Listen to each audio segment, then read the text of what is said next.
I would like to call to order the December 9, 2020 regular meeting of the West Contra Costa Unified School District Board of Education. Thank you for joining us tonight, and I hope that you are well and that your family is in good health as well. We continue to meet via Zoom for all district and board meetings. Please remember that to speak for public comment, you need to press the raise your hand button on the Zoom app or press *9 if you're calling in with your phone. Then press *6 to unmute your microphone. Do we have any public comment for closed session? There are no public comments. Thank you, Mr. Aurelio. So then we will recess for closed session and then we will reconvene for open session at 6:30. Thank you, everyone. See you at 6:30. Trustee Garcia Avila, Trustee Cotton Blake, Trustee Panas, Trustee Lara. Good evening, staff and community, and Superintendent Duffy. I don't see Trustee Phillips with us yet. Superintendent Duffy, would you be able to check in to see if he will be able to join us shortly?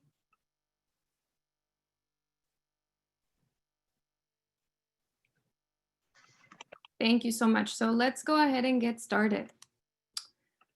Good evening, everyone, and welcome. I would like to call to order the December 9, 2020 regular meeting of the West Contra Costa Unified School District Board of Education. Thank you for joining us tonight, and I hope all of you are well and in good health with your families. We continue to meet via Zoom for all district and board meetings. As authorized by the Governor's Emergency Executive Order issued on March 17, 2020, the West Contra Costa Unified School District Board of Education will conduct board meetings via video teleconference until further notice. Thank you. Please join me for the Pledge of Allegiance. I pledge allegiance to the flag of the United States of America and to the republic for which it stands, one nation, under God, indivisible, with liberty and justice for all. Thank you.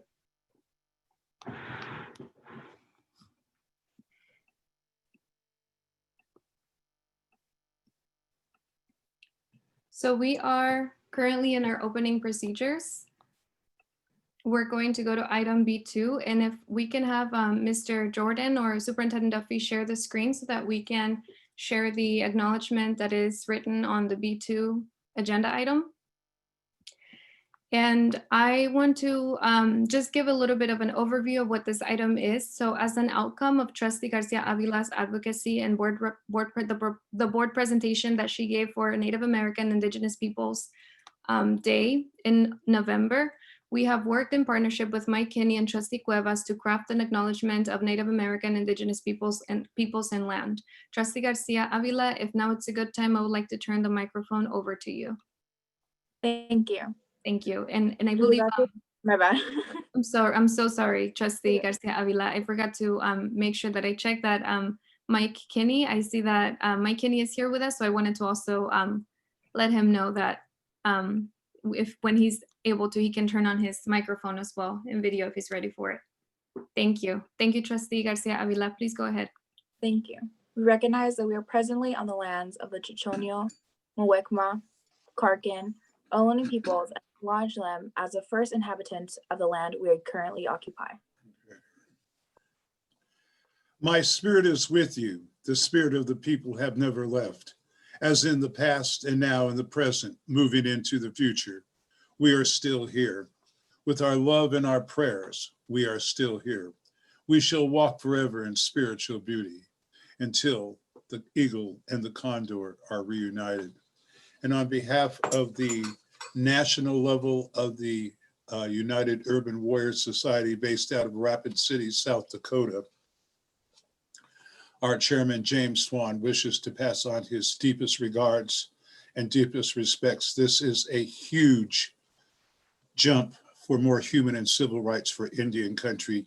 You have to be mindful that probably you are only of maybe 4 or 5 to take this kind of a motion forward. And we in the United Urban Warriors Society California chapter, and my being the national vice president, we thank you very, very much for this. And may all of you continue to walk in spiritual beauty. And thank you so much. And good night to everyone. Thank you.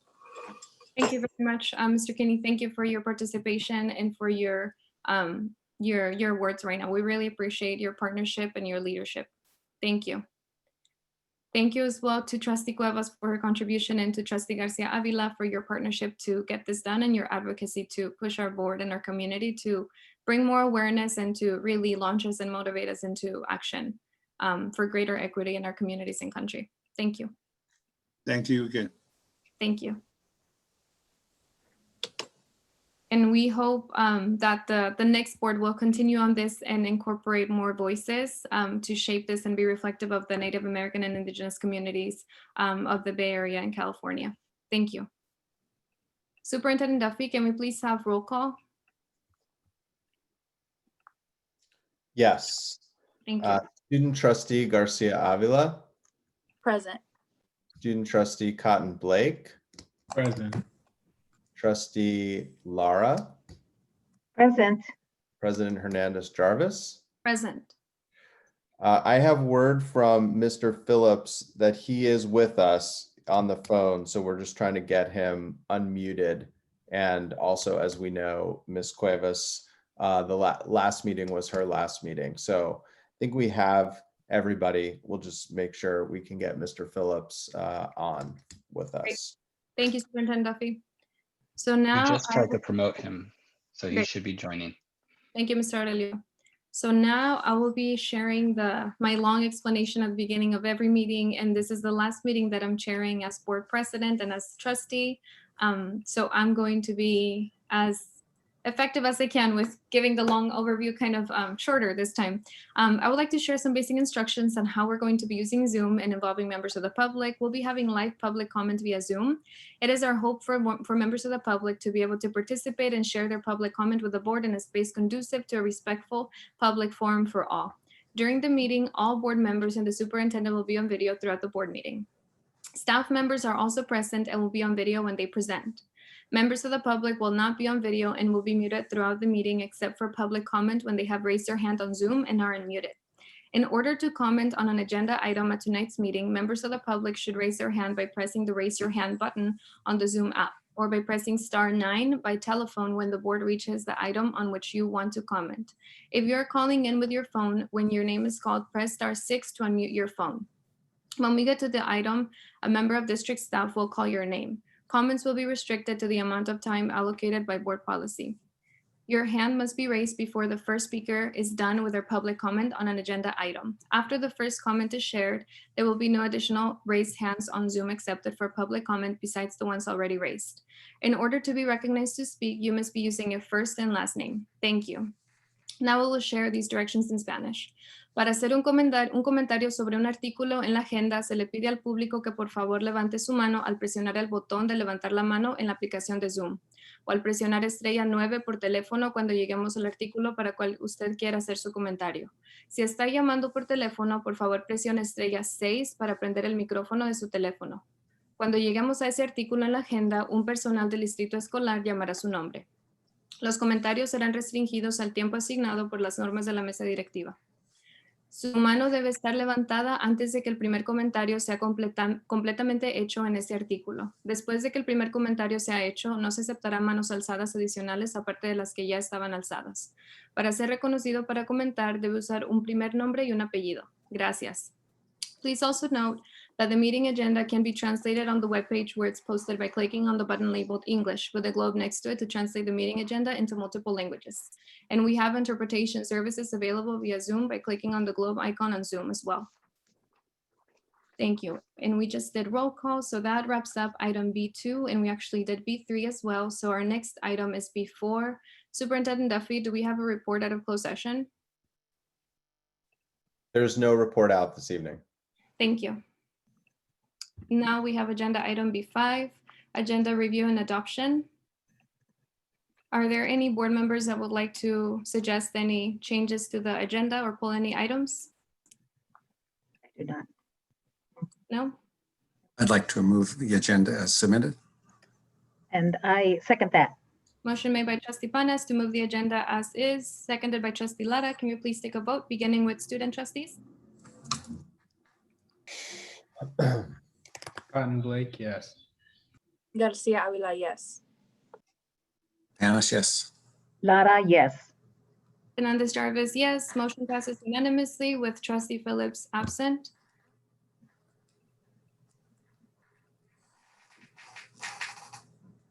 Our next agenda item is the approval of 3 sets of minutes B6 for November 4, 2020, November 17, 2020, and November 18, 2020. Are there any corrections or clarifications that need to be made for those 3 sets of minutes for any of them? Or is there a motion to move one set or all 3 sets? President Hendricks, I have a correction to the November 17 minutes. So I guess I'll move the November 4th and November 18 minutes. And I'll second that. Thank you. Motion made by Trustee Pana, seconded by Trustee Lara to move the November 4th and November 18th minutes as they are. Can we please take a vote? Cotton Blake, yes. Garcia Avila, yes. Panas, yes. Lara, yes. Hernandez Jarvis, yes. Motion passes unanimously to approve the 2 sets of minutes for November 4th and November 18th, 2020. And Trustee Panas, you said you have a correction to make to the November 17th set of minutes? Yes, on the 3rd page, the last paragraph before section E, next steps and adjournment, it talks about the contract perimeters, and it should be contract parameters. Parameters, not perimeters. So with that change, I'd like to move the November 17 minutes. Thank you. I second that motion. Can we please take a vote?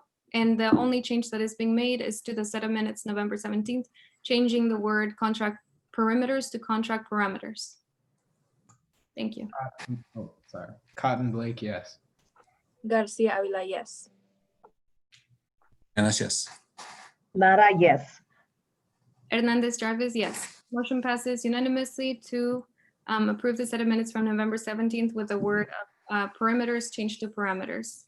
And trustees, you actually have the correct order right now, how you have been voting, beginning with Trustee Cotton Blake, followed by Trustee Garcia Avila, Trustee Panas, and then Trustee Lara. So I don't know how you knew that, but you got it. Thank you. So now we have agenda item B7, student board member report. So I would like to turn it over to Trustee Cotton Blake and then Trustee Garcia Avila, please. Thank you. All right, thank you. Good evening, WCCUSD family. I am proud to say that I've been working with the Office of African American Student Achievement and the Youth Finance Institute of America to host a set of financial literacy workshops in the spring. Now, we'll be working with the current and upcoming board to ensure that a contract is made between January and February of the upcoming year. Now, this work will be primarily geared towards African American students, but all are exceptionally welcome. Now, speaking of the Office of African American Student Achievement, they will be hosting a virtual Kwanzaa celebration on December 17th, 2020 at 6 p.m. Now, this can be viewed through Facebook Live. Oh, and here it is on screen. A flyer will be sent out, I believe, and there will be further information to come as well. So I invite all members of the public, as well as the board and the upcoming board, to join us on this night. Thank you. Thank you, Trustee Cotton Blake. Trustee Garcia Avila? Thank you. So, hey y'all, as y'all may know, I'm a senior and I've been applying to colleges nonstop for the past, I don't know, month. My journey with college apps are over now, thank God. As a first generation student, it is so hard for college app season. It was so stressful, and I finished my last college app, I think this November, there you go, November 30th, applying to my dream school, Gonzaga University. So let's go, fingers crossed. And also, I was just elected youth chair for the LCAPs yesterday. So yay!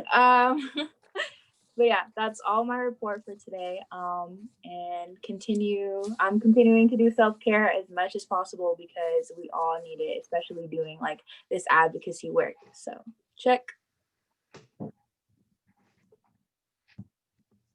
Thank you so much, Trustee Garcia Avila, and congratulations on your election to the All Caps chair position. Yay! Great. Thank you so much, both. Thank you, Trustee Cotton Blake, for sharing the Kwanzaa celebration, and I'm looking forward to the invitation. Even though we will be transitioning out of this board, I will be so excited to attend, as I'm sure everybody else on this board would too. Thank you. And now we get to items B8, resolutions number 48, 2021 and 49, 2021, resolutions of commendation to Stephanie Hernandez Jarvis and Consuelo Lara for their dedicated service to students, staff, and the community. Great. Well, I'm very happy. Am I muted? No. I am extraordinarily happy to introduce this item, and we are still working to get Mr. Phillips on with us. As we know, we have a board transition coming that starts next week, and we have 4 new board members. So that means 4 esteemed, incredibly distinguished, hardworking board members are leaving us. And we were able to honor one of those board members, Miss Laura, at the last meeting.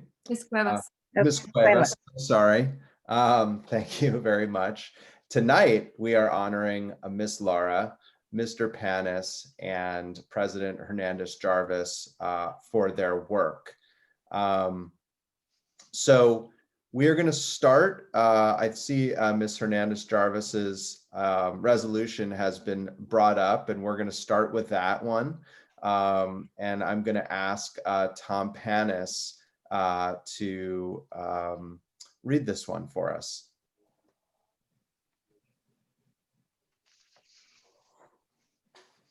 Thank you, Mr. Duffy. West Contra Costa Unified School District Resolution number 48, 2021.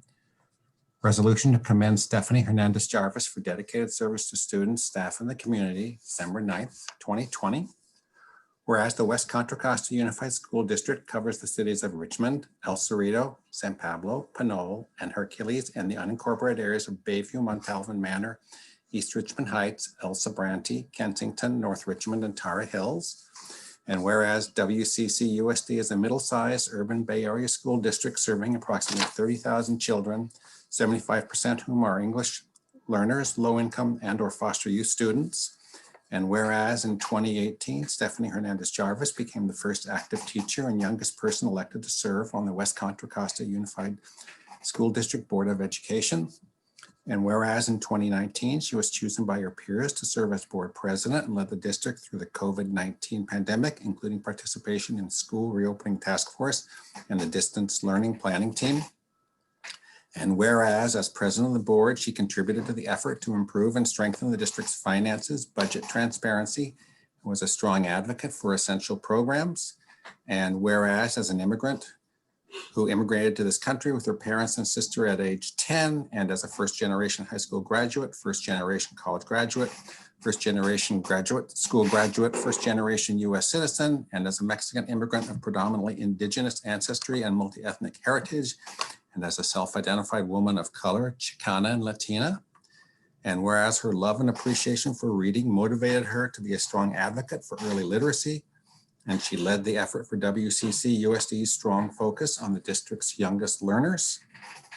And whereas as a founding dual language immersion kindergarten teacher at WCCUSD's Stewart K-8 school, she is passionate and strong advocate for DLI programs and worked tirelessly to enhance the district's programs, including the creation of the District DLI Advisory Committee.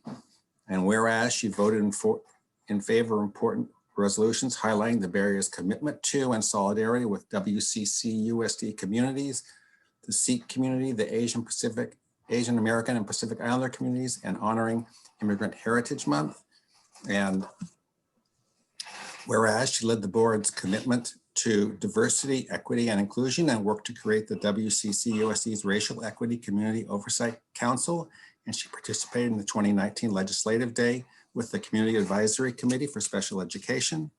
And whereas she is a passionate social justice advocate and supported the creation and passage of WCCUSD's African American School Advisory Teams in support of achievement and success of African American and Black students in the West Contra Costa Unified School District Resolution, which included additional funding, programs, and policy to support African American students.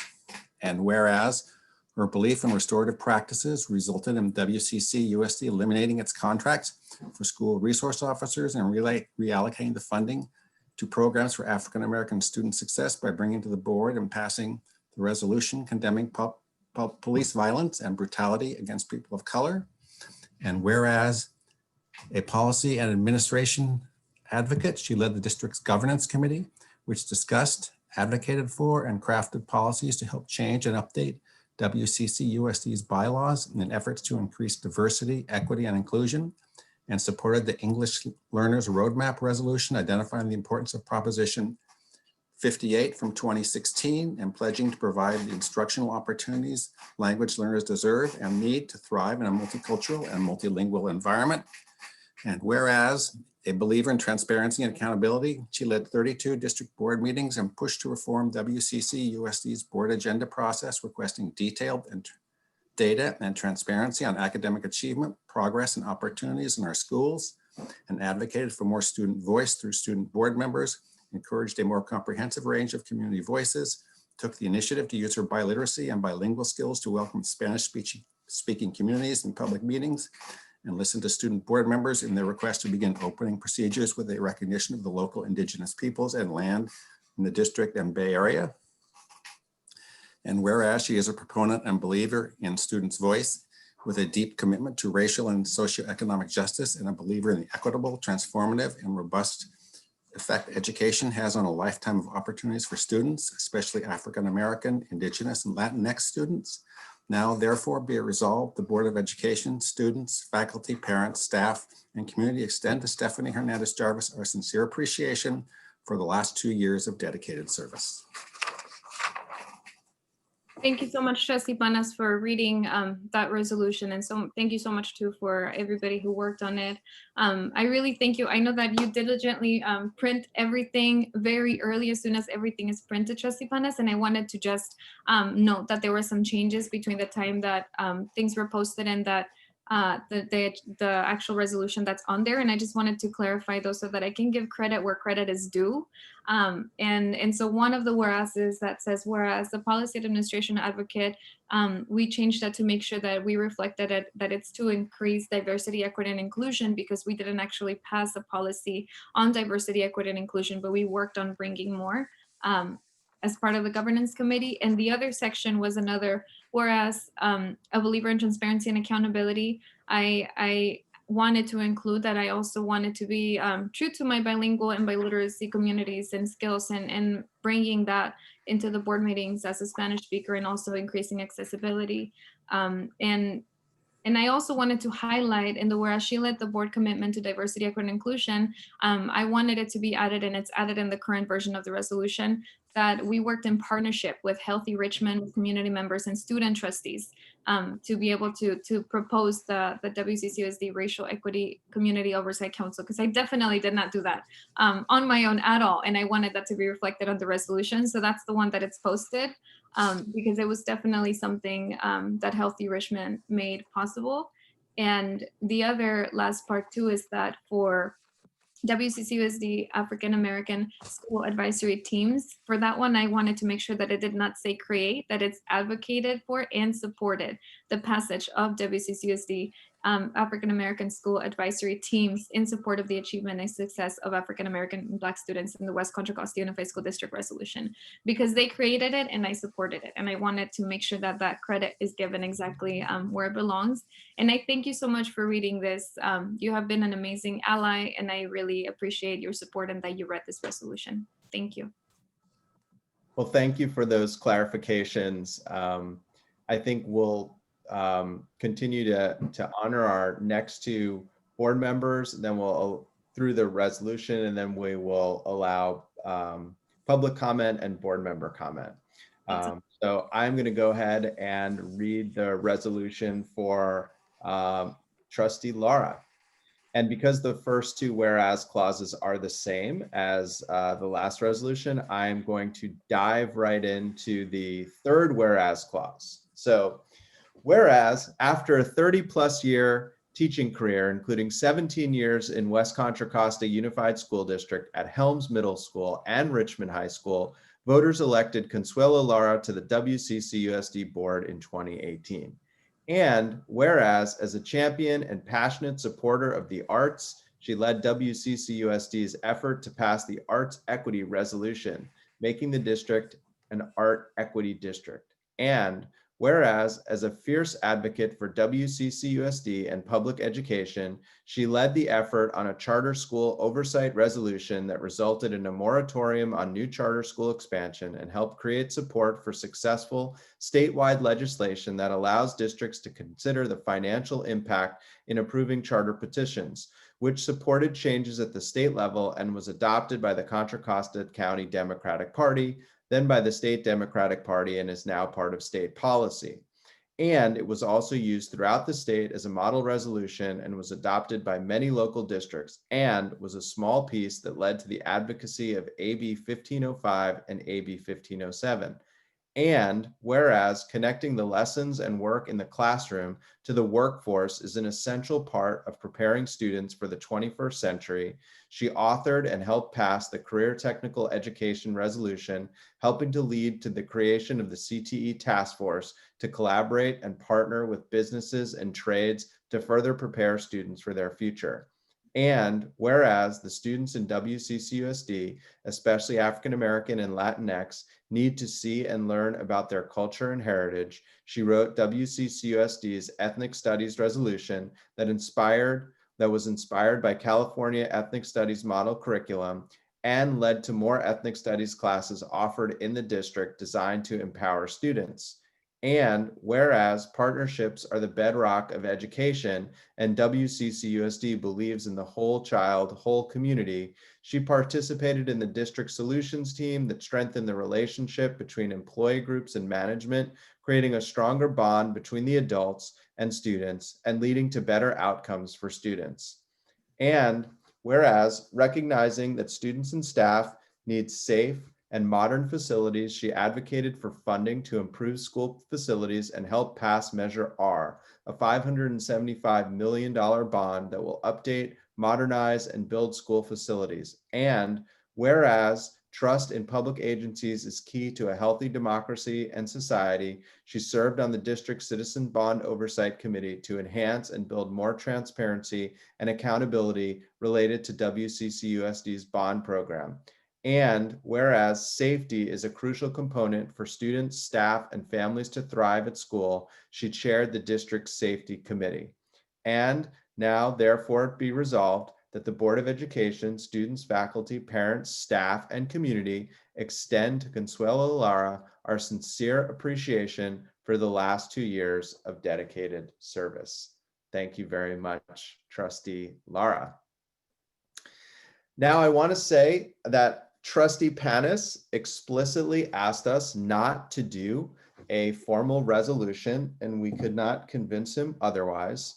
But I will say I very much appreciate Trustee Panis's unending presence around the school district. Trustee Panis knew more about what was happening in our school district than probably anybody else around. His unwavering focus on data, financial accountability, his incredibly scrupulous attention to detail, and his commitment to equity and achievement, among many other things. But I'll stop there because I'm not trying to recreate an oral resolution. So thank you, Mr. Panis. So with that said, I know we have some public comment. We thank all our trustees for their incredible time of service. We'll open it up to public comment. Let the trustees say a few words, and then we'll move on. Thank you, Superintendent Duffy. And if we can have Mr. Aurelio check for public comment. Yep, we have. So, yeah, we have hands raised. Sorry, Mr. Duffy. Go ahead. We're up to 6 hands, so we will start with 3 minutes apiece. Ms. Logan, hope you have the clock up, and we will start. And I do want to let you know that Mr. Phillips is on the line. He's on a telephone. He's able to speak now, so he's been promoted in. Okay. So we will start with Leslie Reckler. Let me set that up for you. Ms. Reckler, you may unmute. Thank you so much, and good evening. On behalf of the Bayside Council of PTAs, we want to thank all board members for your passion, your advocacy, your dedication to our students and the entire WCCUSD family. We've mailed out certificates to all of you, thanking you for your service. and we're wishing you the best in all of your future endeavors. You'll be missed. Thank you and good night. Thank you.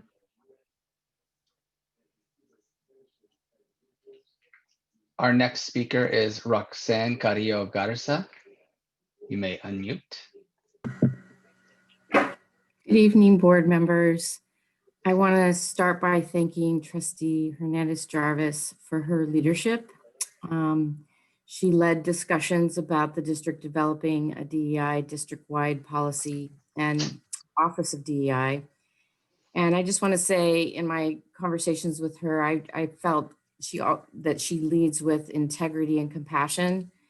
With her goal to move us together, she brought community district staff and others to the table to really analyze, what equity work is being done in the district that needs to be amplified and brought together, and how do we work together as a community to transform the district into a more equitable place for students to thrive and for staff to thrive. I want to thank Trustee Panis for his tireless work in going to, I can't imagine how many school sites you've visited and activities you've participated in, but I know it's been a lot. And the endless number of community meetings. He was at so many of my partners' events and meetings, planning meetings, trainings. We could always count on him to be in the room and asking critical questions. So I will truly miss your attendance and your time in the community, Trustee Panis. And to Trustee Lara, thank you for your service to the board and your service as a teacher for as many years as you were a teacher. And I also know you spent a lot of time in the community in the Concilio Latino and brought all of that experience to the board. So thanks to the three of you. You will be missed, and I really honor my time being able to work with you. Thank you. Thank you. Our next comments are from Zalan Harrison. Zalan, you can unmute. Hey, I want to thank all you guys. You guys are awesome people. Thank you guys for serving on the board. And I know I'll see you guys again in the community in different capacities. So thank you guys all, and great work, and I'll see you soon. Thank you. Our next comment is Joanna Pace. Joanna, you can unmute. Good evening, board and superintendent. I speak this evening for Public Core, a community group committed to supporting public education here in West County. And I want to start by saying I had a longer version and a shorter version, but I'm going to honor you all by taking the shorter version. We offer our deep appreciation to each of you for serving our community. Although we didn't always agree on issues, we certainly can agree that your willingness to devote yourself to this public service, the hard work of directing an underfunded urban education system, is commendable and much appreciated. Each of you here tonight, and Ms. Cuevas, have earned our gratitude and respect for your personal sacrifices to improve the lives of everyone in our district family. In particular, Public Core would like to thank Trustee Lara, whose votes have closely aligned with our values, and we congratulate her on her successful election to the County Board of Education. We sincerely appreciate her courage and tenacity in fighting privatization of public education and for standing up for our children over and over. Again, we thank all of you for all your efforts over these years. Thank you. Thank you. We're going to switch to 2 minutes, Ms. Logan, for the rest of the comments because we've gone over 10. Our next comments are from Aceto Wilson. Good evening, everyone. This is Aceto Wilson, ethics studies teacher at Richmond High School, UTR treasurer and high school representative, and president of the Black Educators Network, AKA BAN. I just want to put this out on the table here. I would appreciate if we could revisit the Oversight Council scope of work that's supported by Healthy Richmond. The reason for this is that there are plenty of other committees in the district that are involving members of the district staff and educators, especially groups like the Office of African American Student Achievement, Positive School Climate. There is a race and equity group as well through UTR. There's race and equity that is being put on by the district. There was talks about that. And then our race and equity groups on each site. So I just would like some more clarification as to how is this all going to fit and be a system of intersectionality? Because right now this is the hot topic, but this shouldn't be a hot topic. This is something that should be happening on our sites irregardless. So what this means is I would like some more clarification as to what this group is going to do to assist specifically Black students. We can write all the resolutions and all the scope of works we want to say assist our African-American students or African-American males and our other students, but yet history has shown that our Black students suffer. If anyone can prove to me or share with me any documentation and say any of these resolutions that were to help students of color and that Black students have succeeded within the framework of this district, I would be glad to take a look at that and have a discussion with you all about that. But at this moment, we have a lot of committees going on right now doing some work. And as Mr. Phillips pointed out at the last meeting, that some of them just haven't even really been supported. I do appreciate the fact that Mr. Phillips and Consuelo did say at the last meeting to actually put this conversation aside so we can discuss it later. And I do agree with them as well that this conversation does need to be discussed later on a grander scale to find out more specifically how this is going to assist our Black youth in this district. Thank you. Thank you so much. And I just want to remind everyone that we're going to have public comment right after this. I was going to say the same thing. Thank you. Yeah, same, sorry. Jose de Leon, you may unmute. Good evening, Superintendent Duffy, board members. I also like to thank Mr. Panis, Ms. Lara, who we work together at Helms. We work together at Richmond High to better students' futures. Also, Ms. Hernandez Jarvis, for your work with our students and for your leadership in the district. Please do not be strangers. Our doors are open at all the schools. So thank you very much for your work. Thank you. Our next speaker is Idrissa Latir. You may unmute.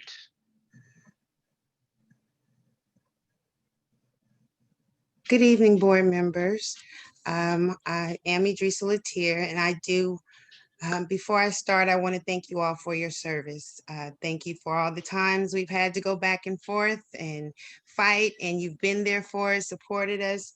I thank you all for that. But before you go, I have one more concern.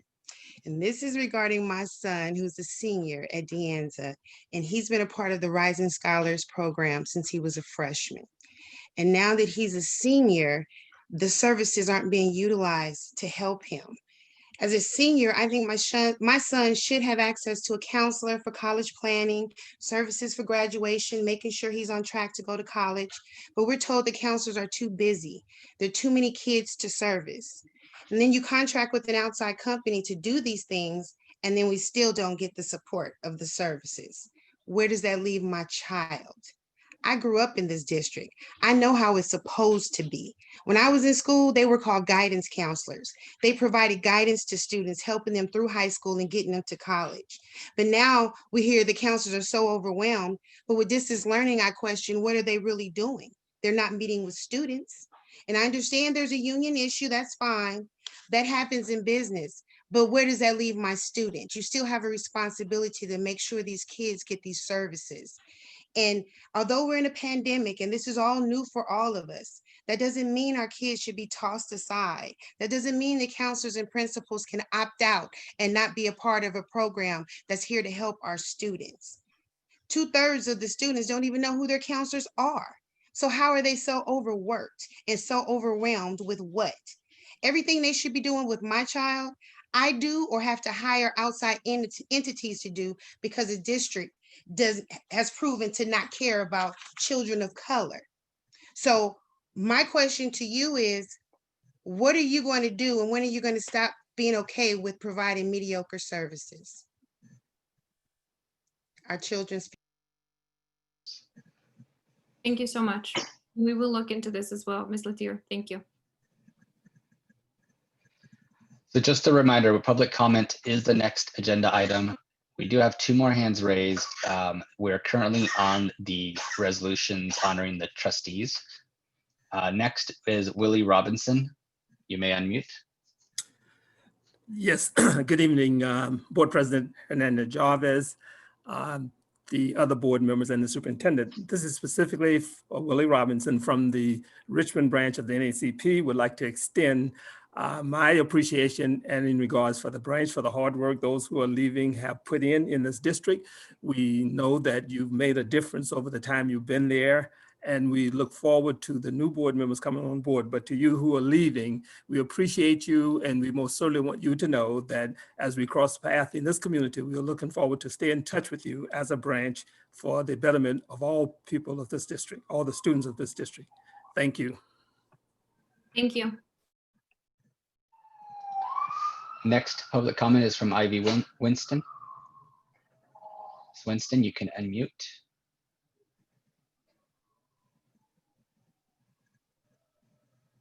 Can you hear me? Yes, yes. All right, so I want to first start with Trustee Jarvis. I was reflecting back on the first time you were mentioned to me and all of the things that was told to me in reference to your great work that you did as an educator at the time and the reasons why I should support you, right? But it wasn't until my students and their parents came to me and they shared their personal experience with you and how diligent and how hard you work for the students as an educator that prompted me and motivated me to want to be supportive to you. So I want to first personally thank you for the hard work that you have continuously put into our students. And then also to Trustee Laura, I want to thank you for your courage in standing up for what is right. Despite all of the challenges and obstacles that was there, you proved to be courageous. And I appreciate you for your hard work. And then Trustee Panis, I just want to say it was an absolute joy working with you. I learned so much from you and I appreciate your hard work and services that you provided too. So with that being said, I just want to thank all of you for your time and hard work that you put in. Thanks. Thank you. We have one final hand out is Goldie Williams. Ms. Williams, you may unmute. Good evening, everyone. I'm glad I was able to join the meeting just in time for such a perfect moment. To all the trustees, the job that you do is a very difficult one, and it's not like anyone else's job. You're on public display on a very regular basis, so you don't have the luxury of making a mistake in private. So first of all, I want to just say thank you and honor everyone for all of the work that you do. I want to specifically call out our fearless leader, Ms. Stephanie Hernandez Jarvis. You have been a fearless DEI leader, diversity, equity, and inclusion. You have brought our Latino, our African American, our students of color, every student, every marginalized group, you have carried them on your back and you have fearlessly done what should have been done and ensured that they had a voice, that they had someone to champion them, and that they had an ally. Your courage is going to inspire so many women of color, so many young women of color to step up and have the courage to do something like what you've done. And I want to thank you for literally using your privilege on behalf of our students. And I also want to call out Trustee Tom Panis for all of the work that you've done in the district. What I am going to say, schools are literally going to miss you because you went to every single school multiple times in the school year. So that's going to be different. I want to also call you out and thank you for your fearlessness, for understanding what white allyship means, for understanding what it means to use your privilege on behalf of marginalized groups. And I want to salute you and thank you. And thank you for the past in terms of those that are leaving. And I want to salute our youth because they are what's up. Our students are brilliant. And I'm grateful that we have such phenomenal youth involved. Thank you, everyone. Thank you so much. That concludes comments on this item. Thank you to every single community member who shared their public comment with us today. We really appreciate everything that we hear and the concerns that you also brought to the table during this section of public comment. Just to remind everybody, we also will have public comment, general WCCUSD public comment for items not listed on the agenda. And I just wanted to give a moment. I don't know if Superintendent Duffy, I know when Trustee Cuevas had her resolution at the last meeting, we had, I think we gave an opportunity for the board if they wanted to share anything, and then for, we can go ahead with Trustee Lara after that. And then I would like to just say, share a little bit at the very end. Absolutely. I think we can now open it up to the board members. You know, I know it's not just one person who's departing, so, you know, feel free to share however you most feel comfortable. Thank you. And I just want to check that Trustee Phillips is able to also participate, correct? Trustee Yeah, let's do a test to make sure we can hear Trustee Phillips. Trustee Phillips, can you just say hello? Hi, everybody. Hi, Trustee Phillips, thank you.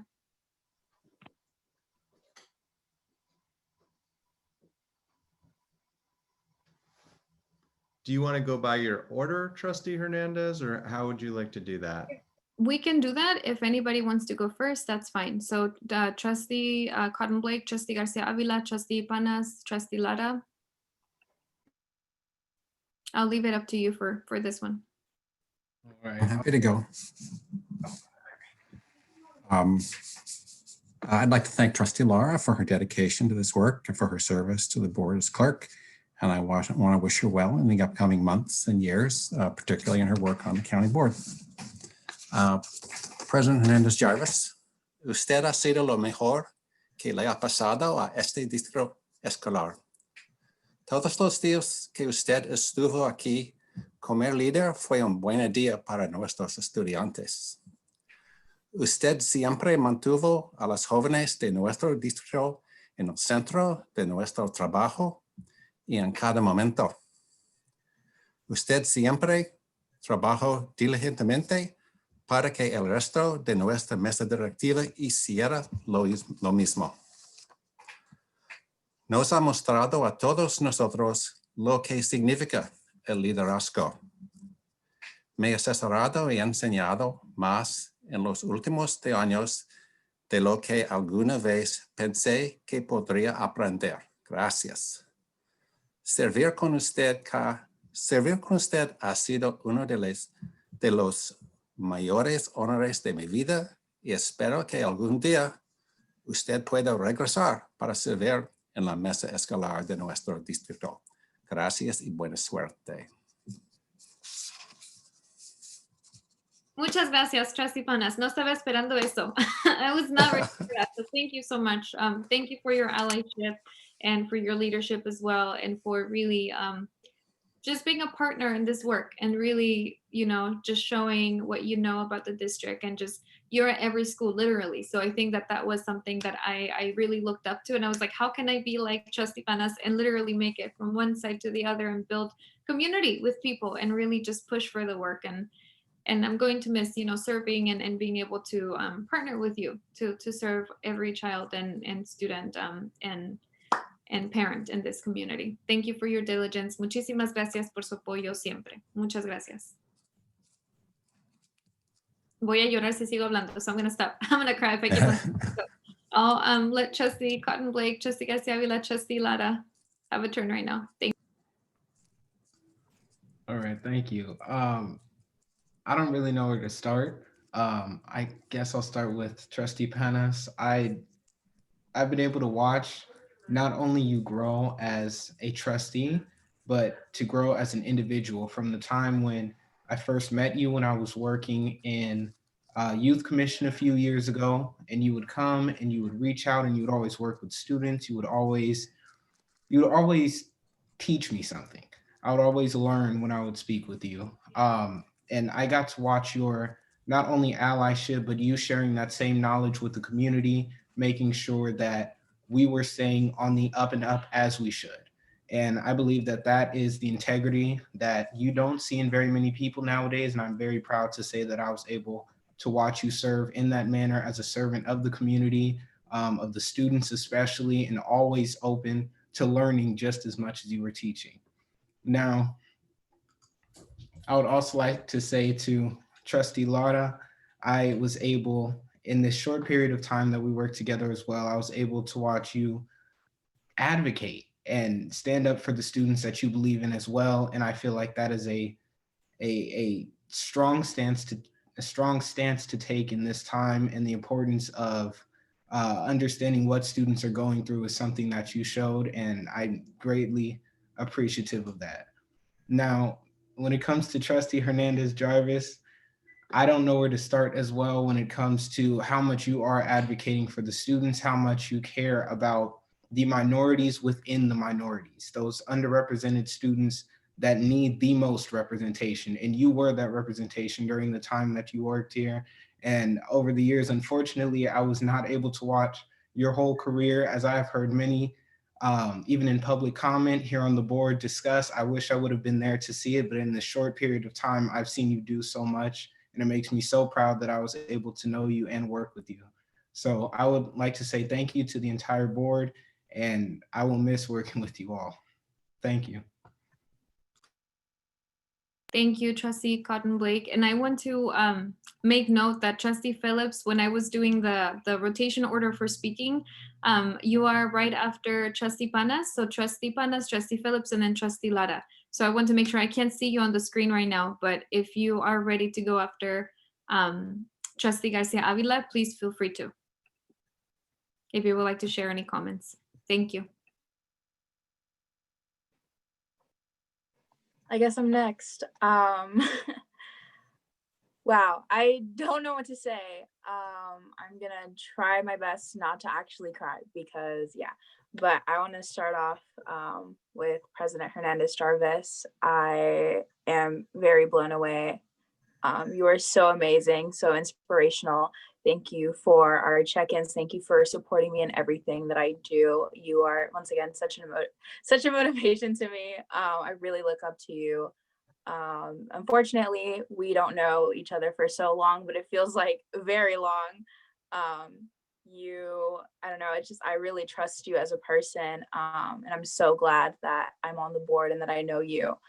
Mr. Panas, thank you for checking in with me. Oh my God, not me crying. Anyways, thank you for just being so supportive as well. I've known you for about probably 3 years now, and you've been one of the most supportive people that I know of. And it really, really hurts that y'all are leaving. Oh my God, not me actually crying.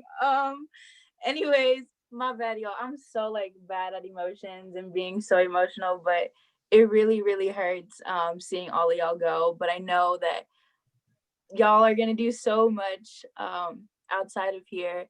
And sorry. Miss Laura, you are so amazing. Thank you for your dedication and your time and really standing up for what you believe in. You're also such an inspiration to me and I know fellow people. And y'all are so amazing. It really touches my heart, each and every one of you. So yeah. Thank you, Trustee Garcia Avila. Thank you so much. Trustee Phillips, Trustee Phillips, I see you are here. Okay. If you would like to share anything. Yes, I want to thank all three of you for your service on this board and to this community. I don't have to tell you because you know that this is not easy work. It is hard work and it is hard work. And I do believe that all three of you brought your authentic selves to this work. And that's really all that you can ask of anyone. And I think that you guys stayed true to your authentic selves. And a lot of people don't do that. And that is an accomplishment in and of itself, frankly. And then also, I want to say that I know that this is, the end of one chapter, but there is another chapter that is starting for all of you. I know, Trustee Laura, congratulations on being elected to the county board. And I know you're going to go there and continue your work. So that's a new chapter for you. And, President Hernandez Jarvis, I know that you are going to continue on as well, because you really never, ever left the classroom. And so you will also be of service. And I know Mr. Panis, AKA Mr. El Cerrito, is going to continue to be doing, a lot of work in our community as well. So I do know that I will see all of you again, even if in a different area. So please take care, and I wish all of you the best. Thank you, Trustee Phillips. Thank you. Trustee Lara? Yes, I want to thank everybody as well, and everybody's kind of said what I was thinking. It is difficult. This is a difficult task to take on and decide to do this, but it's so important. And what I like about this fact that this board is so different and unique. Everybody will have their own, style of leadership. And I guess I'm saying that to the young people that there are all kinds of leaders. And what makes us all the same, though, is that we stepped up and we said yes. And we got into it, even though, we may not have known what we were getting into or realized how difficult it could be. But there's a time when you've got to just be fearless, because it's your time to be the leader and take that role. So that's to each of the young people here, students. And I just have to say, I learned something from everybody, whether I agreed with you or not. I did. I learned everything, many things from each one of you, Mr. Panis and Trustee Hernandez Jarvis, and of course, Trustee Cuevas. So different, and so unique, but all very strong leaders. And I appreciate you, and I'm honored to have served with you. Thank you so much. Thank you so much, Trustee Lara. I want to say thank you to everybody, really. Thank you for your kind and sincere words today. Everybody from the audience, everybody who couldn't make it as well, but who have shown us through actions just their commitment and their service as well, not just to our school district, but for each child and to each of us as partners too. I think that communities across West Contra Costa really need to be thanked for believing in all of us. And I thank you for the opportunity to serve you as your publicly elected Board of Education trustee. And I want to thank the board for selecting me to serve as board president this year. I do not know much other than when you're called to lead and to serve, you really just do that with responsibility and passion and vulnerability and diligence and honesty and love. I'm a teacher, but I will never know everything. No one will ever know everything. But what I do know is that I will always learn more than I will ever teach. And I know that sometimes when you want to do something and you have a purpose, there may be a lot of roadblocks, but what matters is that you find allies, that you find people who believe in you, and that you hold on to that hope and you continue to push forward. And I think that's the hope that I see in our school district. This is a district that I'm really, I will always call home. This is a school district that really taught me how to teach, and that really, it's a district that I call home, because this is really where I became a teacher. And this is my 10th year in education, and I cannot believe it. I started when I was 19, right after I had graduated myself. So I really feel like I have grown in this district way more than I could ever give back, but I'm gonna do my best to continue to give as much as I can. And I thank you for believing in me and all of us to serve you, and for trusting us to advocate and work diligently and tirelessly for your children and your families. It has been one of the most rewarding experiences, and with a lot of hard moments that really help us to continue to hold on to hope and to push forward for better educational opportunities and equity for our kids and our communities. So thank you all. Thank you, Superintendent Duffy, as well. I know we don't always see eye to eye on everything, and I know that a lot of us push very hard on what we believe in, and we continue to do that, and sometimes we need extra collaboration to get things done, and that's okay. I want to thank Trustee Panas for always being an ally, and a true leader that knows how to follow the lead of other community members and listen to them, because listening is a leadership skill that I think I really got to see from you in action. Thank you to Trustee Garcia Avila for always speaking up and for being fearless. Even when we have fear, you know how to speak up and to say how you feel. And we all have big feelings. So thank you for honoring how you feel and being vulnerable as well on camera, because this is hard. This is very hard. It looks easy because we make it look easy sometimes, but it's very hard, right? And especially on Zoom, it's very hard because our faces are here. We're not far away. Trustee Cotton Blake, thank you so much for your leadership. Thank you for always speaking up and for attending also, meetings outside of board meetings and reporting back and just being able to really advocate for what you believe in and to be a voice and to talk about what programs are working too in our schools. And thank you, Trustee Lara, for also being a thought partner.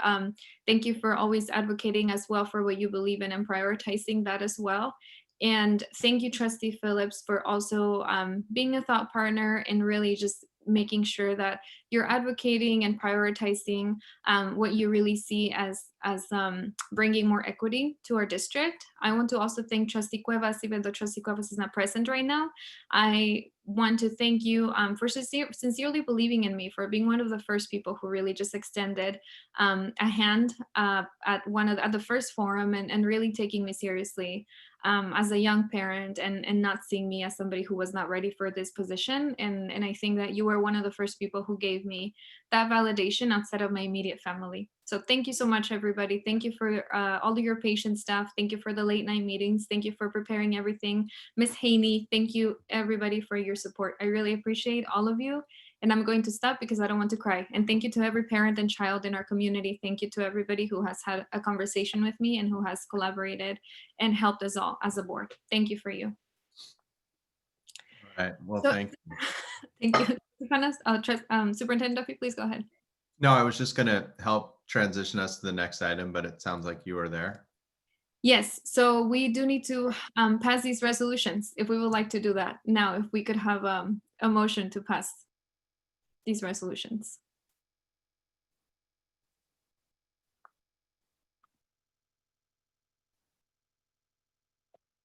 I would like to make a motion that we pass the resolutions number 48, 2021 and number 49, 2021, commending Stephanie Hernandez-Jarvis and Consuelo Lara for the dedicated service to students, staff, and community. Second that. Seconded by Trustee Panas, motion by me. Can we please take a vote? Cotton Blake, yes. Garcia Avila, yes. Panis, yes. Phillips, yes. Lara, yes. Hernandez-Jarvis, yes. Motion passes unanimously. Both motions pass unanimously.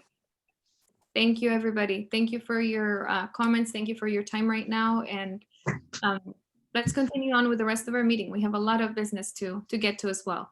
Thank you, everyone. So now we have WCCUSD public comment. And this will be for general items that are not on the agenda. So if you make sure that you raise your hand on Zoom, if you are calling in, dial *9 to raise your hand and then *6 to unmute when it's your turn to speak. And if you are in your Zoom app, you can click the blue hand to raise your hand on Zoom. Okay, we have 2 hands raised at the moment. That's doubled already. So we'll get started. We're currently at 4. It'll be 3 minutes, and we'll start with Carrie Schulman. Thank you. Carrie Schulman, you may unmute now.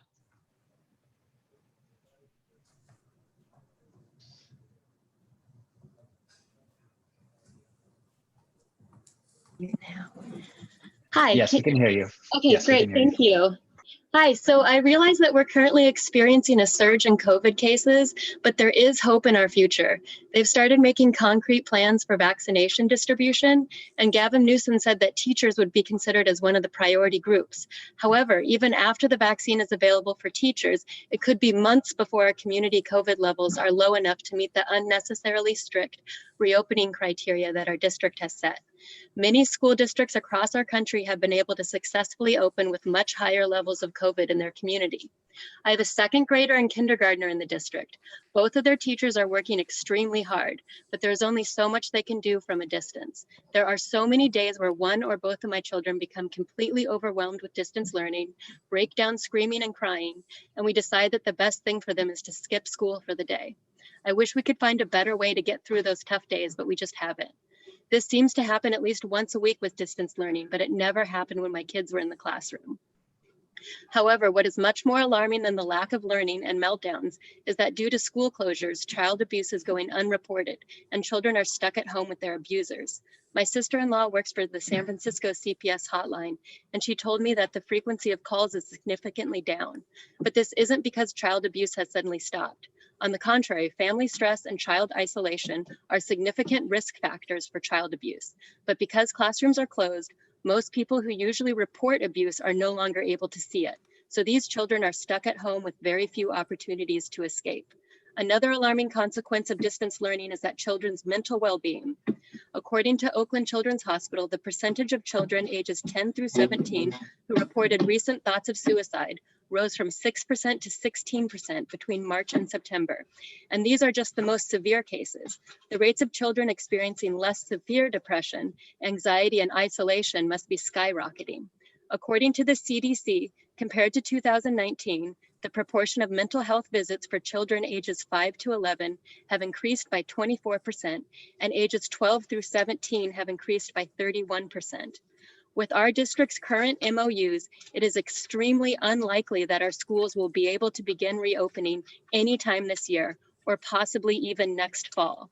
For the sake of our district's children, I ask everyone to put aside your fears, listen to science, and change the MOUs so our schools can reopen as soon as the state guidelines are met. Thank you. Thank you. And Superintendent Duffy, I think that for the December 16th meeting, there will be conversation around the planning that's going behind possibilities to reopen, or do you want to just give a little brief overview so that folks in the community know? Yes, so we are planning an item, especially for our new board, because we have 4 new board members to share just what's happening in terms of the current program within distance learning, and then any updates we can give around future reopening. We will do that as well. Thank you. And thank you so much to the first speaker, Ms. Carrie Schulman, for your comments too. I think that we all really want to make sure that we support students, especially since we are 100% in distance learning right now, and mental health has to be a priority. Thank you. Our next speaker is LaRue Moore. Thank you very much for having me tonight. My name is Dr. Moore from Kennedy High School. I come before you today just to give my students a shout out. The students at ITA, the Information Technology Academy at Kennedy High School, hosted a meeting today with the Capital Collective on Race and Equity. The governor's office was interested in finding out what we think is going on in schools, and our students, through the Y Plan, rose to the occasion and created a website detailing the surveys that was given. We'd like to thank all the people who came, including you, Superintendent Duffy. We really appreciate you being there, and all other members who came. And to just see 176 of our students, community members, government officers, the turnout was wonderful. To have a discussion about race and equity sponsored by our students is a wonderful thing. And I do want to encourage us to use that data that is on the website and is still being collected for other committees on race and equity. Thank you. Thank you.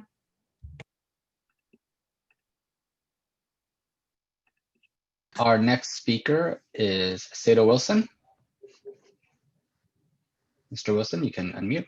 Thanks. Hello, everyone. Again, so I just wanted to point out, I wasn't quite clear on the public comment situation, and this has happened to me a few times during these meetings where it's not quite clear when to speak, and then there have been some times I missed my time to actually speak. So with that said, I wanted to make some comments for the board, those that are not returning. I wish you the best moving forward to your future endeavors. I do want to point out to Mr. Tom Panis, greatly appreciate that Tom Panis actually attended my theater productions a couple of years ago at Richmond High School. And Consuelo actually helped with the arts initiative to actually incorporate or work towards incorporating some type of form of arts into regular core curriculum. So basically I just flipped around what I wanted to say, and thank you very much. Thank you.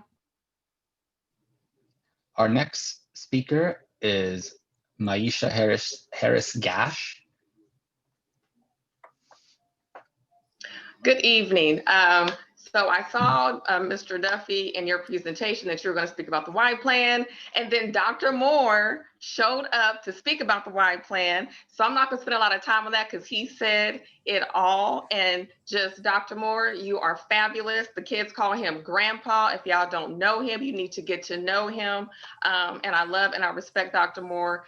And you talk about somebody who has 10 toes in for our students. It is Dr. Moore. What a great example, what a great mentor.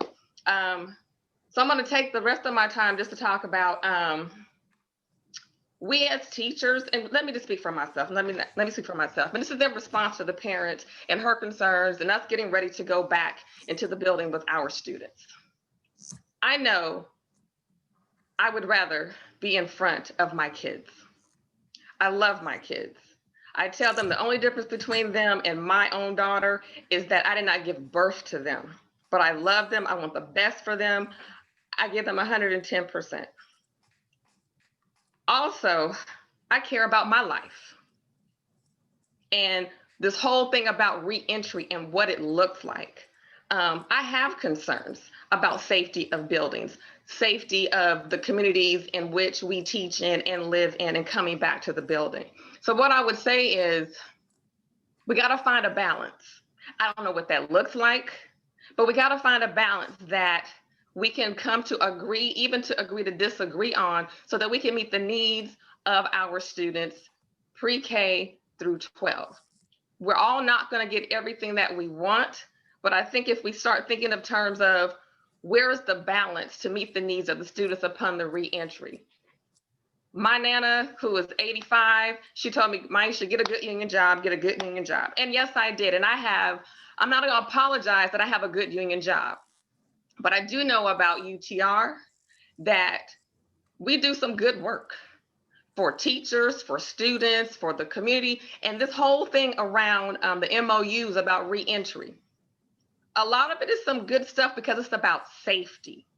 And we don't want to come back into an environment where we're not as safe as can be because we're rushing. And it does seem like the district is taking time and really being thoughtful about it and talking with all the community partners. So ultimately what I would say is we just got to find a balance that we can all live with, and then also recognize that we all can't get what we want. But please know, this teacher who was a product of this district, Richmond Unified School District, I want to be in front of my students because I know I do my best work when I can see them and their expressions and their body language and the changes that go from day to day. So just understand, we want to be with our students, but we also want to make sure that our lives are considered important as well.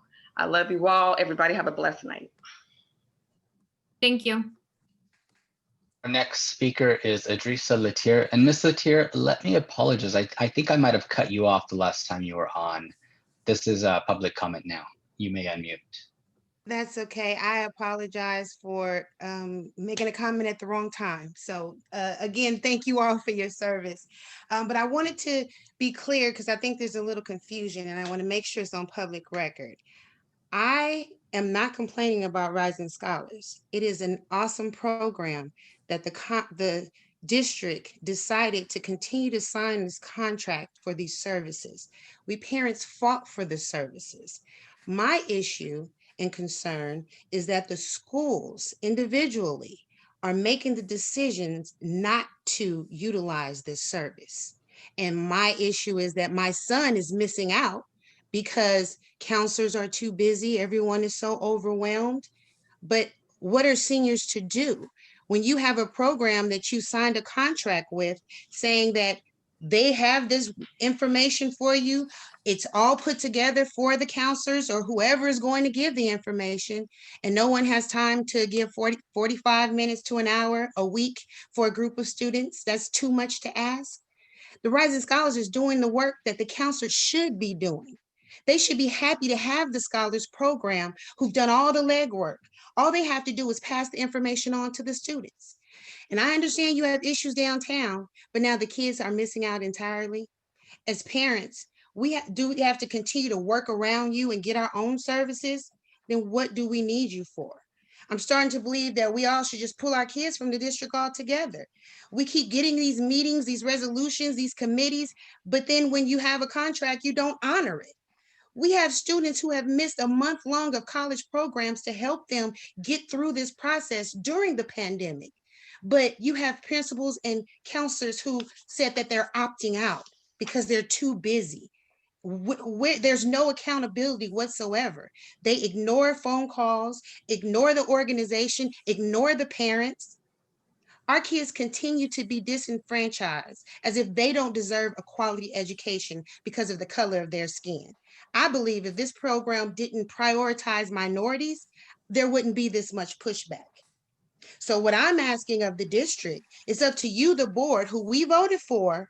You need to make sure the students get these services. You voted for this. You voted for the contract. You saw the need for the services. Now it's up to you to make sure the schools are doing what it takes to make sure our children aren't left behind. West Contra Costa Unified School District needs to be competitive. We need to quit being okay with providing mediocre services and step up your game so our kids can have what is necessary for them to be successful in the future. So again, my issue is not with Rising Scholars. You need to use Rising Scholars to its full capacity. We need counselors or someone who can give this information to our students. So I'm asking you, board members, before you go, and whoever comes in, what are you going to do about this? Thank you. Thank you. And Superintendent Duffy, if I may direct you, I know that I won't be the one following up on this at the next meeting, but if you could please look into how the Rising Scholars program is operating and being used at sites, and then follow up with Mrs. Latier so that we can have clarity on how the services are being utilized currently. Absolutely. Thank you so much. Our last public comment is William McGee. Mr. McGee, you can unmute. Thank you and good evening, honorable board members, superintendent, community, and staff. Congratulations and thank you to the outgoing board members. Much appreciated with what you have done. Also to our student board members, congratulations on the Gonzaga, as well as to Mr. Cotton Blake for always giving a detailed report. I won't even have to talk because he's already highlighted a lot of the information. I do want to thank our employees. In particular, the print shop has been very helpful. As you know, we are trying to strengthen family parent engagement for our Black families. And so monthly, we strive to do a newsletter that we mail to families just in case they don't have the electronic version. And we do put it online. So I thank the print shop for always being helpful and stuffing those envelopes for us. Also, Dr. Moore mentioned the Kennedy Y plan. Thankful to him and his students, as well as the principal and assistant principals were there today. It was very interesting to see that work. And hopefully we can get Dr. Moore and those children to present to the African American Site Advisory Team. There was a lot of great information there.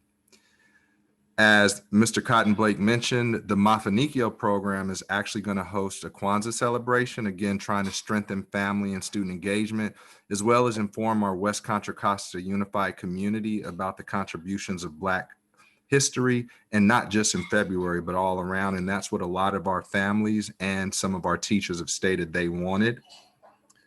Thankful to Richmond Promise because they're helping us get Mr. Cotton Blake's dream of the financial literacy going, as well as this is something that the OASA is working on in regard to engaging our Black students on the Wellness Fridays. This is something that our ASAT and APACs have spoken about, as well as it will support the resolution for Black students. And then I'll wrap up with these last couple of comments. There are some scholarship opportunities out there. We're thankful for the AKAs, Alpha Kappa Alpha Sorority. They submitted something to our newsletter that we mailed out to the family. So please, seniors, look at that and apply. They were able to give 21 scholarships last school year, ranging from $500 to $2,000. And then excited about the Black Educator Network, as well as the academic program. Thank you to Human Resources, to the bargaining partners, UTR, Marissa and Emma, for helping out, Dr. Greenwood and Mr. Aurelio. This is an academic intervention program, but hopefully we're not going to need the academic interventions for too long. We do need to strengthen what's happening at the tier 1 support level in our classroom. And we are looking forward to really doing this program. It does need to be during the school day. That is something we're working on. This one will be after school hours, and we're happy that we're going to get it going, and we look forward to that starting soon. Thank you. That concludes the public comment.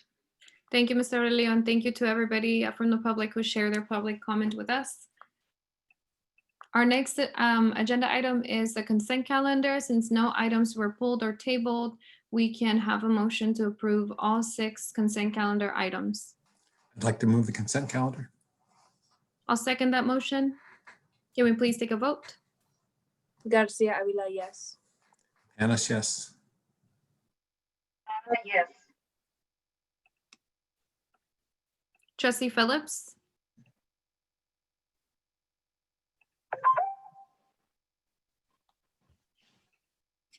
I think Mr. Phillips is muted right now. Oh, there he is. Yes, I vote yes. Thank you. Hernandez Jarvis, yes. Motion passes unanimously. And Trustee Cotton Blake had to head off because he had a final starting this evening. So thank you, Trustee Cotton Blake, for attending the meeting, and best of luck with your final exam. Our next agenda item, we just approved all of the 6 consent calendar items. And so now we're going to committee communication, superintendent's report. Thank you. And I'm going to ask if Mr. Aurelio could bring up that report for me while we get ready to dive in. So thank you so much. You can see here on the first page a picture of the immunization drive-through that so many of the staff helped to create. And I'm going to talk about that on the next page. We can go there. So we had an immunization event at Bissell right before we left for the Thanksgiving break. And we were able to have over 200 students immunized. Another 60 who needed a specific immunization were able to get over to Safeway, where we partnered with them. So it just was a fantastic event, a way to really help our students and families in need, and a really great job by all. So thank you very much. Number of people have talked about the Kennedy Y plan. That was great to see today. They were answering this question, how schools can be safe and foster a racially equitable learning environment for students. So really nice to see that. And I will also say that they were able to make the work accessible for all students. So we even saw some newcomer students who are giving their presentation in Spanish with translation there, so that they had access, equal access, to really talk about what they thought would make schools safer and more equitable. I also today had a chance to jump into a parent-teacher conference, but not just a regular parent-teacher conference, what we call a student-led conference. They do these at Montalvan, and I really hope we can expand these through the district, which is where students lead the conference. Students are the ones doing almost all of the talking. They share their goals. They share their progress to goals. They share parts of their portfolio, their work in different subjects, writing samples, even social emotional goals. And it really is kind of part of the deeper learning work that we want to do, where students are at the center, they're owning their work, taking responsibility, and we hear their voice much more centrally. So that was great. Thank you to the student and teacher at Montalvan who let me dive in there for a little bit.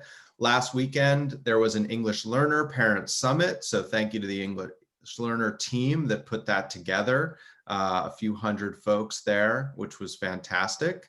And thank you to all the applicants for the redistricting commission. It's nice to see when you put something up over and over and ask for help. And we got just enough help and enough applications that we think we'll be able to hopefully fill the redistricting commission. So when we have the census results, we will be able to then have a team of people that reboundary the district and the district trustee areas. So the next steps after we review, they go to a judge, will make the selection. I also wanted to share some more positive observations from around the district. Yesterday, or actually this morning, in a team meeting, our instructional staff meeting, I really just asked people to share where are they seeing successes around the district right now, evidence of learning. And these were just some comments from different staff, and our staff is really trying hard to get into virtual classrooms. So you can see some of the highlights that people have seen, just the breakout rooms that are being used where students are reading aloud together. Really the critical thinking where you are using sentence frames to refute others' claims. An incredible story of our blind student, or the visually impaired program where the teacher was teaching Braille virtually. We're seeing students engage in their book clubs, having debates around characters. You're seeing first graders getting into breakout rooms and self-facilitating the use of manipulatives in math, which is big. And I have a few more on the next page. All students in class with their camera on, reenacting a scene from the book. We know our cameras on are a big struggle for us. Students using multiple ways to respond. A fourth grade publishing party for their argumentative essays. A school psychologist facilitating a lunch bunch play group. And students presenting their work to industry professionals, some of like we saw today at ITA.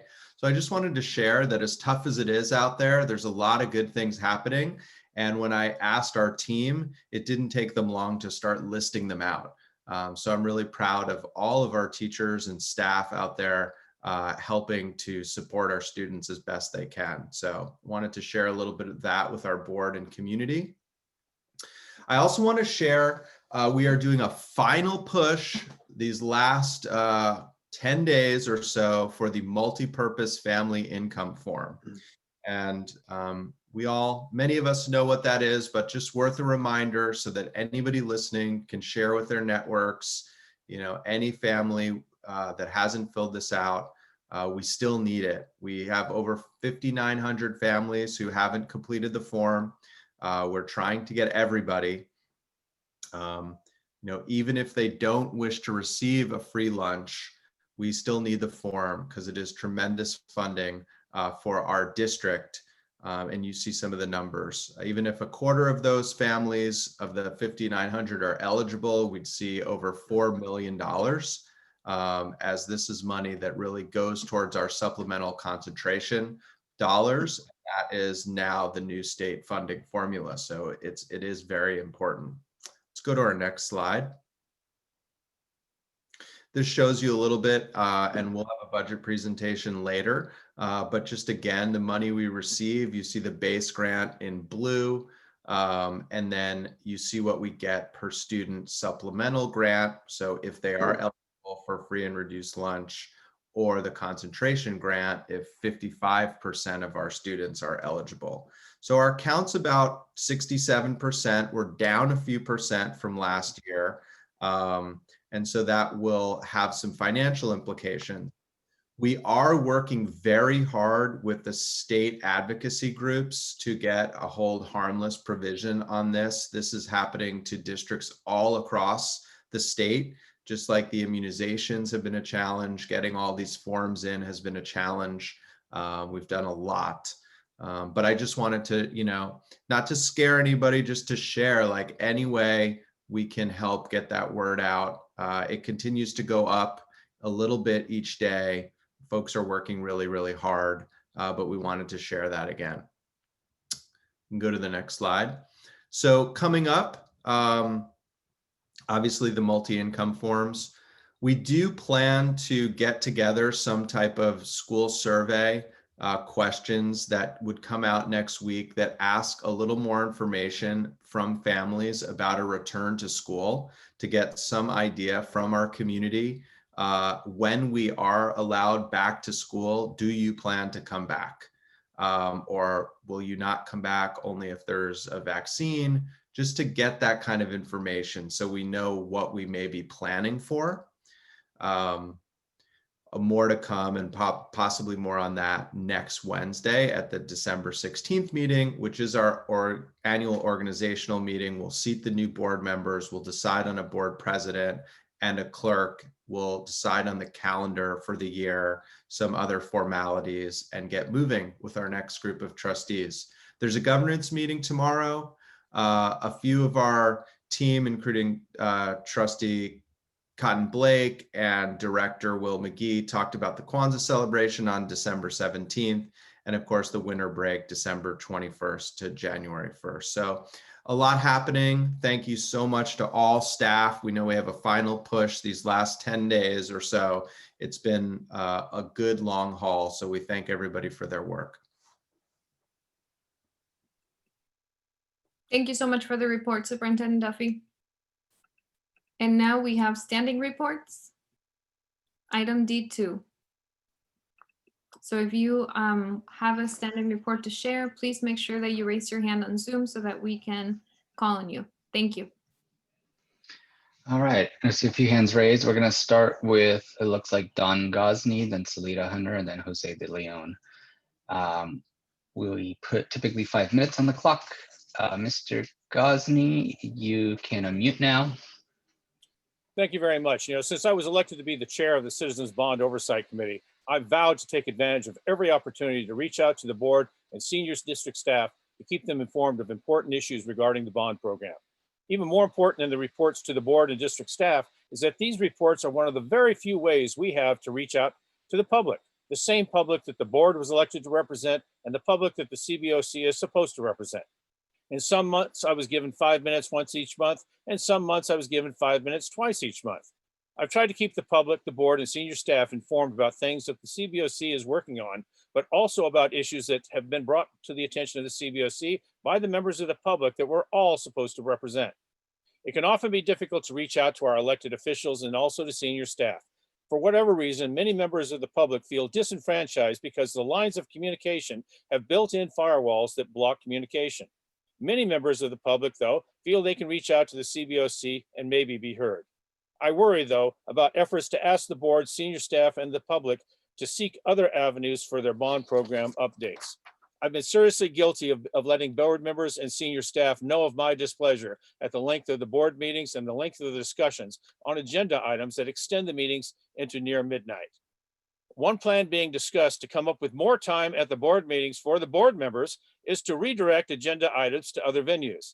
That is, if the CBOC is to even be allowed to give reports to the public and the board, it might serve the board better to make these reports at some time other than during the board meetings and in a significantly less public forum.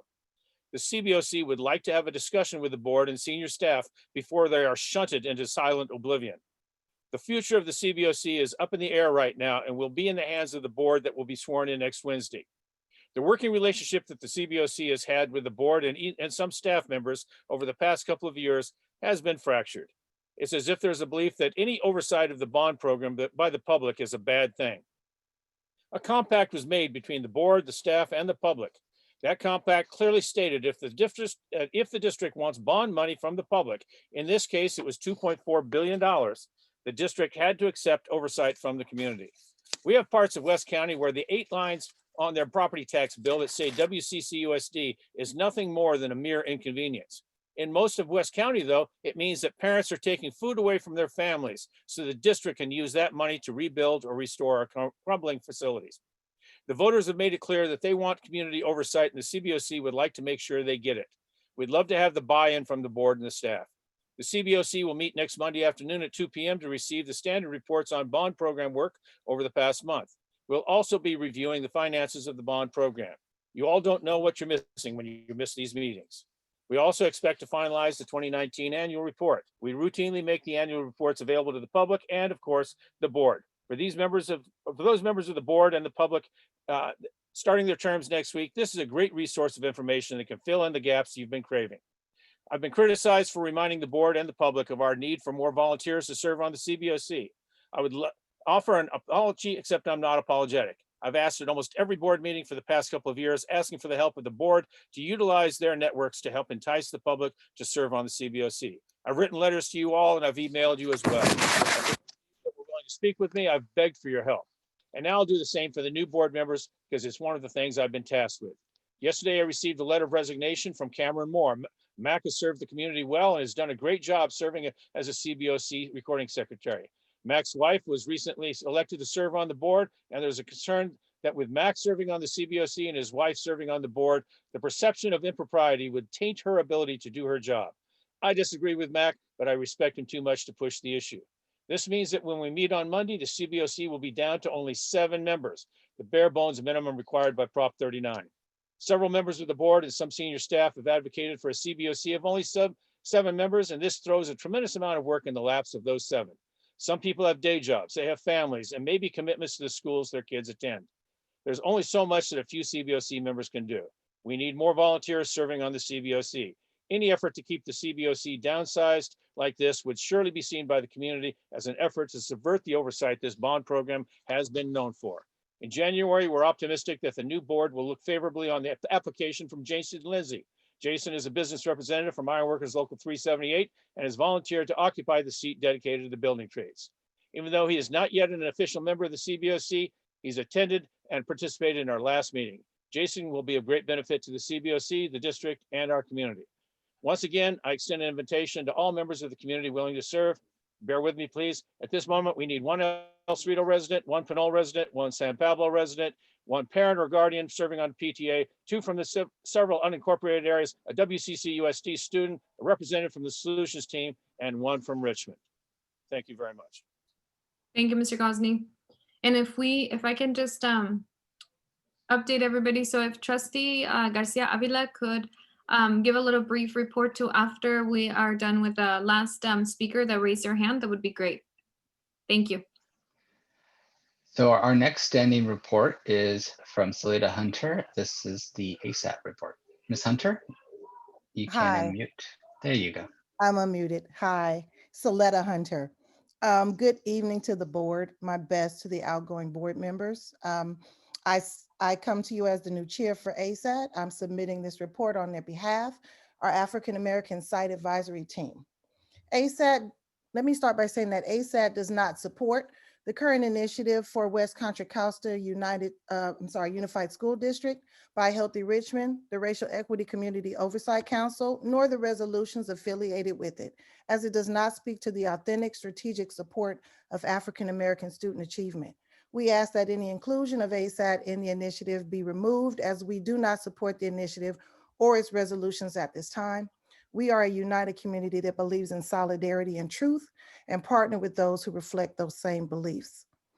ASAT is working diligently to collaborate with school sites and the district to create initiatives that will help to close the achievement gap for African American students.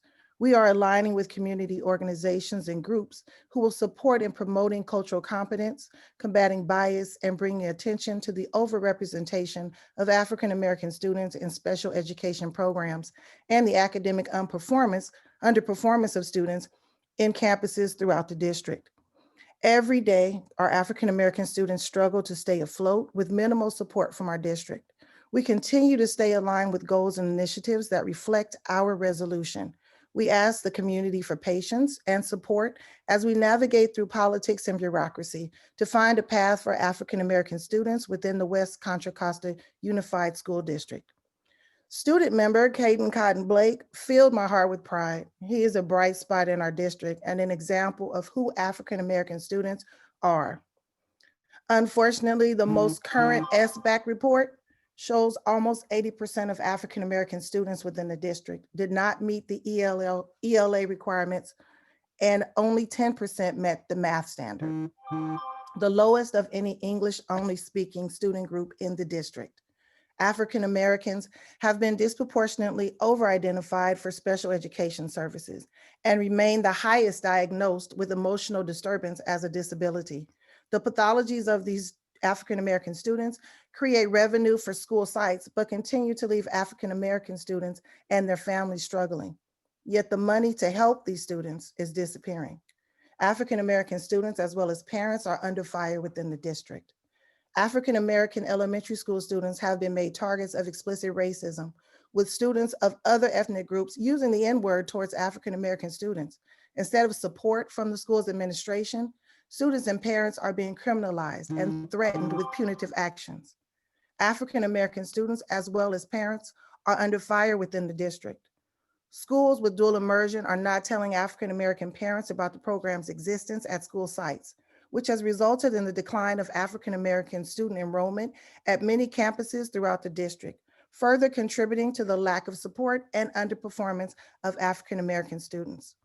African American parents are still fighting for justice for their African American children. African American high school parents and students are being ignored by teachers when requesting meetings to address African American student achievement, and instead met with union representatives, department heads, and administrators in their first interactions with teachers, while schools attend professional development for cultural competence and equity. Yet the money to support African American students is disappearing.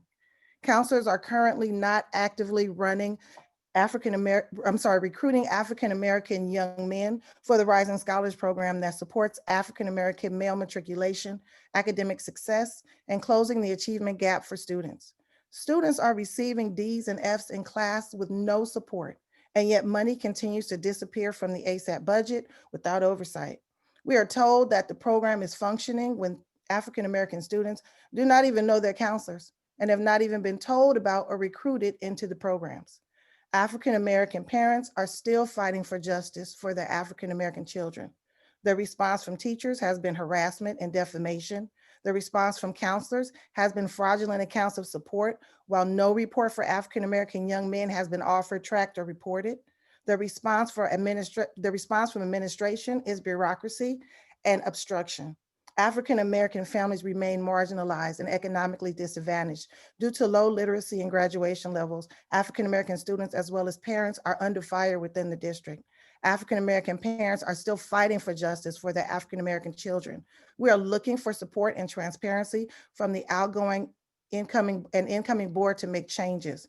We do support our Council of Elders' current initiative to implement hands-on work with African American children, parents, families, and communities to close the vast achievement gap for African American students. We ask again for the community for patience and support as we navigate through politics and bureaucracy to find a path for African American students within the West Contra Costa Unified School District. Thank you for your time. Thank you very much, Ms. Hunter. Our next standing report is from Jose De Leon. Good evening, board members and Superintendent Duffy. We are also looking to continue working in collaboration as we look through a through line with all the different programs that the district has for race and equity. We want to make sure that there's alignment and that there's a common purpose for any program that the district is putting together, from the strategic race and equity work that is a collaborative between the different unions, to the Office of African American Student Achievement, to the Director of Climate for the district and the Oversight Committee. We're willing and open-minded in helping to create this through line so the district can move forward in this important work. Additionally, we are also open to continuing conversations as we move towards planning for reopening schools, if that is something that's coming up. We really do not want to be left out of the conversation and or be planning last minute as things change in California. Once again, we'd like to thank the outgoing board members for all their work. And also, we want to continue collaborating with the incoming board to make sure that our students are served. Thank you and have a good night. Thank you, Mr. De Leon. Our next standing report will be from Marissa Glidden from UTR. Good evening, board members. I've got a long list of thank yous for a delayed Thanksgiving gratitude. I first want to start by thanking all of our outgoing trustees, Trustee Hernandez Jarvis, Trustee Lara, and Trustee Panis. It has been so wonderful to work with you. It's been really inspiring to see the passion that you have for our schools and for our students. And I just cannot give enough appreciation for what it takes to be on this board and the work that you put in. And I'm very grateful and looking forward to working with you on what comes next. I also want to thank all of our educators, our administrators, and our school staff. It has been a very challenging time, as you all know, and I'm just so thankful for the work that they're putting in right now. I also want to appreciate the district and school staff that were involved with the immunization event. It was incredible to see the creative ways that the district came together to serve so many students that weren't able to get what they needed through by having the immunization fair and the Thanksgiving meals that were handed out at that event as well. So thank you to everyone involved in that. I also want to thank everyone putting on the professional development, especially the ed tech team. They have been working so hard, our fabulous ed tech team, including the IT department, making sure that students have up-to-date tablets and coming up with just incredibly creative ways to reach all of our teachers and classified staff with new education technology and uplifting the voices of classified staff and educators that are doing a fantastic job so that we can collaborate district-wide. I think it's really incredible that we've come up with ways to collaborate not just with our school sites, but district-wide. And I want to give a huge shout out to the Ed Tech Committee for that PD. I also want to thank everyone involved in the Race and Equity PD. That's a huge group of administrators, educators, district staff who are putting on tons of hours of planning to make that happen. Another thank you in my long list of thank yous tonight is to Will and the Office of African American Student Achievement for the exceptional work that they are doing and the really creative ways that they're coming up with to serve our students. That's it for my long list of thank yous. Again, a huge appreciation to our outgoing trustees for all that you've done. Oh, and I forgot the most important one. It's big on my notes. A huge thank you to our students, to our amazing students who are going through an incredibly challenging time. I am so grateful for all that you're doing, so impressed by the ways that you're helping each other and the amazing work that you're doing in this unprecedented time. So huge thank you to everyone working hard right now. Thank you for your time. Thank you so much, Ms. Glidden. I do see one more hand raised, but I don't know, Ms. Williams, if you represent a standing report. I'm gonna let you unmute. Can you let me know if this is for a standing report? Thank you so much for acknowledging me. It's not for a standing report. It was actually for a comment, so I can wait if necessary. Yes, thank you. Thank you. Okay, thank you. Thank you. So that concludes the standing reports. Thank you so much. And I want to give an opportunity for Trustee Garcia Avila to also share right now as well. Let me see, where's Trustee Garcia Avila? Okay, there you are. I didn't see you for a second. Thank you. Thank you. So I also attended the Kennedy Y plan today, and I was really, really motivated and inspired by a student in particular who had suggested interpreters for non-English speakers at school. And I think that's super important to not only have paid or maybe not paid, it could be students, I don't know, it's just a suggestion, but it could either be paid teachers who are bilingual and know either Spanish or another language and English to be there one-on-one and just help our students, because I know it's super hard coming into this country not knowing one single word of English and trying to master math, science, English itself, and also other things that they would like to enjoy.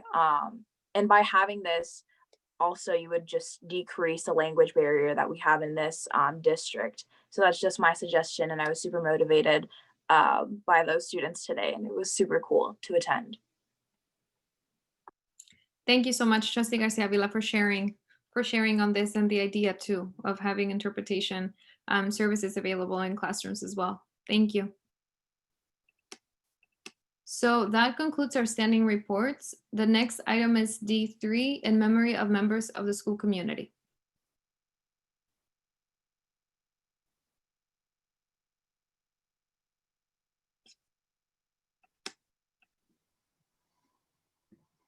Great, thank you. And I'm going to ask again, Mr. Aurelio, to pull that up for me. Thank you so much. So the district would like to take time to recognize the contributions of members of our school community who've passed away. The district requests the community to submit names to be reported as a regular part of each agenda. Retired typist clerk June Fleskes passed away. Ms. Fleskes worked for the district from 2007 to 2017 as a substitute clerk and typist clerk at Collins Elementary. She was an avid gardener and particularly enjoyed working part-time for the district. Our thoughts go out to the family and friends in their loss of their loved one. Take a moment of silence.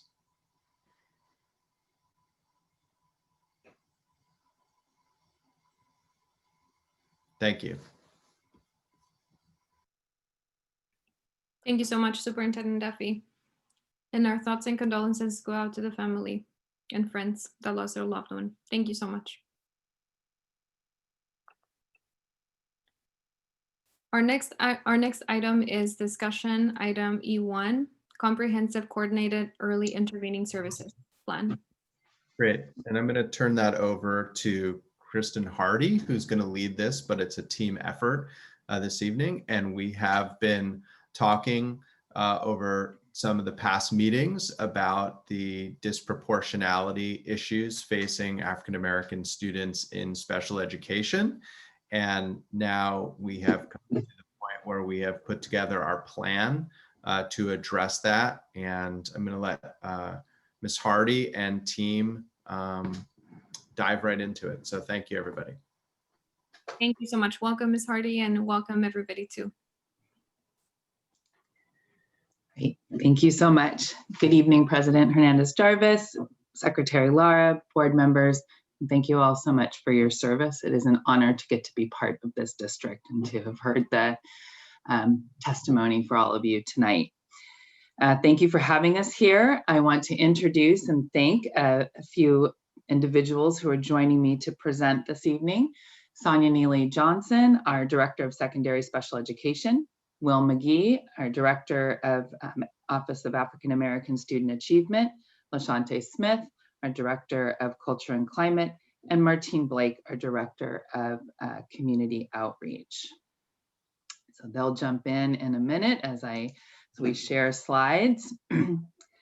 So broad and diverse group of individuals within and outside of our organization have spent the past 6 months meeting and working on this plan.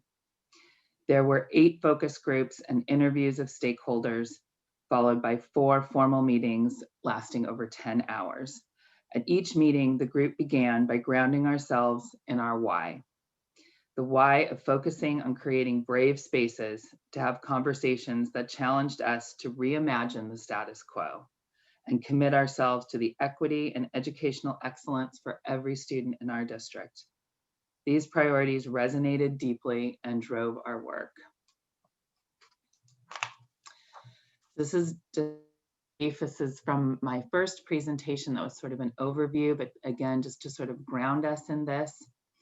So in the late 1970s, with the reauthorization of the Individuals with Disabilities Education Act, the US Congress recognized the significant impact and national trend of the over-identification of students of color for special education and the long-term, lifelong negative impacts for that disproportionality. When districts remain disproportionate in the same area for 3 years, they move into another status of significant disproportionality.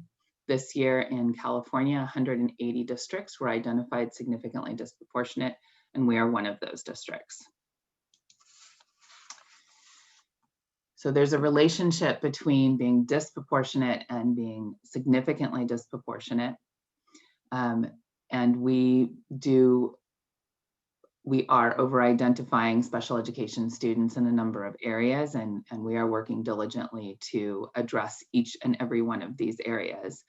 So in the areas where we're disproportionate, which means that we've exhibited disproportionate trends for our special education students overall for anywhere between 1 and 3 years, we create what's called the Special Education Plan, formerly the Performance Indicator Review Plan. This has a broad stakeholder group.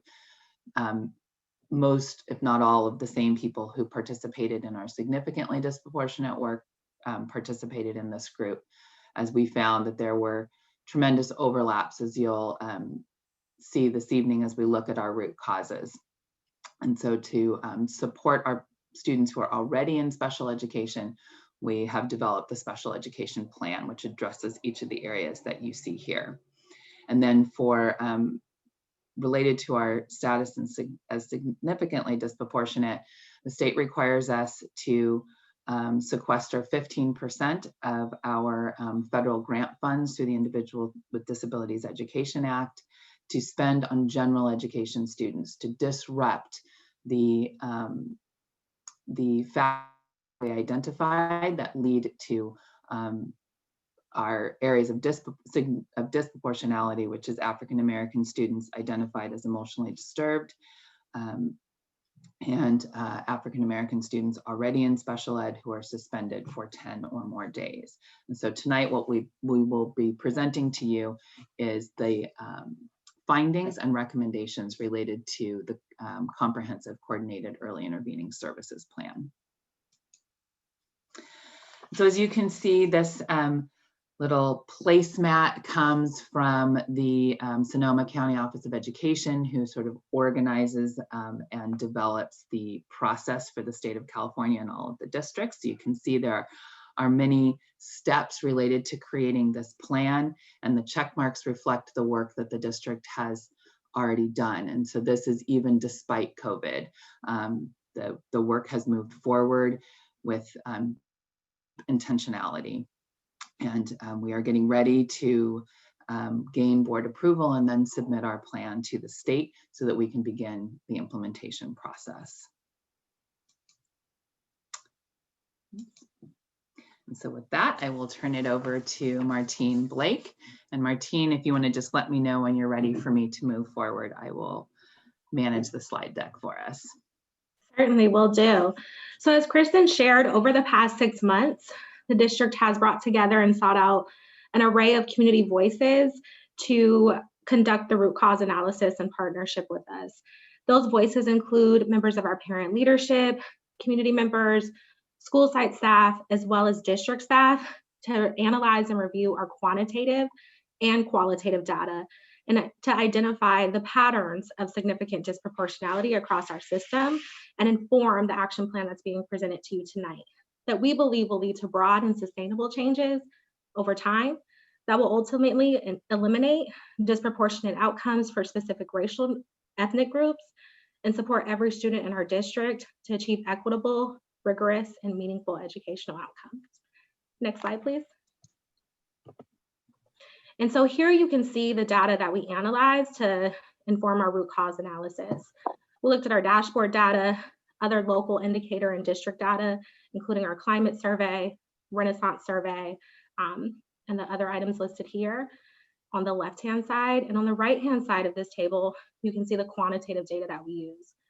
So as Kristen alluded to, we held several focus groups, and in those focus groups, we used a self-assessment tool called the annotated checklist for groups to answer questions that were specifically tailored to our WCCUSD community.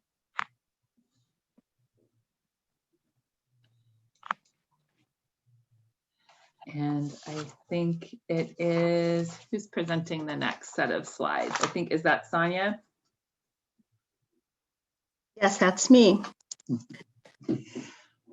Good evening, everyone. And so now I'm going to be talking about some of the key findings when we were doing some of this root cause analysis. So, but basically, first I'm going to start talking about data. So consistent with the data shared last June by Superintendent Deputy and earlier this fall by Mr. McGee, the total number of African-American students identified as ED across the district is 27 students currently. So this number is actually relatively small at this point. In terms of other data, both qualitative and quantitative, the data suggests that beginning early in our elementary school, there is a direct correlation between discipline, attendance, literacy proficiency for our African-American students, disenfranchisement among our African-American families, and limited cultural proficiency among our teachers and staff. During the 2019 and 2021 school years, we've looked at our Star Renaissance data, and it indicates that over 50% of our African-American students are struggling readers by second grade. So this gap does not continue to close over time, as only 20% of our African-American students district-wide are achieving proficiency or above on the California State Annual Assessment, which we know as CASP, as opposed to the 35% of our students overall. So more than any other racial or ethnic group, our African-American students also experience chronic absenteeism at approximately 25% year over year, as opposed to the district average of 16.7%. And so although not clearly evident in our quantitative data at the elementary level, but evident in anecdotal data, our African-American students are excluded from the classroom based on office referrals. High staff turnover and limited numbers of African-American teachers result in the low cultural proficiency and limited application of culturally responsive pedagogy within the classroom to support effective engagement and learning. So over time, the district's African-American students increasingly have lost out on instruction in academics and social emotional learning, and then they miss out on the opportunities to practice and perfect the learning to learn behavior skills required for the classroom. These trends result in students increasingly falling behind academically and disengaging from school through escape, which is an example is absenteeism, or acting out, which results in being excluded from the classroom. And families are often distrustful and choose not to partner with the schools. These patterns establish the risk factors that by the secondary level result in disproportionate rates of suspension and identification of students as emotionally disturbed. African-American students are suspended 2.5 times as frequently as the overall district suspension rate, which is 12.7% versus 5.5%. and are often found eligible for special education under the category of emotional disturbance at 3 times their representation in the overall population. So 47% of the students identified as emotionally disturbed are African American, and they are only 15% of the district's overall population. 1 in 4 of these students are found eligible in elementary school, which supports the anecdotal data that school staff conflate behavior with disability, and that special education is the only intervention available. Next slide. Okay, so now we're going to go, so this is 10, thank you. So now we're gonna talk more specifically about our plan elements. We should be on slide 11, great. So what we will be doing between now and September 30th, we're gonna be looking at the root cause analysis. We will identify general ed students using criteria that indicates that they are at risk for future identification for special education and suspension. We're gonna also be using the $900,000, which represents 15% of our ID grant to prevent over-identifying for special education and provide targeted intervention and support to these students. We're also going to be identifying promising practices over time to expand and share across the district to improve outcomes for all students and reduce our disproportionality. Next slide. So now I'm going to talk a little bit about the root causes that we were able to identify. Like Martine said earlier, we spoke to multiple groups, teachers, counselors, parents, school psychologists, site administrators, and community members. And these were some of the root causes that were identified in their feedback data. The first one is implicit bias and lack of cultural awareness, which results in disproportionate outcomes for our African American students, including over-identification and suspension.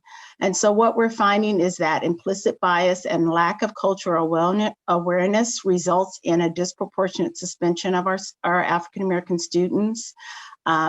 We have inadequate relationships with African American students and families connected to the school. There's evidence of disrespect and bias against African American families and students, and then limited beliefs and abilities from teachers that looks like in terms of teacher expectations of students, and then misconceptions and cultural dissonance.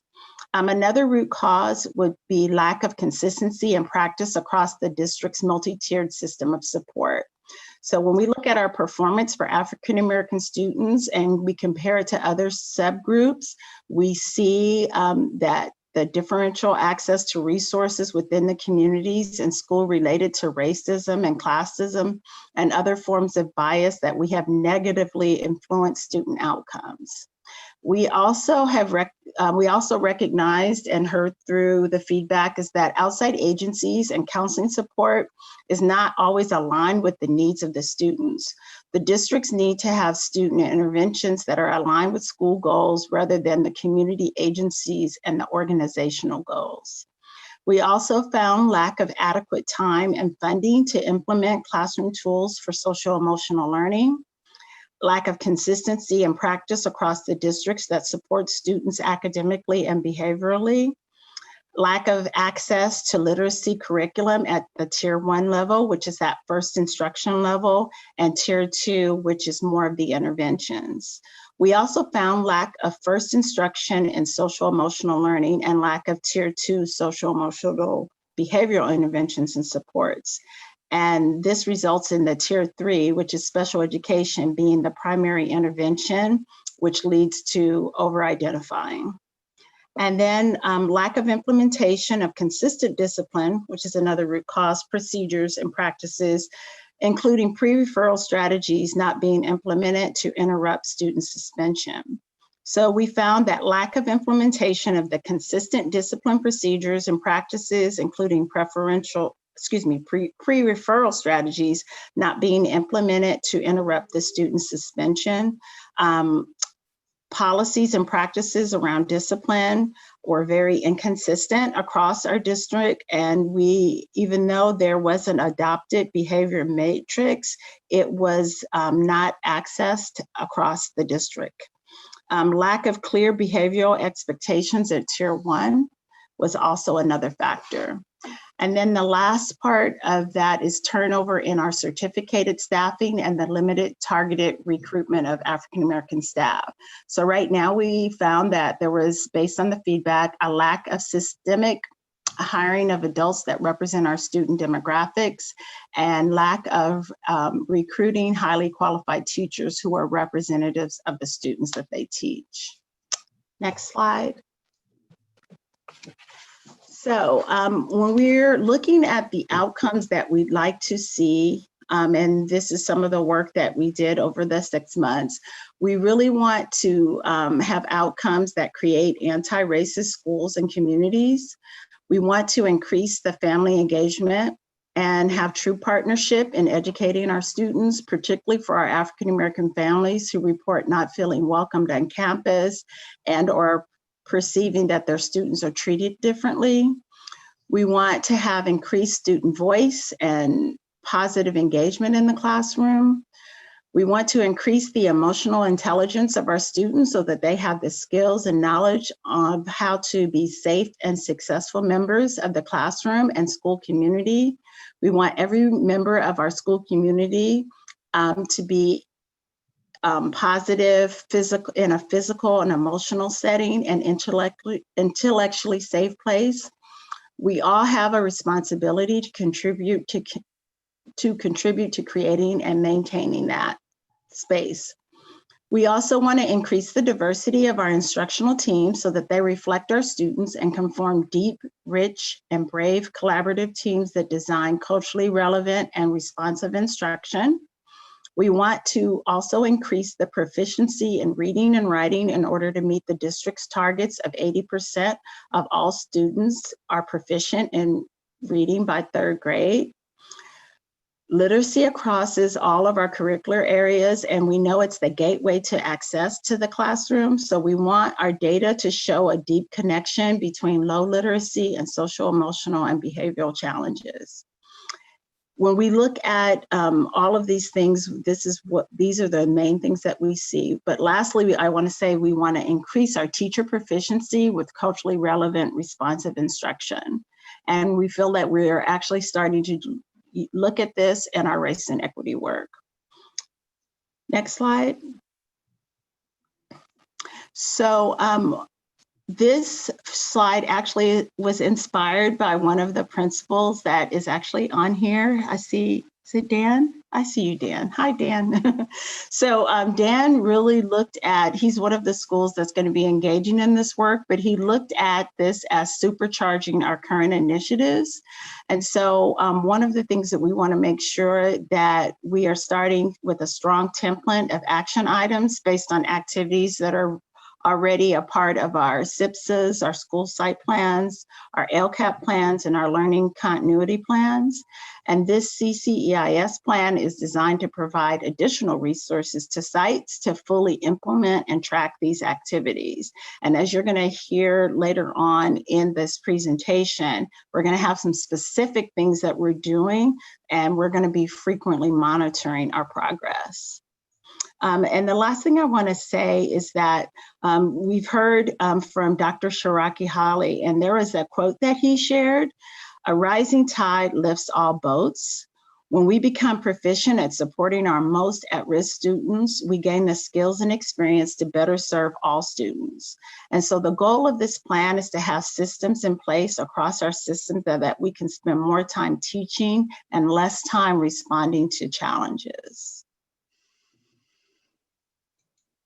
Next slide. Oh, I'm sorry. So these are some of our measurable outcomes. And like we said earlier, there's a close connection between literacy, behavior, the social emotional skills in students and families, the engagement, and for our families to feel respected and have a sense of safety at school, and teacher efficacy with culturally responsive instruction. So when you look at these outcomes, and I'm going to just do a quick read of them because I think it's important to know that as we're doing this work, these are the ways that we're going to measure. So by November 2021, we want 100% of our target students to achieve and maintain at least 95% attendance. We want our students in school so that they are learning and getting the instruction. By June 2022, we want to target students and we want to reduce office referrals during in-person instruction by a 5% baseline. And so we really do want to track those referrals because we do notice that that's something that is not always happening across our system, and in really understanding why students are being excluded, and want to reduce that by 5%. Number 3, we want to have the students at the target schools to improve their relationships with their teachers by 5%, starting from February 2020, which is based on our baseline survey, and look at that aggregate school data taken in May 2022. And by June 2022, we want 80% of our target students to achieve mastery and proficiency of grade level literacy skills. And we're going to be looking at proportional growth from our baseline as measured by our district assessments. Next slide. We want parents at target schools to improve authentic, and I'm going to use that word again, authentic engagement, as well as increase their perception of respect and caring relationships with our school staff by 5% from February 2020, which will be our baseline survey, and then based on the aggregate school data taken in May 2022. And then by June 2022, we want the district will build a culturally responsive MTSS framework that will provide appropriate levels of academic, social, emotional, and positive behavioral intervention support that will lead to a reduction of 5% in office referral rates as measured by disciplinary records. And then last, by June 2022, teachers will increase the use of culturally responsive and relevant instructional practices in the areas of social-emotional learning, behavior, and academics. And measurements will include teacher and student surveys, goals, instructional walkthroughs, etc. Next slide. Okay, so I think this is John and Will. This is Thank John. you, Sonia. You carried a lot there. Thank you very much. Yeah, and that's tough to follow, Ms. Neely Johnson. So good evening again, board. And so the next thing that we'll be talking about is just the work and what will be going into it, and just focusing on the funds on a few sites to supercharge the initiatives that we're already engaged in, and then identify what works so we can refine the practices. So next slide, please. As Ms. Neely Johnson mentioned, the race and equity work, she quoted Dr. Shiraki Holly. We can quote Dr. Pedro Noguera for giving us a lot of information, and it's very invigorating to see a lot of our professionals wanting to do this work and then also asking for the presentations. And this, the CCEIS plan goes along with our race and equity work, just like we had the weekend workshop. And so much of the money in the plan will be spent on increasing the staffing to support the work. School psychologists play an important role. And one of the things that the school psychologists do is they can prevent the over-identification and prevent the disproportionality, because they will do this work and they will really be working with the general ed students too. And so the psychs hold the social, emotional, and behavioral support at all tiers, but they don't always have the time to focus on the activities outside of special education. And so this is one of the reasons why it's important to increase their time on each campus. They'll have 3 days per week in the general education program. And this will hopefully reduce assessments for the special education program, because we can do the work before the child is identified. And then lastly, the new CCEIS coordinator position will assist with the logistics of gathering and monitoring data for the students who are identified to receive the supports for this program. This person will schedule and plan for the SSTs, which are the student success team meetings, where the individual learning plans will be developed. And then the individual learning plans will be robust, and then the SST will document that with the goals only in the areas identified and needs and based on the data. And then again, just like Ms. Neely Johnson stated, we do see that there's a disconnect between organizations. So doing this work in-house will yield a lot of benefits. Thank you. Lashante? Thank you. So in addition to the staffing changes, there will be a variety of professional development that's built into this plan. One of which is meeting monthly with the 4 school psychologists who will have full-time is now allocated to the sites. They will meet along with the 6 LCAP psychologists that we already have in our district for monthly collaboration and really focus professional learning around restorative practices within a tiered system of support. And so the goal of that is that we already have psychologists who have LCAP time to come into this collaborative so that we're really refining what this work will look like and sharing best practices across our district. In addition to that, we want to continue to beef up what we're doing at our sites in regards to PBIS. And so really making sure that all of our sites are using the PBIS framework at every tier.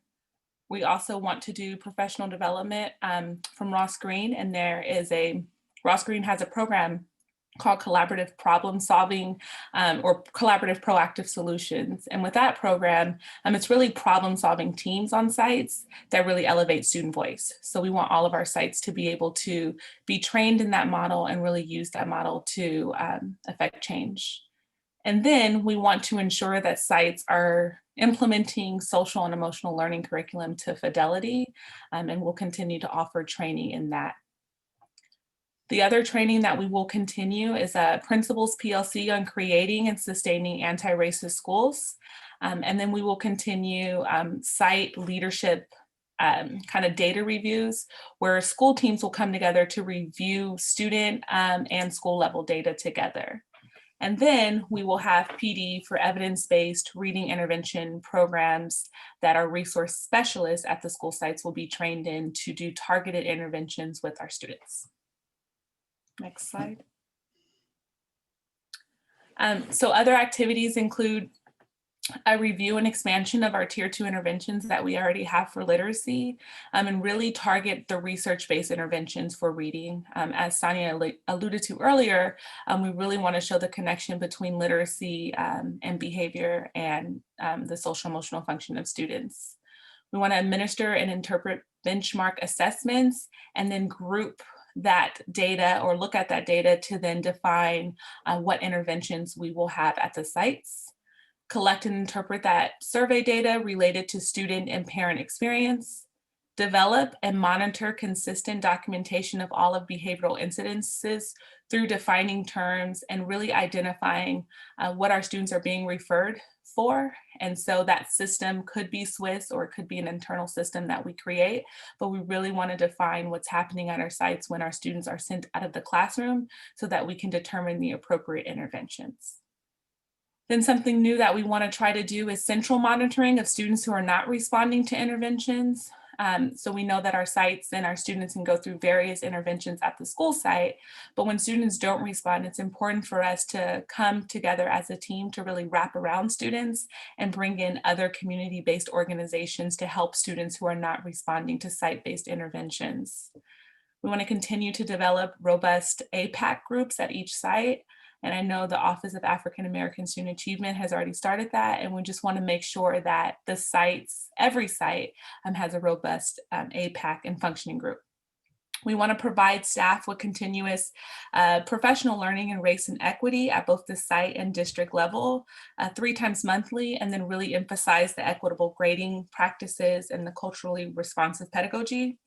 And then facilitate district-wide and staff workshops on a wide range of culturally relevant topics to support our African American students. So we select schools based on a profile, and the profile included high rates of discipline or suspension at the secondary feeder sites. And not only high rates of suspension, but really looking at the disproportionality in suspension. We looked at the dashboard data, and so schools had to be orange and or red for 2 consecutive years and at least 3 of 6 categories listed. And then their enrollment had to consist of at least 8% of African American students. Next slide. Shante, do you want to talk a little bit about the student profile? So those students that we identified as potentially at risk in the future so that we can disrupt the cycle.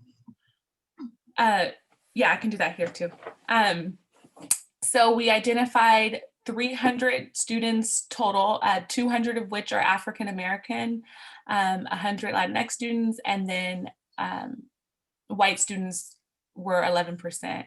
And so really we need 270 target students, but we identified 30 or 300 students, which is 30 over our target students, to backfill for students who move or who are identified as special education during the implementation period. Because again, this is focused on general education students. So we over-identified students for the purposes of this to make sure that we have enough students throughout the implementation.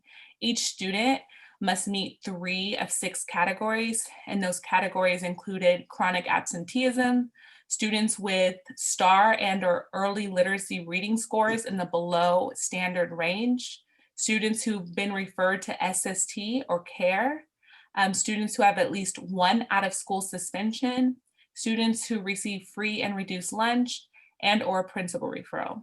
So students are going to be identified if they meet 3 of these 6 categories. And so now comes to the part of selecting schools. So many schools in our district fit the target school criteria, but part of the selection considerations were that we wanted schools that reflected multiple families of schools so that these identified promising practices can be extended beyond the elementary into secondary and have a sustained and lasting impact. And we wanted to make sure that the schools were not part of other targeted programs so that we can clearly see what's working and what's not working and really pinpoint key practices that we can then build to throughout our district. We wanted to make sure that sites had the capacity to engage in this work and the willingness to share the work that they will be doing. And so as you see on this slide, you can see the number of African-American students at each of the sites and the corresponding percentage, as well as the number of African-American students in special education, and then the number of CEIS target student eligible African-American students. And we do want to thank each principal for their willingness to participate in this, and those principals are Kim Moses, Dan McDonald, Joey Sumberg, and Taylor Parham. And so we're super excited to begin this work. And I really want to thank the 4 principals for agreeing to be here tonight. We approached them a few weeks ago to kind of share what our thinking was, and they and their staff have just really jumped in and embraced this process. And we are really looking forward to getting started to work with these schools because they are taking this work on really seriously and really wanting to deeply engage in it. So I've included a brief snapshot of the budget. The full extended budget was included in the materials for this evening's presentation.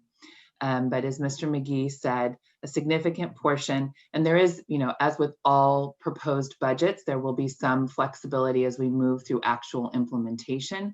But one of the core elements to this, to really moving initiatives in the district from being initiatives to being fully and deeply implemented, is that staff component.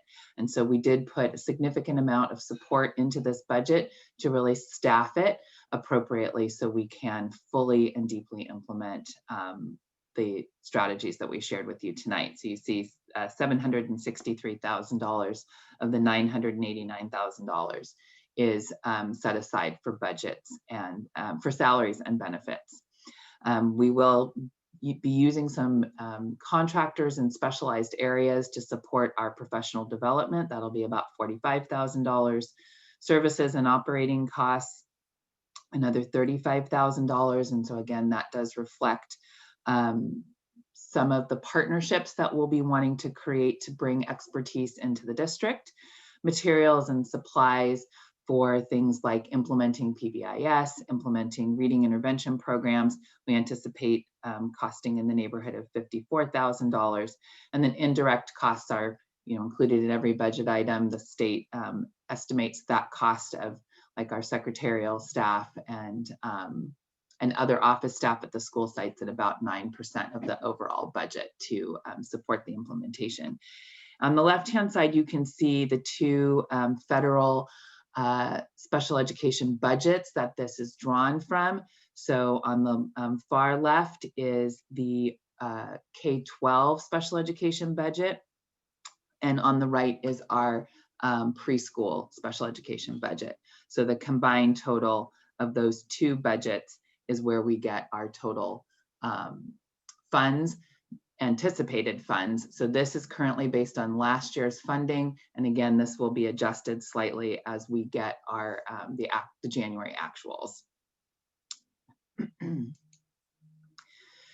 And then I think as I've spoken with all of you before. I have been through this process before, but this year there really is a deep focus in the plan on sustainability, with the idea that districts are going to do this deep, meaningful work.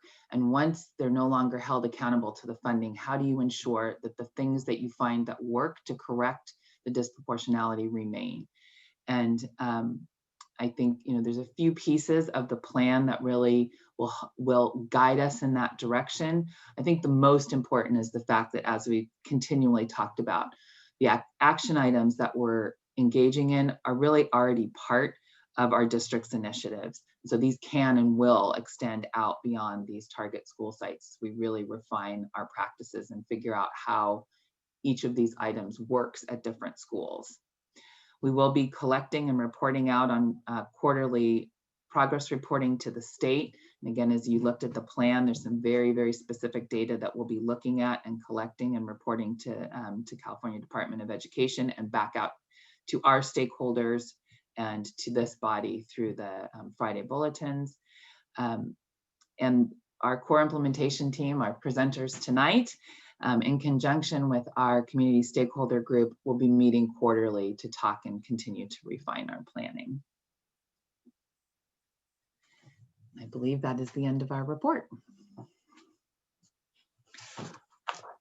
Thank you so much, Ms. Hardy, and thank you to the entire team for your presentation. I would really like to open up now the opportunity for the public to share their comments with us, and if Mr. Aurelio could get that public speaker information, and then we'll give the board a chance to ask questions as well. Yes, not a problem. We have one hand raised, Zilon Harrison. Thank you. That can be 3 minutes. Thank you. Ms. Harrison, you can unmute now. I won't take 3 minutes, but thank you. This was a good plan. I had a lot to say in that plan, and I've seen it represented. However, my concern is, which was my concern when I went to one of the meetings, is a lot of the things that they're offering all Black children have their right to learn and learn in those type of environments. And that should not just be offered to 4 schools. In conjunction with y'all doing it for those schools for that reason, it should be offered to other sites and other parent groups. The APAC should be able to say, hey, we want this, maybe not the whole thing, but it should be offered because Black students need almost everything you guys had on there and then some more. So I appreciate you guys' work, and it was great, and the meetings were lovely because we got a lot of time to share our thoughts. However, I just don't feel that the bad shape that Black students are in this district, we could just leave it to these 4 schools and get the maximum use out of all that feedback you got from a lot of good parents and educators and teachers and things of that nature. I think we need to maximize it and use that feedback at more schools in different capacities, whatever meets that school family needs. But we need to reach out to more Black families in this district and do that, to have so we can close the achievement gap in sequence with doing this. That's my thoughts. Thank you. Thank you. Our next speaker is Scotty Smith. Ms. Smith, can you unmute? Scotty, are you there? I think we've had issues with your phone in the past. It shows that you are able to talk now.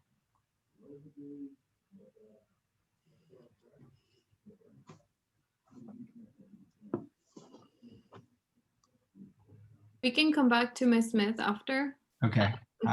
You. Ms. Smith, I'll come back to you. Let me move on to Petronila Fernandez. Ms. Fernandez, you can unmute. Yes. Good evening, everybody. My name is Petronila Fernandez. I am a mother for 4th grader at Forest School. And I want to thank you for the presentation, but actually I am in support for Mrs. Harrison. She said we need to hire more school, more parents for African American and Latino students too. Actually, I want to see more engaged information.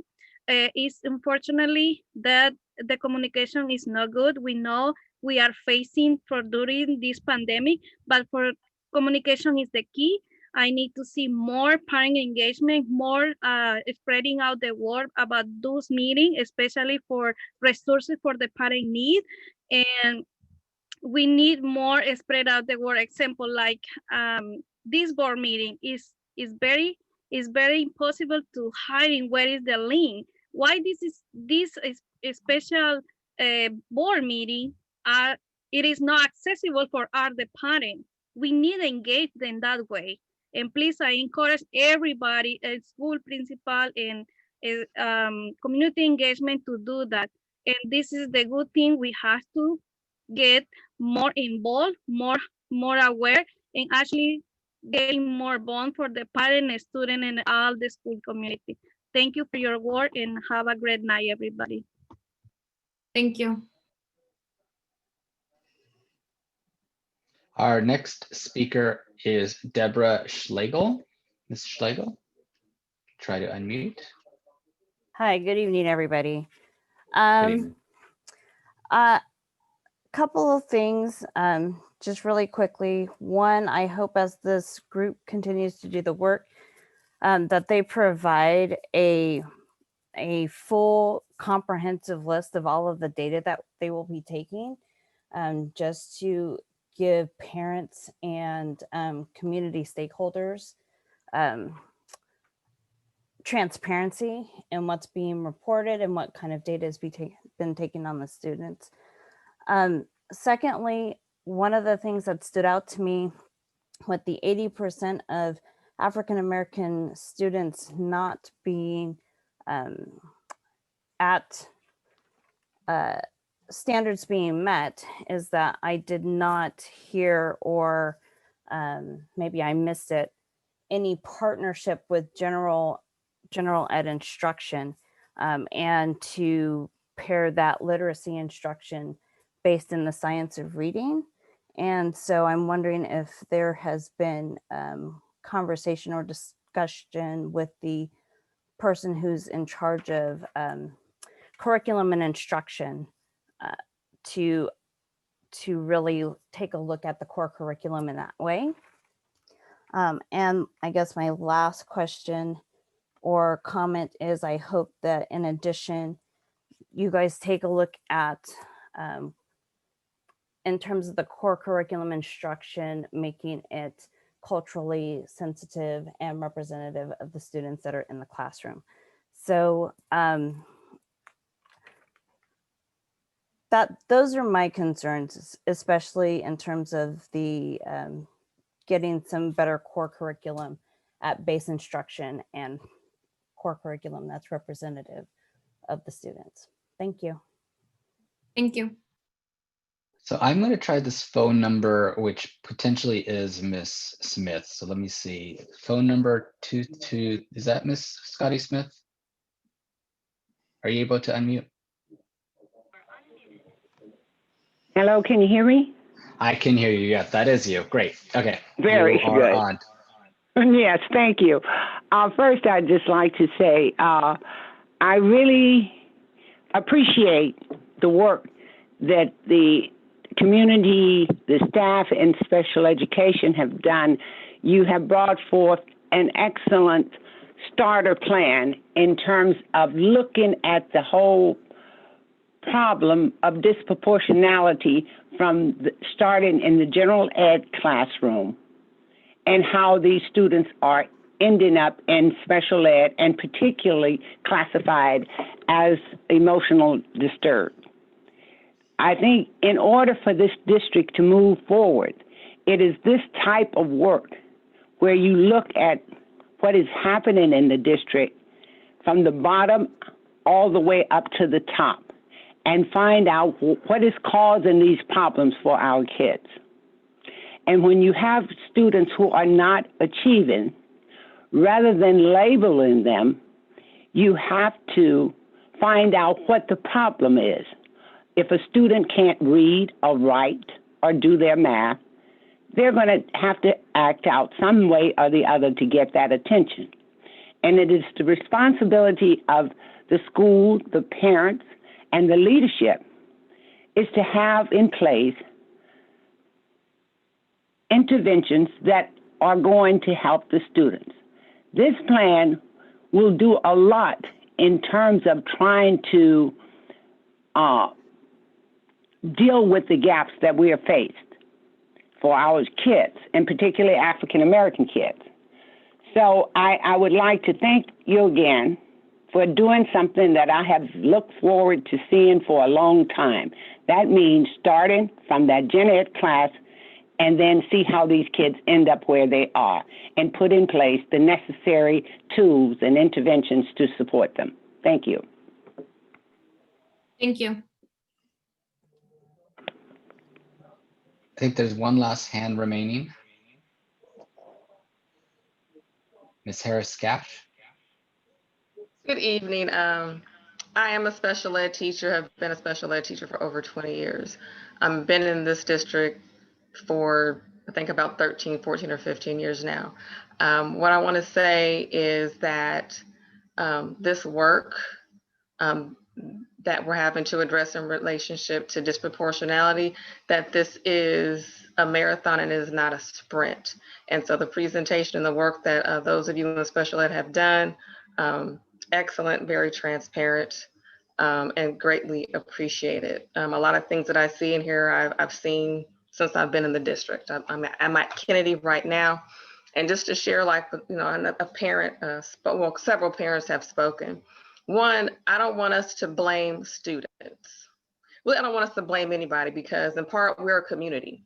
And so we succeed together, we fail together. But really, I also just want to explicitly say, let's not blame students for things that are out of their control.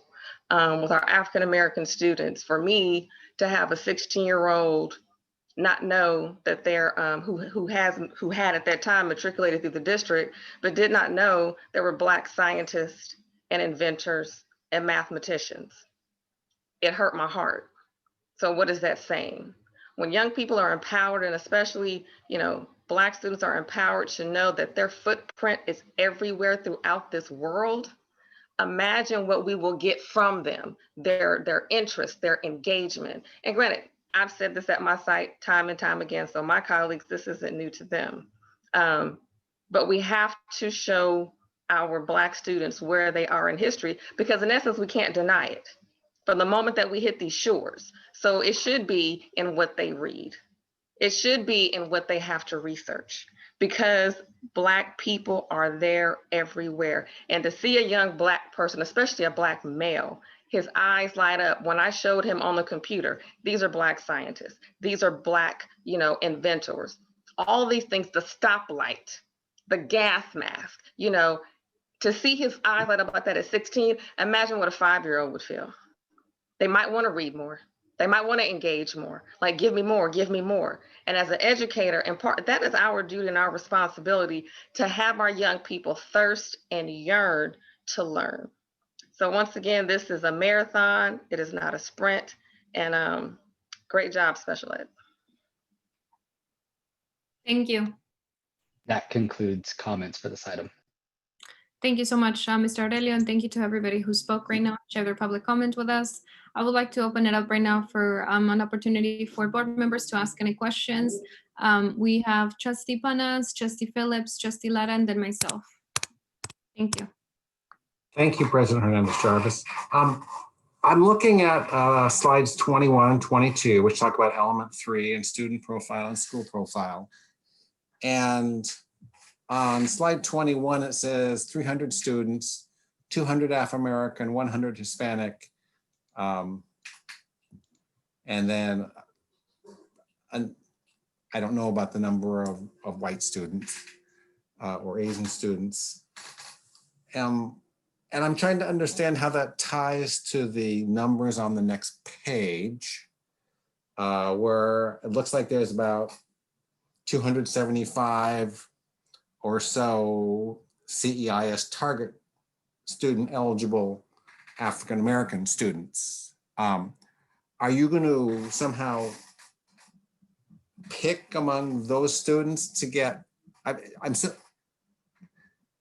not clear if this is supposed to be all African-American students or if it's supposed to be, as it says in the first bullet on slide 21, 200 African American, 100 Hispanic, and then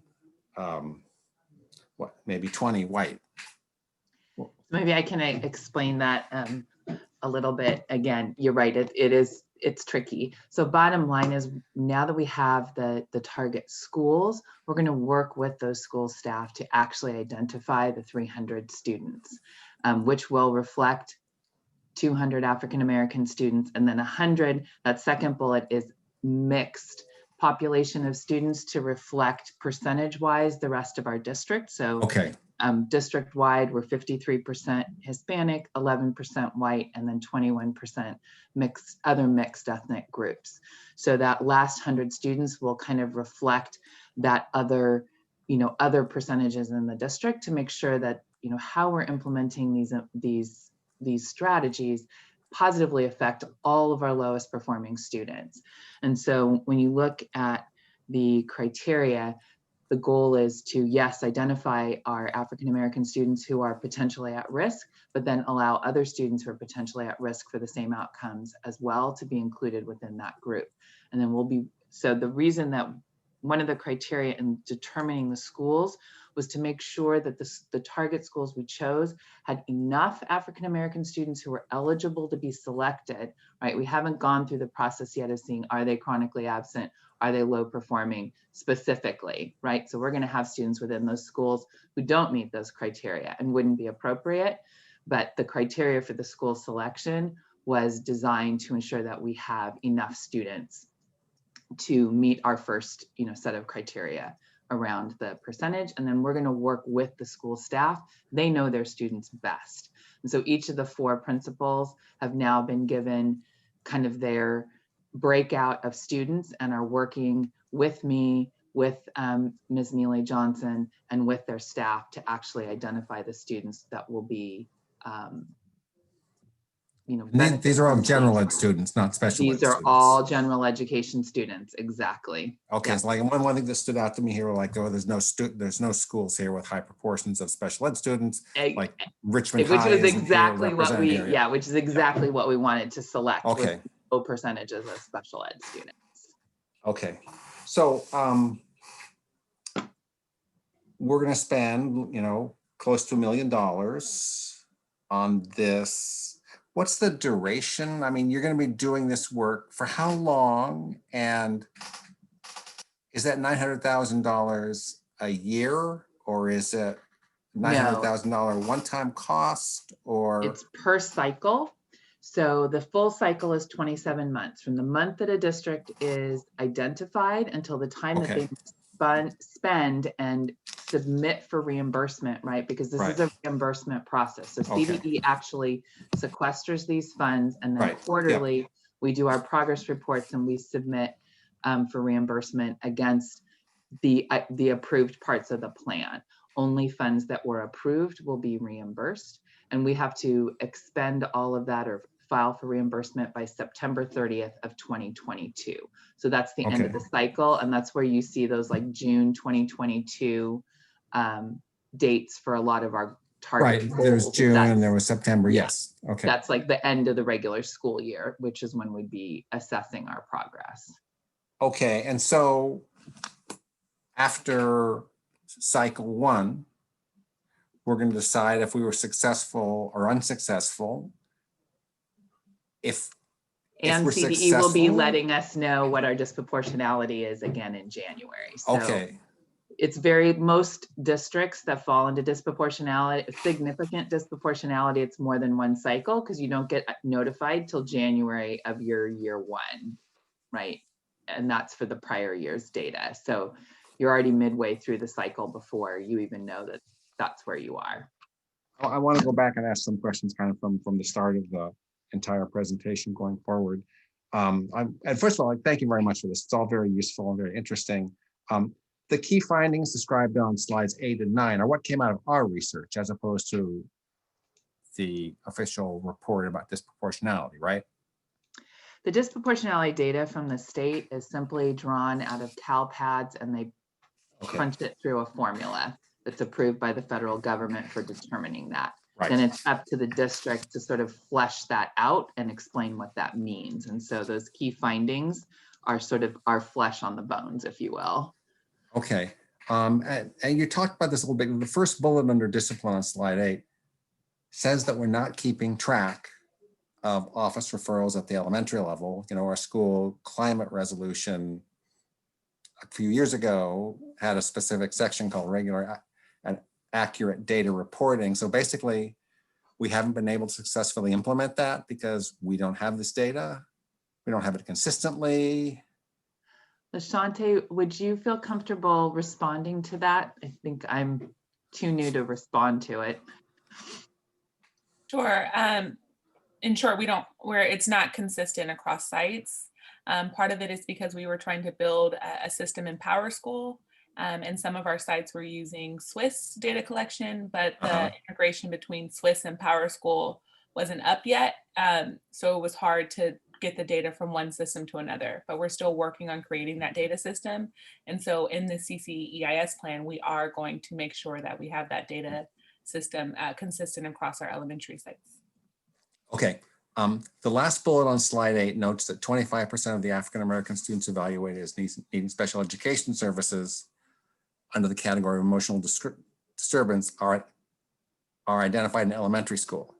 And I'm just wondering what percent of non-African-American students evaluated as needing special education services as emotional disturbance are identified in elementary school. I don't even know if it's more or less. We make this statement about the 25%. What is it for non-African-American students? I can get that for you and put it in a Friday memo. I don't know the number offhand. Okay, do you think it's higher or lower, or don't know? I'm anticipating it's lower. Okay.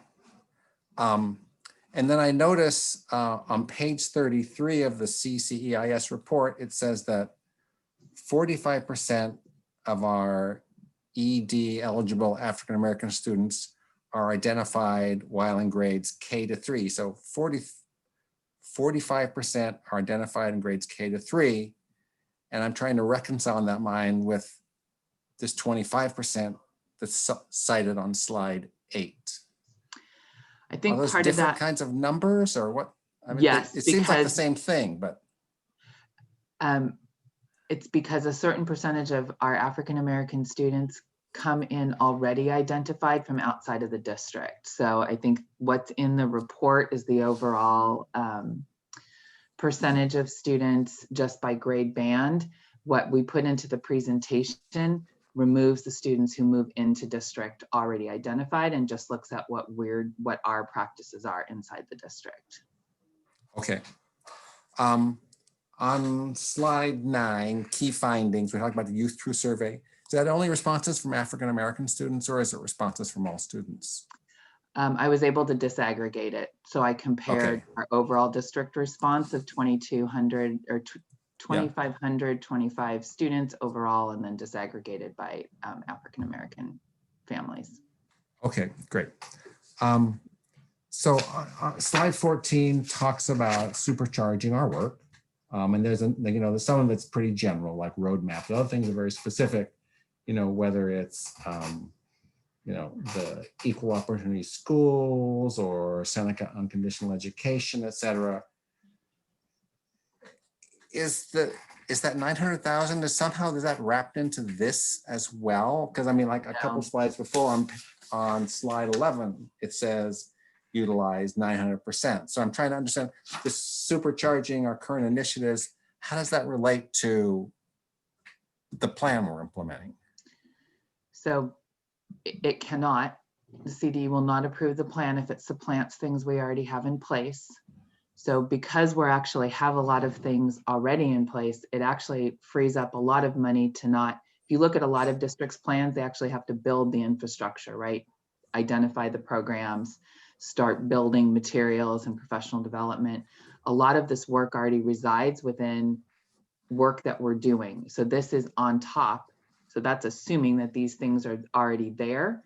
And then all of the plan is focusing on top of this base. Okay, fine. On slide 15, I was very, very happy to see measurable outcomes. So I had some questions about some of them. On slide 15, we talk about target students and target schools. Do those map exactly to the students and schools that are listed on slide 21 and 22, or are those different target students? No, they're exactly the same. Okay. So let's see.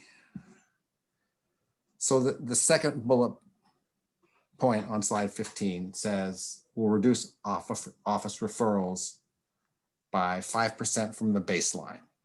Mm-hmm. And that's, you know, by June of 2022, which is 18 months from now. And while 5% is a nice number, I mean, to me, I look at that and I extend it out and I'm saying, that means we will have cut our suspensions in half in either somewhere between 10 and 16 years, depending on which base you use for additional 5% reductions. I mean, are we planning to accelerate that rate, keep the rate the same? Because I mean, like cutting suspension, you know, office referrals in half in 10 or 16 years doesn't sound that exciting to me. I think it's going to depend on what our baseline is. Don't forget, we don't have excellent baseline data yet. So we will be, if you look at the plan between June, well, we really need to wait until we're back in in-person instruction to collect accurate baseline data. Yeah. But then a 5% reduction from that. Obviously, you know, if we can do better than that, that would be fantastic. But that's you know, a fairly achievable goal. And we're looking not at suspensions, right? These are not students being suspended. These are just students being removed from the classroom for, you know, behavioral support. So I think as we build our plan out and we reimagine what these supports look like, you know, I think that's a very achievable goal. But you're right, you know, I mean, like more would be better, but we don't know what our baseline is yet. If our baseline was 100, that means 5% would be 95. And next year and a half would be 90, and then 85, and 85. Like that's a long time to get from 100 to 50. You know, that's like I said, 10 to 16 years, depending on what you're working on. Okay. And then the last one here. Page 4, I mean, like I have to, point 4 on slide 15. I have to confess, I'm skeptical. I mean, like to suggest that any group of target students will achieve mastery and grade level literacy skills, you know, of any group. I mean, the only school in our district where 80% of the kids are at grade level is Kensington. And we're saying that in a year and a half, we're going to take a group of kids who have myriad challenges and 80% of them are going to be at grade level. I mean, that'd be like a miracle. Like if we think we can do that, that's great. But like, who's accountable for getting 80% of those kids to grade level? It will be those sites, and we are relooking at our reading intervention programs. So as that is our district's goal, it feels appropriate to, you know, state that as our goal since we're going to be focusing this work so deeply. So we'll see. That's true, but you know, that goal was in theory based on 5 years of work, and it was all students, not just some of our most challenged students. Okay.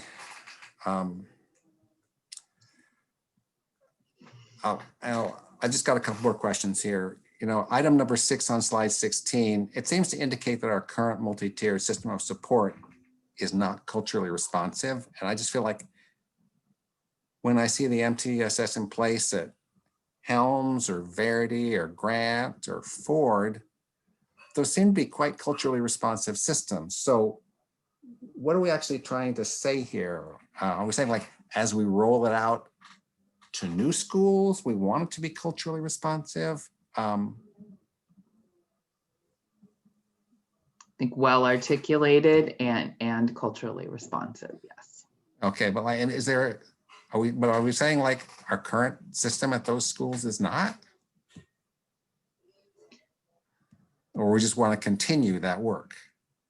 we want to continue that work and ensure that it's there and continue that ensure that the tiers are really well fleshed out and that all sites have the core resources at every tier that we determine as a district and then refined by, what that particular site may need in addition to that. Okay. So my last question here is item number 7 on page 16. And it talks about a great thing, increasing the use of culturally responsive and relevant instructional practices by teachers. At elementary schools, there's some number of, in some schools, a lot of referrals that come in off the playground or out of the cafeteria.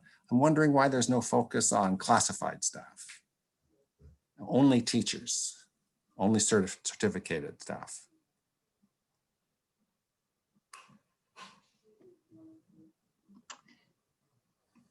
I think because that's what came directly out of the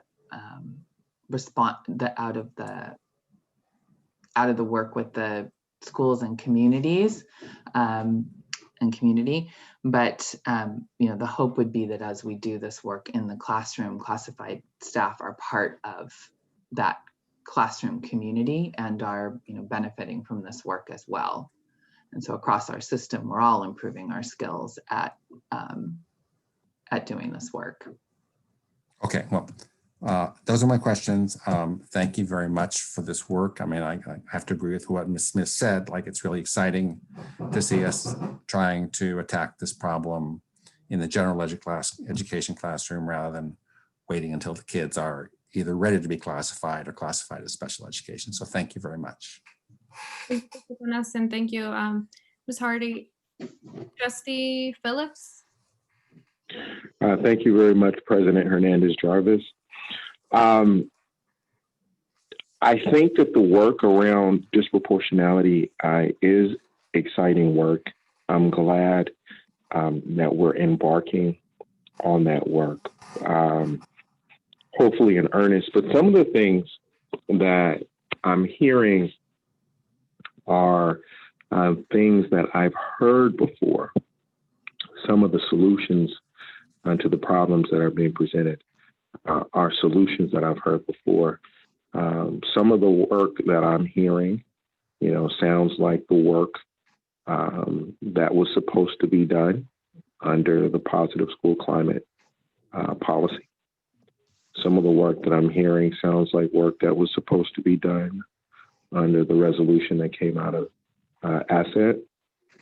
Some of the work that I'm hearing sounds like work that was supposed to be done under the roadmap. And so one of the questions that I have is somewhat similar to Mr. Panis's question. And the question is this: who is going to hold this work? And I heard Ms. Hardy say that this work is going to be held at the site level. And unless we are saying that, each particular principal is going to be held accountable for this work, I need to hear more. And I also need to hear more about who's going to be held accountable or responsible, or who's going to hold the work around scaling up. Because when we had the conversation regarding the positive school climate issues, I mean, if you recall, I heard Sonia Newey Johnson talk about, the matrix that was created that was supposed to be scaled up. We were supposed to be doing the work around tracking of referrals that was supposed to be scaled up. These things didn't happen. And so, this idea that, I agree to a certain extent, that, it's a marathon, not a sprint.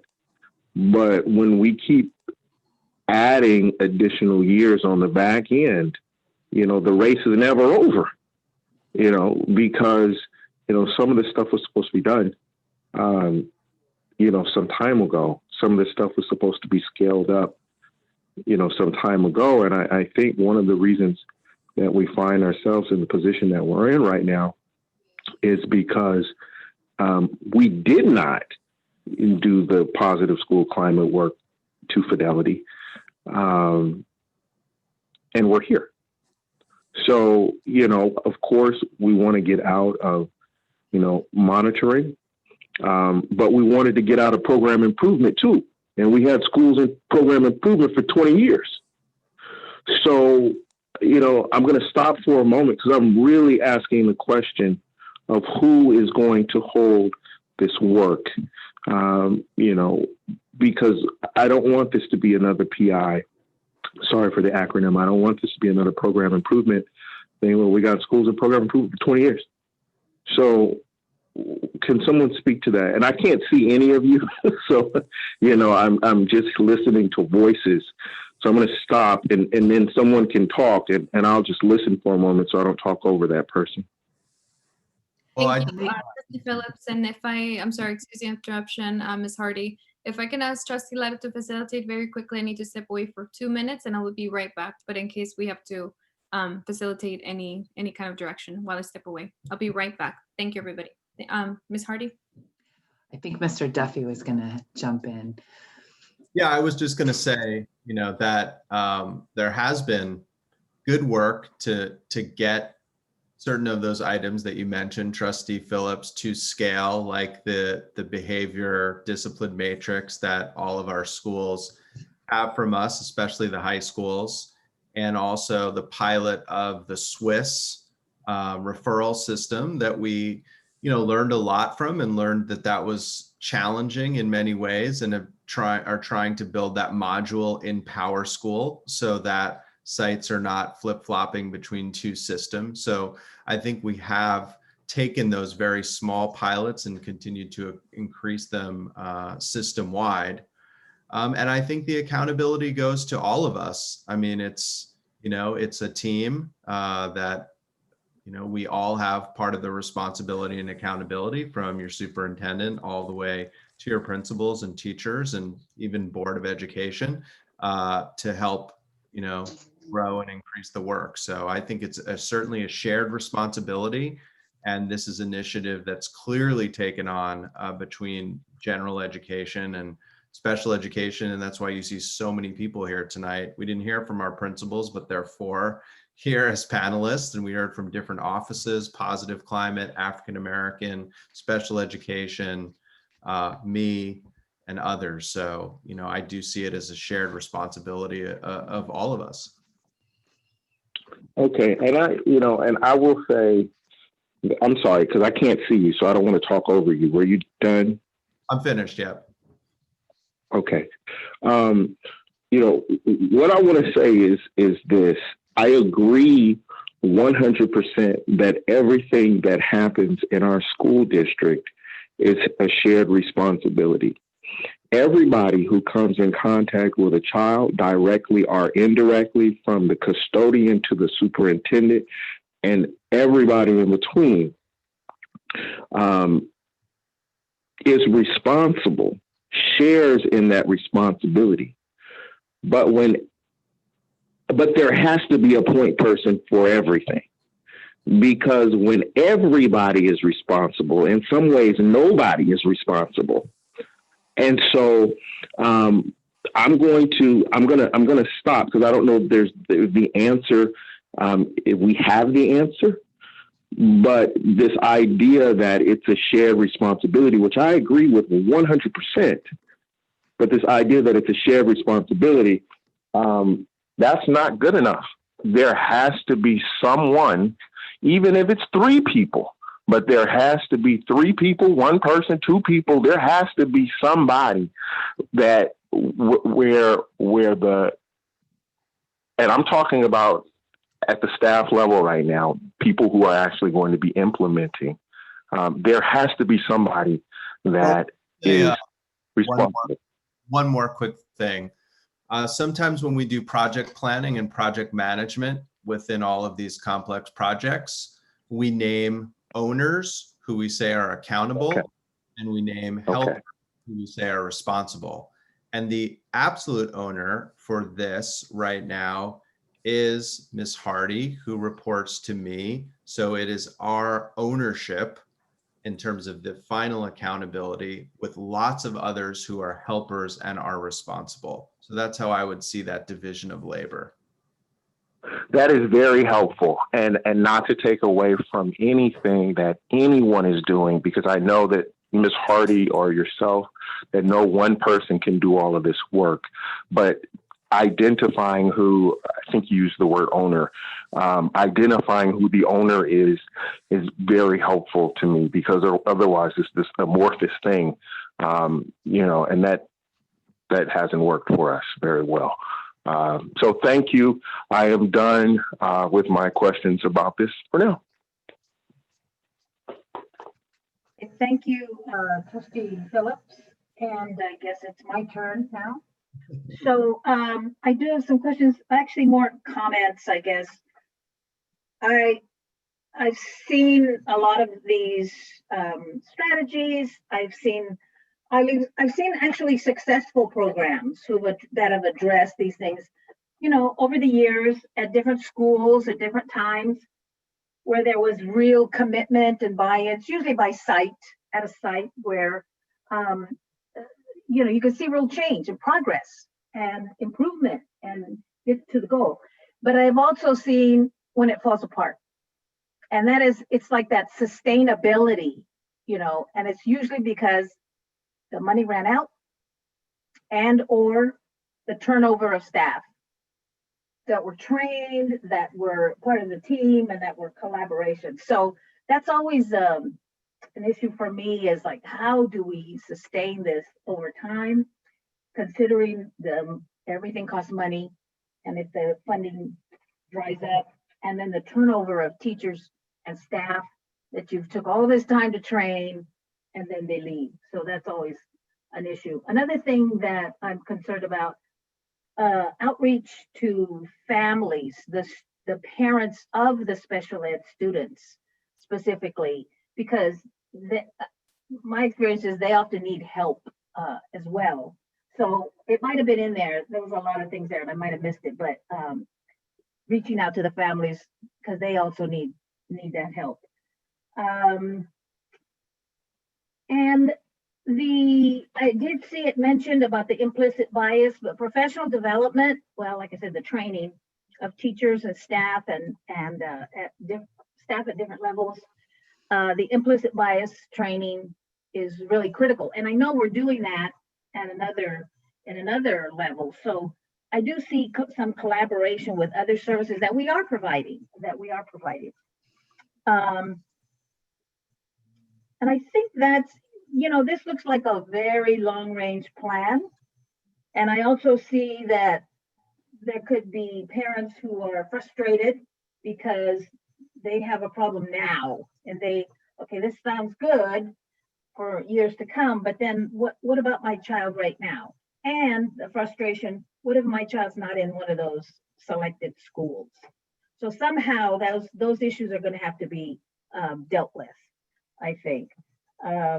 So I don't know if anybody wants to respond, but more of these are things that I've observed that I just wanted to share. But I think it's a good plan. I think a good foundation. It really is. I just hope we keep the individuals who are involved and that the funding stays in place. I think it can be very successful. There's a lot of good work. There's a lot of good work here. And so thank you. Thank you very much. Thank you, Trustee Lara. Thank you for facilitating too while I had to step away. Thank you to the staff and thank you to the trustees that have asked questions and the community members that share their public comment. I think that some of the questions that were asked by Trustee Panas were a few of the ones that I had written down too. So I think that one of them that I'm interested in based on the plan that I saw, and I want to thank you again and just reiterate that this is really a thorough plan and I'm really excited about what it will look like and the impact it will have on our students over the years. But I kind of want to know a little bit more about how we have studied or if we know what the average or typical pathways has been in educational journeys of African-American students that face the risk factors that Ms. Neely Johnson was talking about and have been classified as emotionally disturbed or suspended 2.5 times the average rate of the overall district suspension rate. So essentially, are we currently in the knowledge or collecting data on the typical pathways for students who have been disproportionately identified as ED, as emotionally disturbed or suspended at a disproportionate rate? Like, do we know what the real impacts that they are having right now are? Because these are students that we're starting to look at more carefully, but this probably has been happening for a long time. And it seems like the work really began to take form, a more robust form in June. So I want to know what it is, that we know right now of students who have already been experiencing significant disproportionality for a long time, and how are we going to address that, and collect that data over time? So I think if I'm understanding you, that you want to know sort of what is the typical journey of one of our African American students who ends up identified emotionally disturbed and suspended. So we do know that those individual stories, part of this process, and Dr. Kuick was not able to be here tonight, unfortunately, but she and a team of school psychologists did individual file reviews for every single one of our African American students who was identified to look at exactly that. And she has been in the district many, many years, and so has been involved with many of these students along their journey. And so the things that we discussed tonight, that at the elementary school, there's references to students being out of class, not suspended, because, we understand the impact of suspension, but maybe spending time in the office because they were struggling to be safe in the classroom. They are behind in their reading skills. They are, chronically absent. So those three things tend to go together. And we have some principals here who can probably, weigh in with what their experiences have been as well. But for those 27 students that we pulled the files and that the staff looked through, there is a summary, paragraph summary in the actual plan that describes what we found out of the file review. It's referred to as the psychological file review, I believe, and does give a pretty detailed analysis. And there's a lot of commonalities, not 100% by any stretch. Every student is unique, but there's definitely some common themes. Thank you.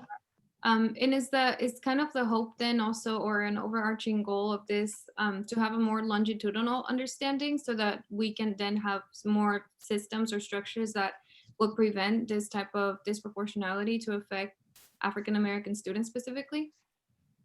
And hopefully all of our students who share similar characteristics of chronic absenteeism, low literacy rates, struggles with discipline, that what we learn from working with these 4 school sites and their staff and really deeply implementing all of these strategies will help us understand the highest levers, for change, and then to share that out and support, the next school sites in implementing those strategies.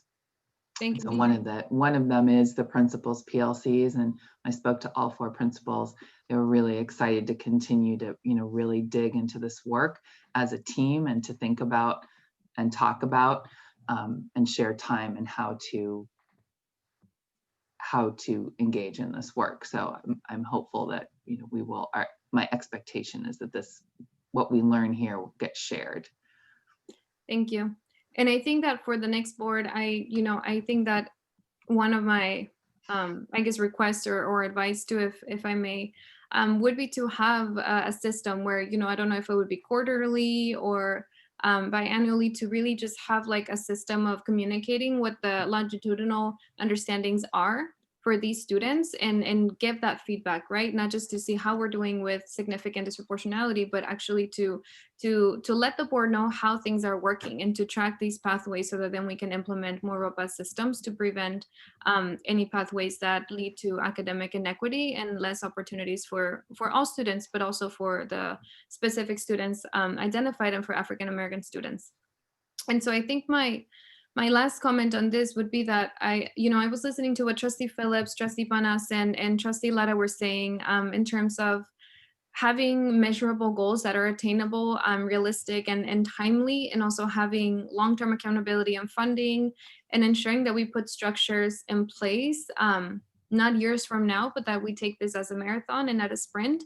And I trust that you will do that with this plan that you presented and the plan that was attached in the files for this agenda. And I also think that while we were talking about this, I really thought about the whole reason of having a racial equity oversight community council is to make this is a why. This is a big part of the why for that council, because we don't want to put the onus of this work solely on the Office of African American Student Achievement or solely in the Office of Positive School Climate, because we need to make sure that we have this as a partnership with families, because if we're going to be doing something for students and families, we need to have their partnership in it, and they need their partnership, and they need to be part of that too, of that work.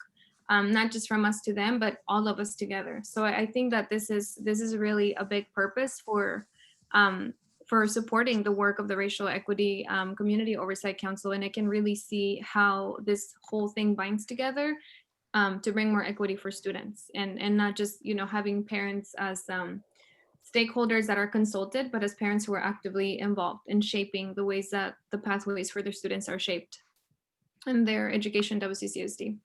So that's all that I had. I think that Trustee Banas covered a lot of critical questions, and I don't want to be redundant. So I am excited to hear that there's a referral data system being implemented, because I remember there was talk about Power School a couple of years ago, and then nothing necessarily came of that for the whole district. So I'm excited to hear that there's going to be a system to track that and to see how we can have more equitable, disciplinary, and restorative practices available for students at each school site. So thank you everybody very much for your detailed presentation and for the attached plan as well. I really appreciate that you're here in this late hour of the day and that you were willing to answer all of our questions and just provide a lot of information and accountability for the work that you're doing. Thank you, everyone. Thank you. Have a good evening. Trustee Hernandez Jarvis and Trustee Lara, I do want to ask if we could potentially move up our partner team that's supporting us with race and equity. I think it's a nice follow-up to this item before we do budget, because I think it might get just too late, and we are trying to approve their contracts this evening. So wonder if we could potentially have a motion to move item C up first in action. Item C up first. Hold on, I'm sorry. Item F3. F3. Oh, sorry, F3. Three. The third item. Thank you for that suggestion, Trustee Superintendent Duffy. I'm sorry. Is there a motion for this? We move F3 up to be our next item before F1. And I'll second that. Can please take a vote? Panas, yes. Lara, yes. Trustee Phillips?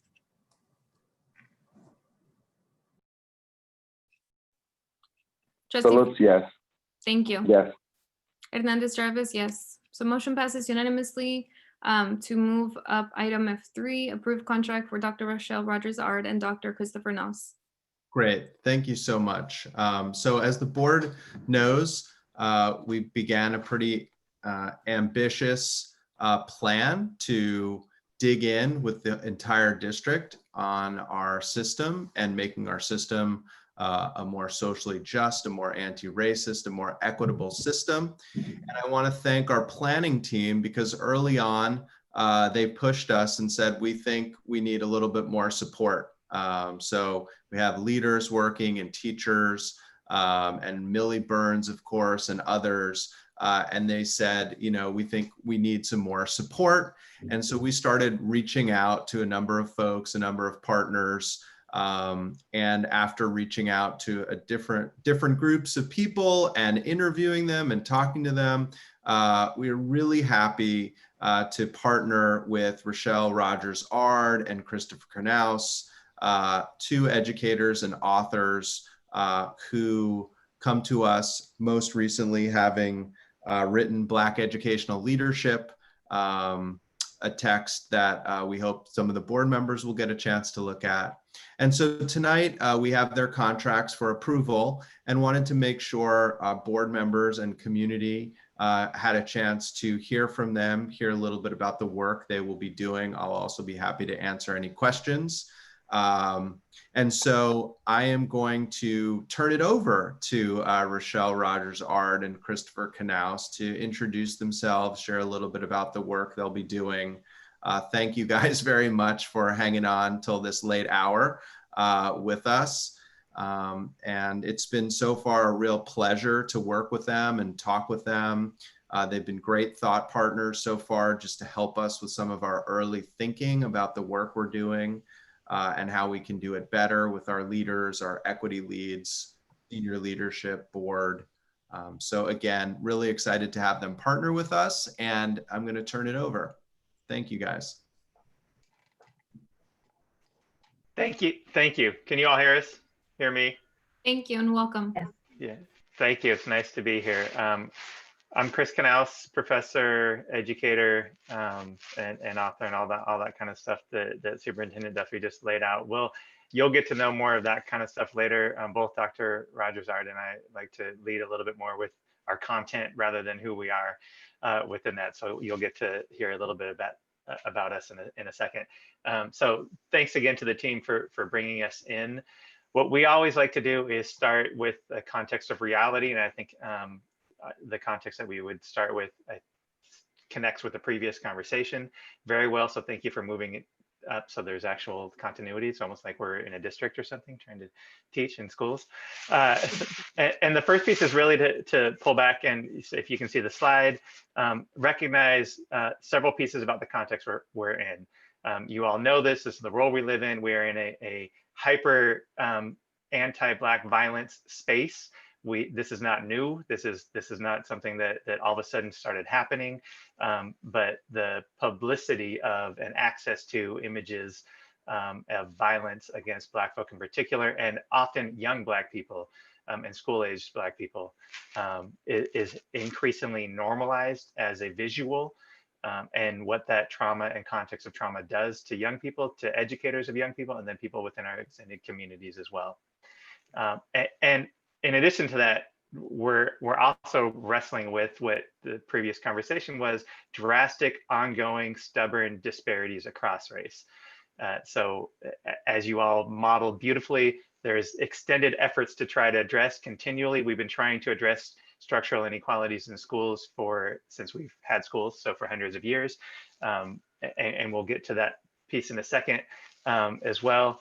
And the third piece is, on top of that, we're in a pandemic. So the trauma that is normalized at this point and exacerbated by our current condition, I think bears continual repeating and affirmation of where we are and how we are within these spaces. And Ruben, can you move to the next slide? Thank you. So for quick context, we use, so this is a snapshot. This is you know, a semester long, quarter long, 6 month long process around critical race theory, which many of you may have heard in the news. It's gotten some publicity recently. Most folks who talk about critical race theory aren't necessarily talking about critical race theory in relationship to what's happening in schools. And so when I start with the notion that we've been wrestling with and trying to correct drastic inequalities in schools, that's because since the foundation of schooling within the United States, schools were designed as a colonial tool rather than a fostering a voice tool. So this is kind of our theory of change that we use critical race theory for.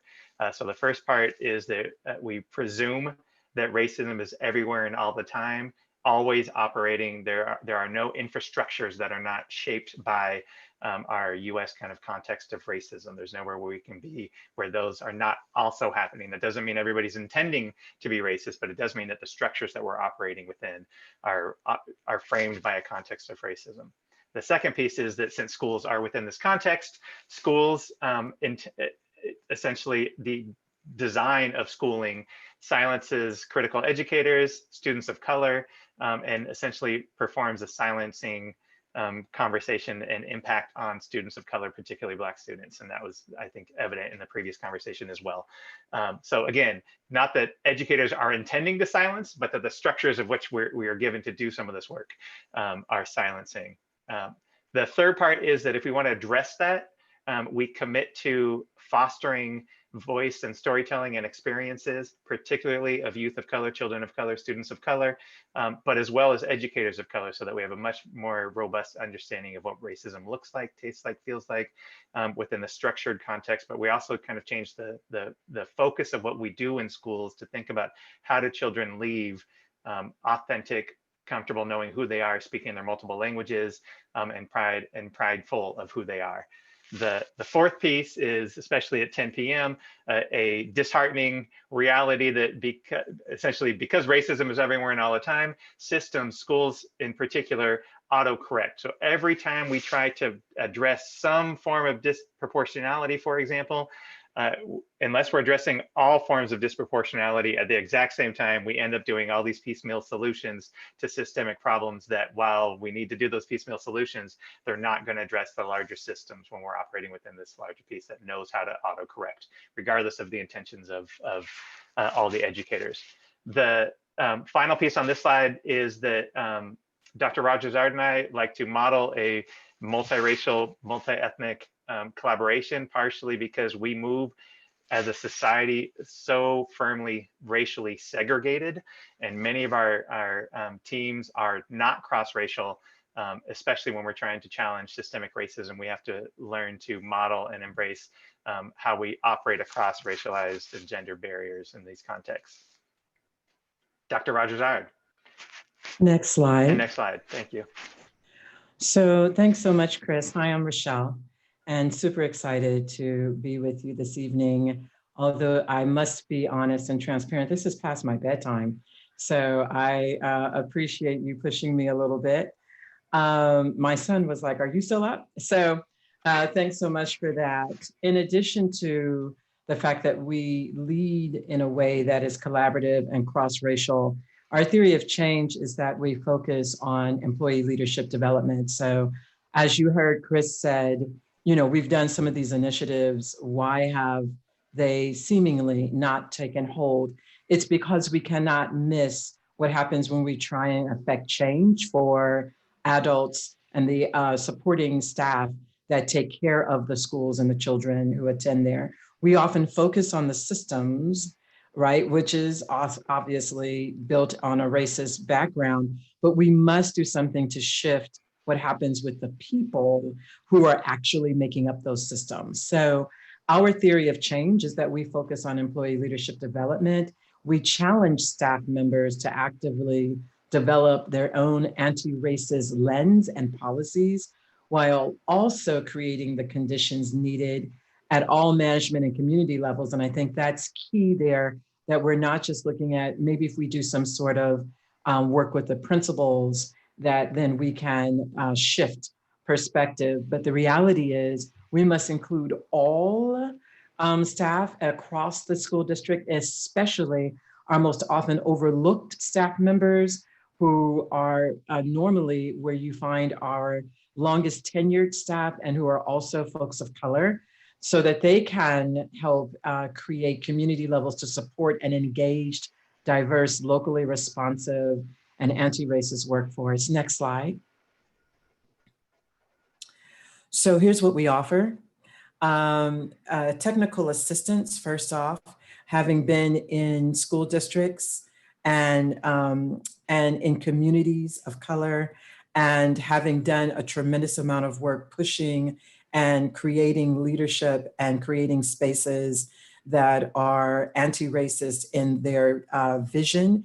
So we bring certain professional learning in addition to our technical assistance about, first of all, let's understand what how schools were designed, right? So racism in schools and the development of schools and those who have worked to become actively anti-racist. The notion of leading, but leading across difference. You cannot lead across difference if you've never connected across difference. So what does it mean to be leaders who understand understand what anti-Blackness is and creating transformation in their spaces?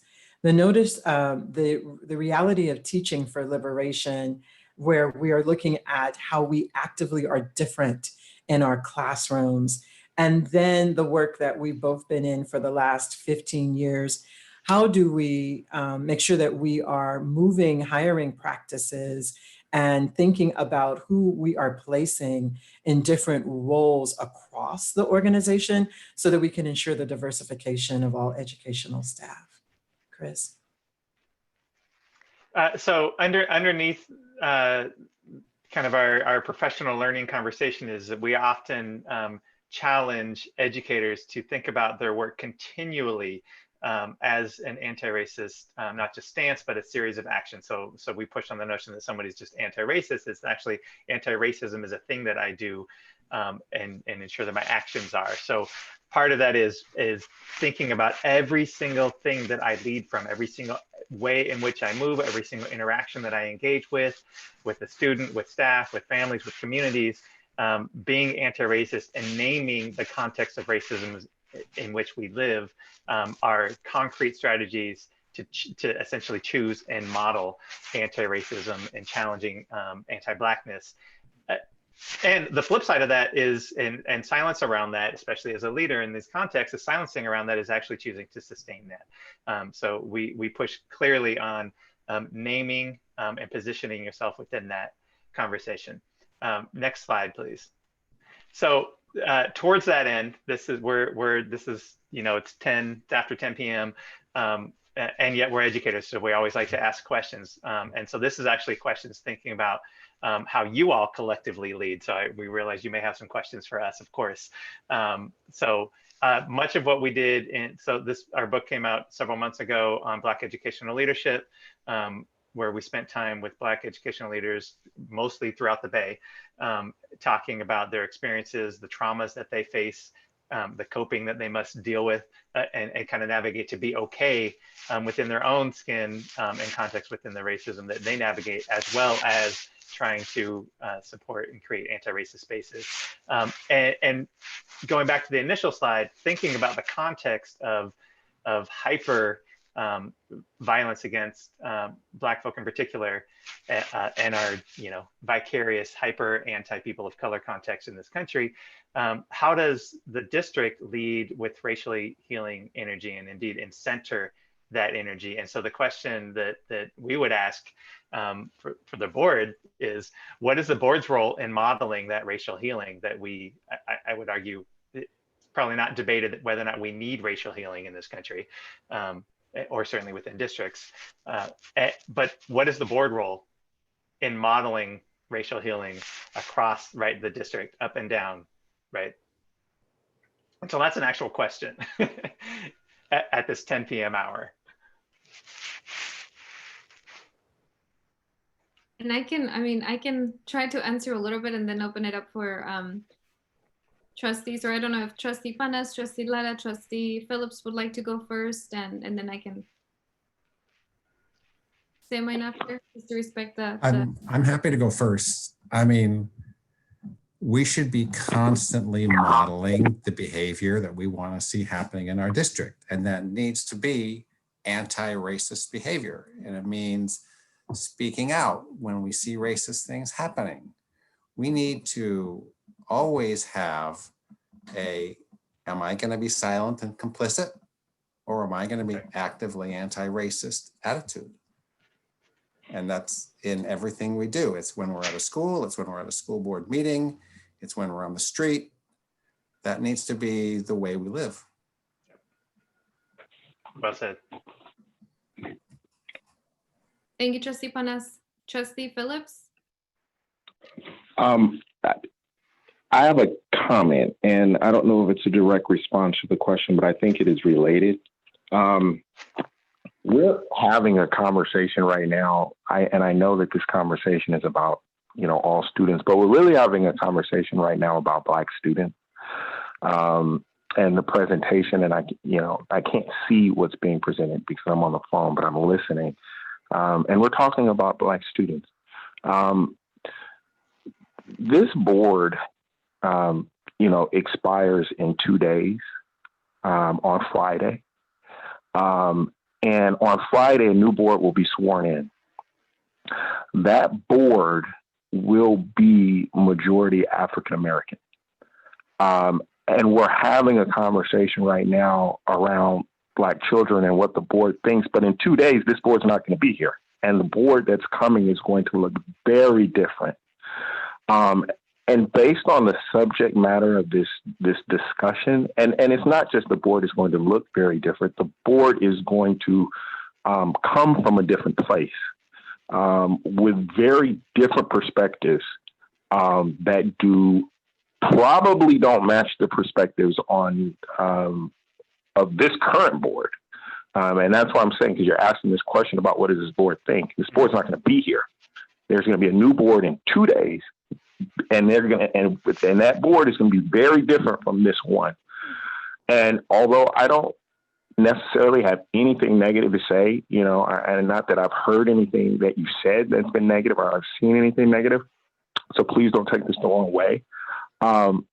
You're going to be working with, the staff in this district and the board, but it's not this board. It's the people who are going to be sworn in 2 days who have very different opinions and attitudes and perspectives and backgrounds and worldviews and lenses. And so my request of this board is to let the next board meet the next week. I suspect they will have some very different questions from you all around the things that these two individuals are talking about, and that they will bring a very different perspective than you all around this issue. And I think that they should be allowed to actually have this conversation, since those are the people that are going to be working directly and indirectly with the presenters this evening. So my request is, I know it's late, and I was at the beginning of the meeting. I was having technical difficulties. I was trying to get it on my phone. So I couldn't, earlier in the meeting, just, say I would like to move this item or table this item, but I am asking for it to be tabled, not because it's not important, but because I think that I don't know how you have conversations about Black people and pretend that the people who are coming are not coming. They're coming, and they're going to be here really soon. And I think that they should be part of this conversation. So can we please table this item until next week? That's my request. Thank you, Trustee Phillips. And so I know that we were in the middle of answering a question right now, and I want to honor that as well. And I hear you that you're making that request. So if you make a motion for that request, could we finish up this conversation and then have the motion? Yes. Great. Thank you, Trustee Phillips. And I'm sorry to interrupt, but I would just also remind the board that part of this is that we are trying to approve this contract. And it is 10 o'clock, but Trustee Phillips and other members of this board asked us over the past month if we could make sure this team was here in person. And so this was the time that the schedule worked. So I do want to ask that we consider, approving the contract so we can get that work going. And I'm sure our team, Mr. Nouse and Miss Rogers-Ard would be happy to schedule another time, over the coming months to come back and share with the board as well. So President Hernandez-Jarvis, and I'm not going to go back and forth about this. It's board discussion right now. But all I want to say just really quickly is, while I did ask for a presentation, I did not ask for a presentation 2 days before this board is out of office. And the next meeting is next week. And I'm just going to be frank. If there were, and people could get mad at me for saying this, if we were having a conversation about white kids or Mexican kids or Asian kids, and I knew that in 2 days, the rest of over half of the board would be Asian, I would wait and for those people to come and to be able to give their perspective. If we were having a conversation about Mexican kids, and I knew that in 2 days, over half the board would be Mexican, I would wait for those board members to come to be able to give their perspective. So there's a difference between passing something and then saying, well, we'll fill those guys in when they come, versus them really being able to, to do what we're doing on this evening. So I made my piece. I'm not going to say it again. I will wait until it's over, and I'm not trying to disrespect the presenter. But this work is not going to be delayed because we waited a week for a presentation. I just wanted, I know we're supposed to be answering the question, and thank you so much, Board Member Hernandez, for continuing to have us answer the question. I guess one of the things that is interesting for me, having worked in school districts for over 22 years, is the notion that if we wait for a specific person, that something could happen, the cavalry's not coming to save us. And racism for 400 years has been happening. And what I would love to see in this district that is slightly different from the one that I worked in, where it was very difficult to make decisions, is the understanding of the importance of getting work done and completed. I also am concerned about a feeling that seems to be rather prevalent, that because we have African-American people talking about African-American children, that somehow there'll be a difference in the need. The need remains the same. And so while I respect certainly every single person who is here doing the work, my concern is that we have already identified the need. We already know what the need is. And we've identified people who are willing to get the ball running, hit the ground running, I guess I should have said, and to address the need. Even as we have transitions, there will be always transitions in urban school districts. And if we continue to push the ball further down the field while we're waiting for transitions, I'm concerned that we lose what little momentum we may have gained. So I would love to hear what, not just, and when we ask the question, what is the board's role in modeling racial healing? To be clear, we are not asking you individually what the board's role is, right? What we're saying is, as a board, no matter who's on the board, no matter who the superintendent is, what is the expectation of the people who are actually leading this, this area? Like, what is their role in modeling racial healing? And what should the role be, no matter who's actually sitting on the board? So I hope that was helpful in making what the question was a little more clear.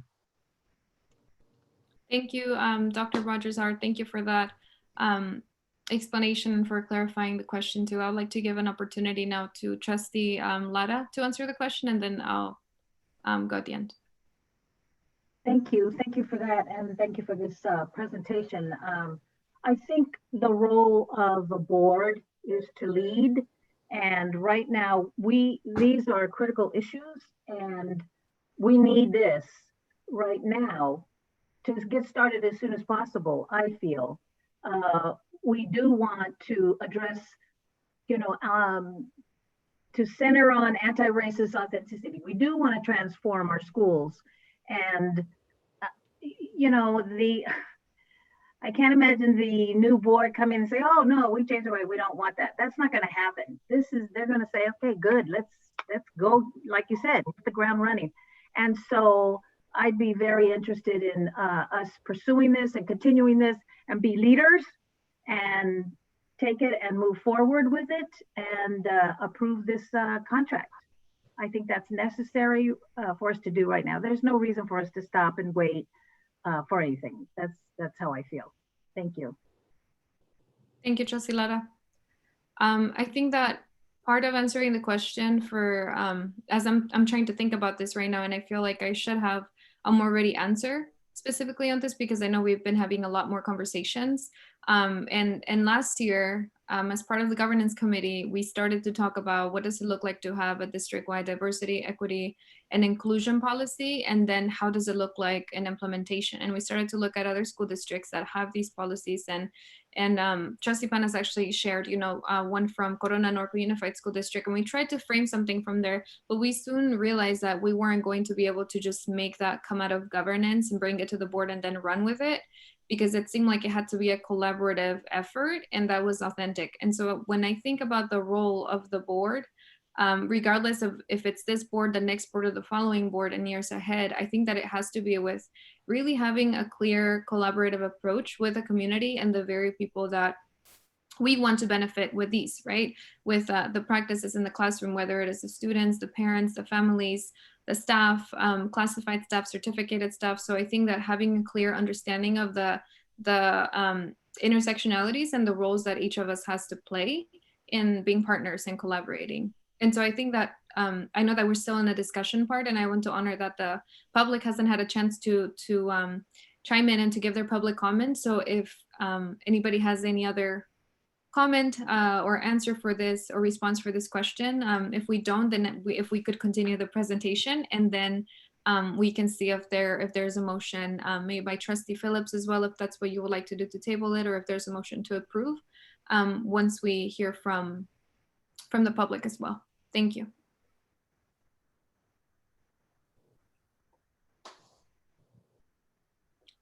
So I would like to turn it over to Dr. Naus and Dr. Rogers-Art again. Sorry, I missed that part. I mean, I think we could close on that. I mean, this is the, yeah, I would close on this, right? We are open to for questions and more discussion as it's needed. Thank you. And Definitely, so, thank you so much. And so, Mr. Aurelio, I would like to give an opportunity for the public to be able to share their feedback with us. Thank you, Dr. Naus, and thank you, Rogers-Art, for your presentation. I think that we will have questions and comments from the board following the public. Sure thing. Just want to remind the public that you do need a first and a last name to be called on. I do see a hand with just one name, so please, if you can, maybe log off and log back in so you can get called. We do have, looks like 4 hands currently raised, so we'll start with Mr. Willie Robinson. Mr. Robinson, you can unmute and make your comment. Yes, good evening, Board President Hernandez-Jarvis and other board members, Superintendent, and the guest that's presenting this plan. I see it as being pregnant with opportunities for us to look at ourselves, and I'm happy to see that you are including the community. This school district does not operate as an island. It operates as a part of this community. Community involvement is very important, particularly when you start talking about the kind of perceptions of racism, and the butt of racism in this country is built on slavery. And that's institutionalized to the point that many of us don't even recognize it within our actions in terms of helping out. We struggle with that. As president of the Richmond branch in ACP, I'm welcoming this district moving forward with this kind of an approach, so we can kind of look at and start to talk to each other as opposed to talking around and over each other, because relationships break down what sometimes we perceive as racism, because we experience that within cultures. So bringing forth a perspective, as I think I'm seeing in this presentation, I most certainly would welcome and highly support, and I believe it would be good for this district to move in that direction, so that we can kind of look at ourselves, look at ourselves as the person we're looking at in the mirror, and see what we're doing that may be causing that. And I think board plays a very important role in terms of leadership as it relates to connecting the community to the operations of the district. Thank you very much. Thank you, Mr. Robinson. So I'm going to try this. I'm going to try Deborah. Can you identify yourself, Deborah?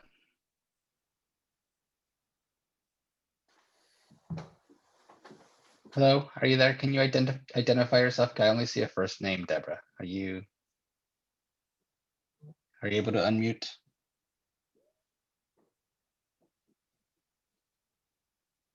We can come back to Deborah. We'll come back. Yep. Okay. Sorry about that. Miss Petronila Fernandez, you can unmute and begin your comment. Thank you. Good evening, everybody. Again, my name is Petronila Fernandez, a fourth grader at Forest School, and I am a community member. I speak about this wonderful presentation. I love it.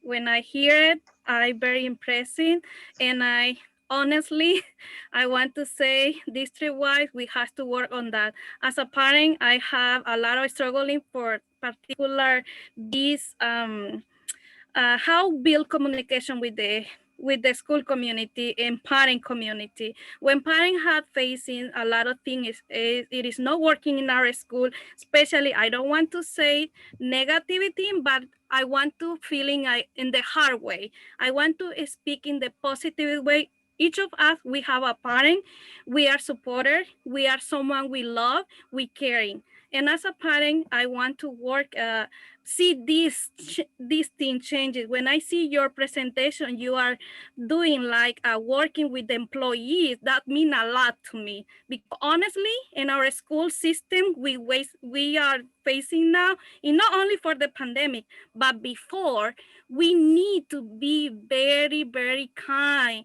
We are the model for our students. We are the future for them. And everything we are a negative way, because your mother is an advocate parent, you have to do things for your student. It's not okay.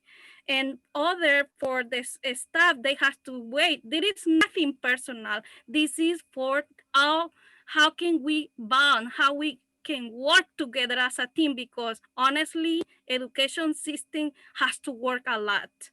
And I want to speak out with my heart, touching your heart. We are doing a lot of things. I think so everybody care about a student, but most we have to respect the time for other people are doing.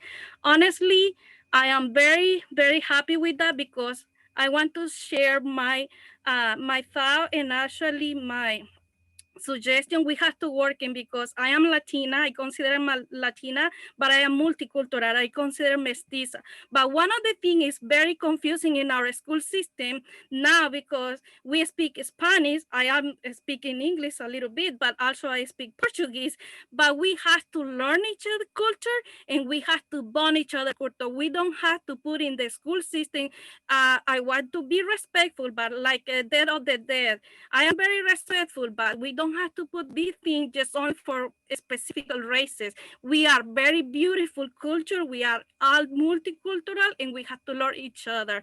Please, working on that. I want to share this thing with our school board.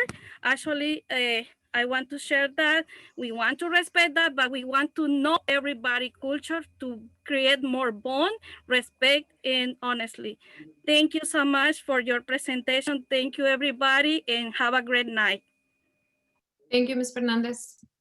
And if I can request for members of the public, I know your feedback is very valuable, and it's 3 minutes per speaker. And if I can just request if you can help us to get to the next item on time, so we're not here until midnight, that would be great. Thank you so much.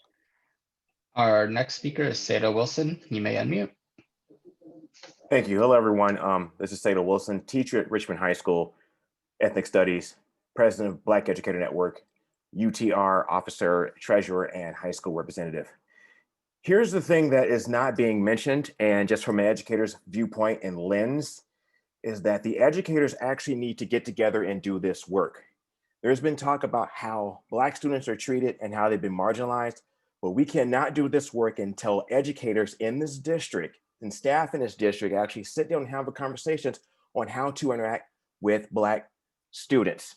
I don't know if anyone realized this, but I'm just gonna put this out there. Black staff sometimes, or actually maybe most of the time, feels just as marginalized as the Black students.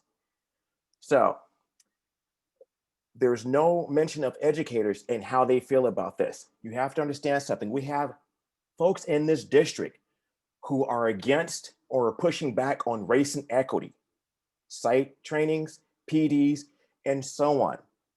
As someone that's heavily involved in race and equity work on my site and have been meeting and counseling and advising other educators in this district, that is a problem. How do we fix this problem? We actually go and we communicate with our educators how to communicate. Now, does this mean ask a Black person how to talk to a Black student? Absolutely not.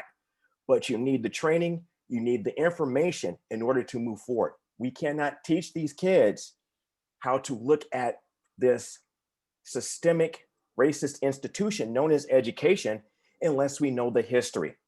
And that also includes supporting all of our Black educators in this district, all of our Black admin, all of our Black certified and classified staff. That means support all of them. This does not mean use this as a power trip. Respect them and protect them. Do not say we need more teachers of color and then disregard and throw away our Black staff members in this district.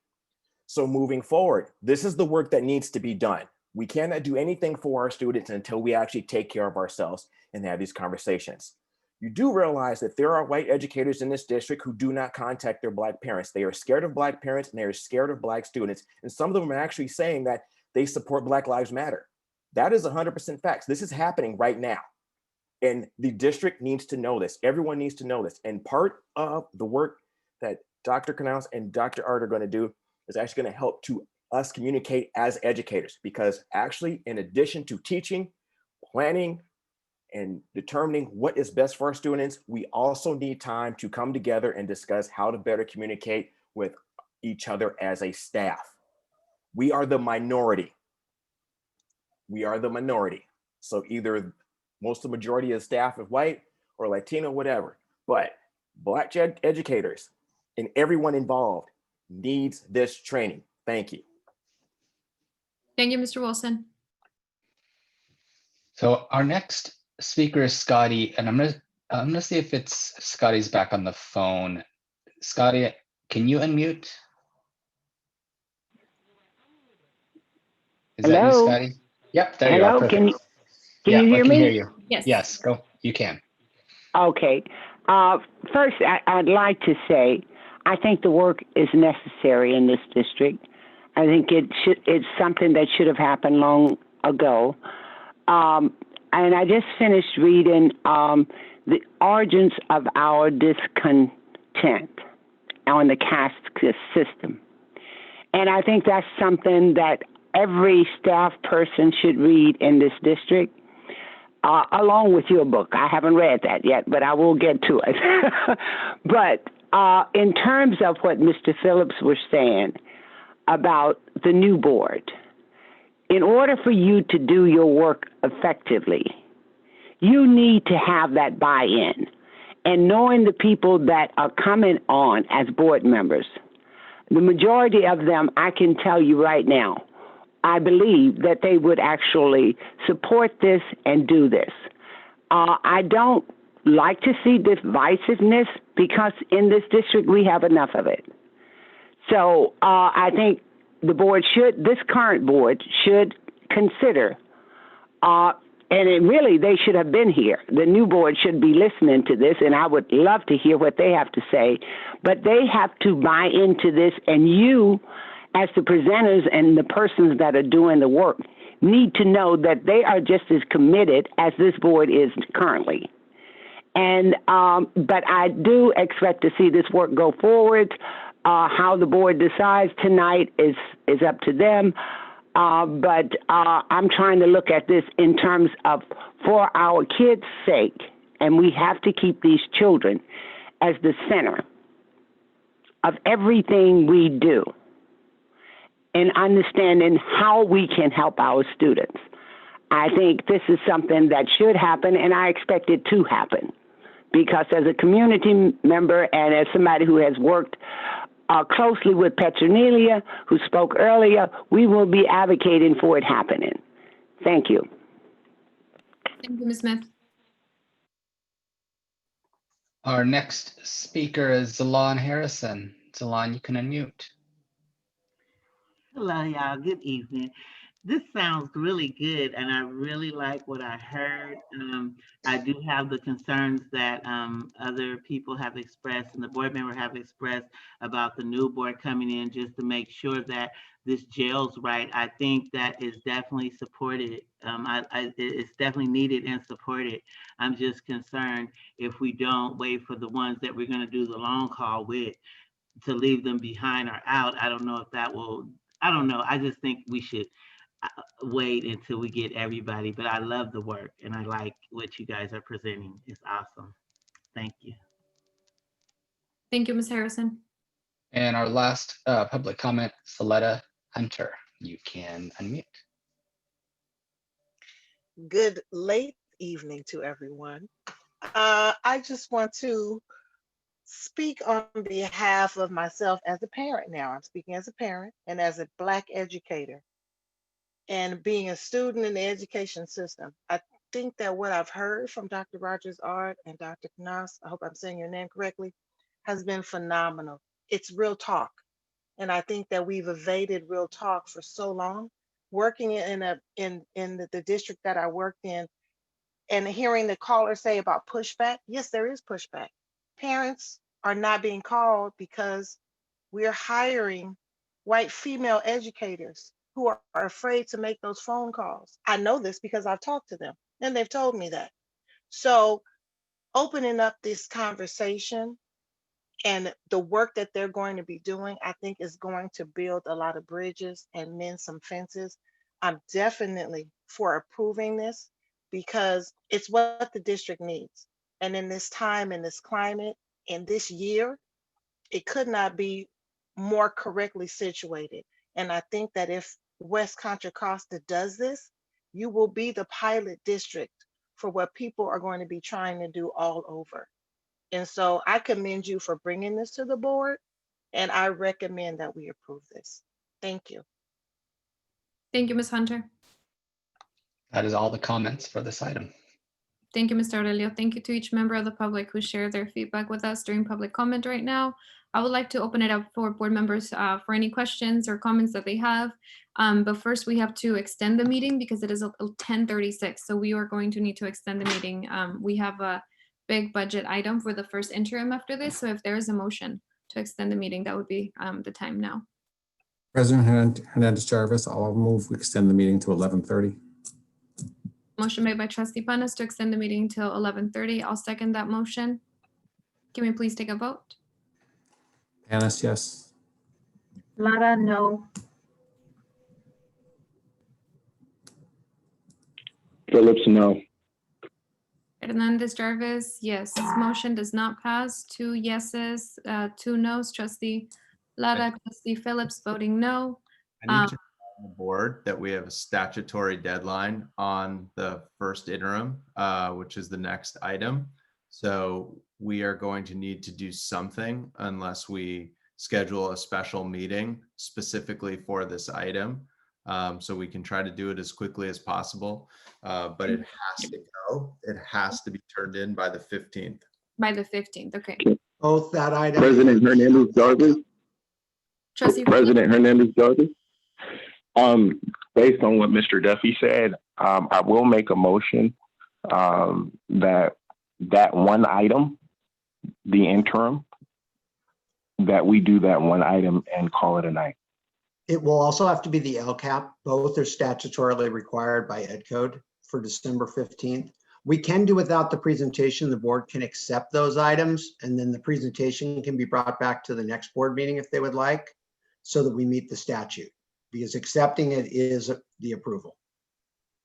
So that we accept it and then the presentation will come before the next board? We could Is that what certainly you're do saying? that for time tonight. I can hold the presentation till next meeting and we just vote to approve the 2 items as is. I move that we vote to approve those 2 items only as is, and that the presentations go to the next board. So you're moving that we, Trustee Phillips, just to reiterate it, you're moving that we approve the 2 items, F1 and F2, and that the presentations go to the next board? No, the 2 statutory items, the first interim and the LCAP that Dr. Wohl just mentioned. And like I said, I don't have the screen in front of me, so you have to pardon me. But the 2 statutory items that Dr. Wohl just mentioned, that we move those 2 items only and then adjourn the meeting. Is there a second for Trustee Phillips' motion? There's no second, Trustee Phillips. Thank you, Trustee Lara. Yes, President Hernandez Jarvis, I'd like to change my vote for extending the meeting to yes. Can we have another motion then to extend the meeting? Maybe it can be to 11:35, so it's a different number. It's a different time than the one that just failed. I'll move we extend the meeting. I'll second that. Motion made by Trustee Lara to extend the meeting to 11:35, seconded by Trustee Panas. Can we please take a vote? Panas, yes. Lara, yes. Phillips, no. Hernandez Jarvis, yes. Motion passes 3 yeses, 1 no. Trustee Phillips voting no to extend the meeting to 11:35. Thank you, board, for negotiating to get to that hour so that we can get the 2 items that have a statutory deadline. Thank you. So Trustee Panas, Trustee Phillips, and Trustee Lara, if we can have questions and comments, and if I may ask that each one has 5 minutes so that we can get to the next item. Trustee Panas? Trustee Lara, did you want to say something? Well, yes, I want to make a motion that we approve this contract for Dr. Rogers and Dr. Nas. Motion made by Trustee Lara to approve. I will second that motion. And I would like for us to be able to have discussion, ask questions, and make comments before we take a vote. Trustee Panas? Dr. Nas and Dr. Rogers-Ard, thank you very much for your presentation. This is a fantastic thing.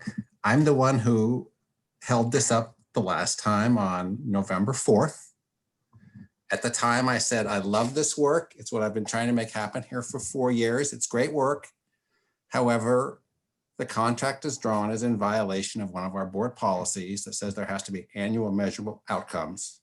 And that means something measurable. 7% of our teachers say they now understand race better after the work is done, something like that. And there's nothing like that in here.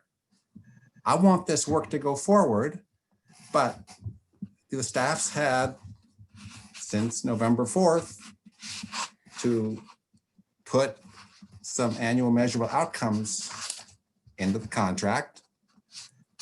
And this is exactly what we saw last time. And I feel horrible, but I feel like we need to be following our board policies.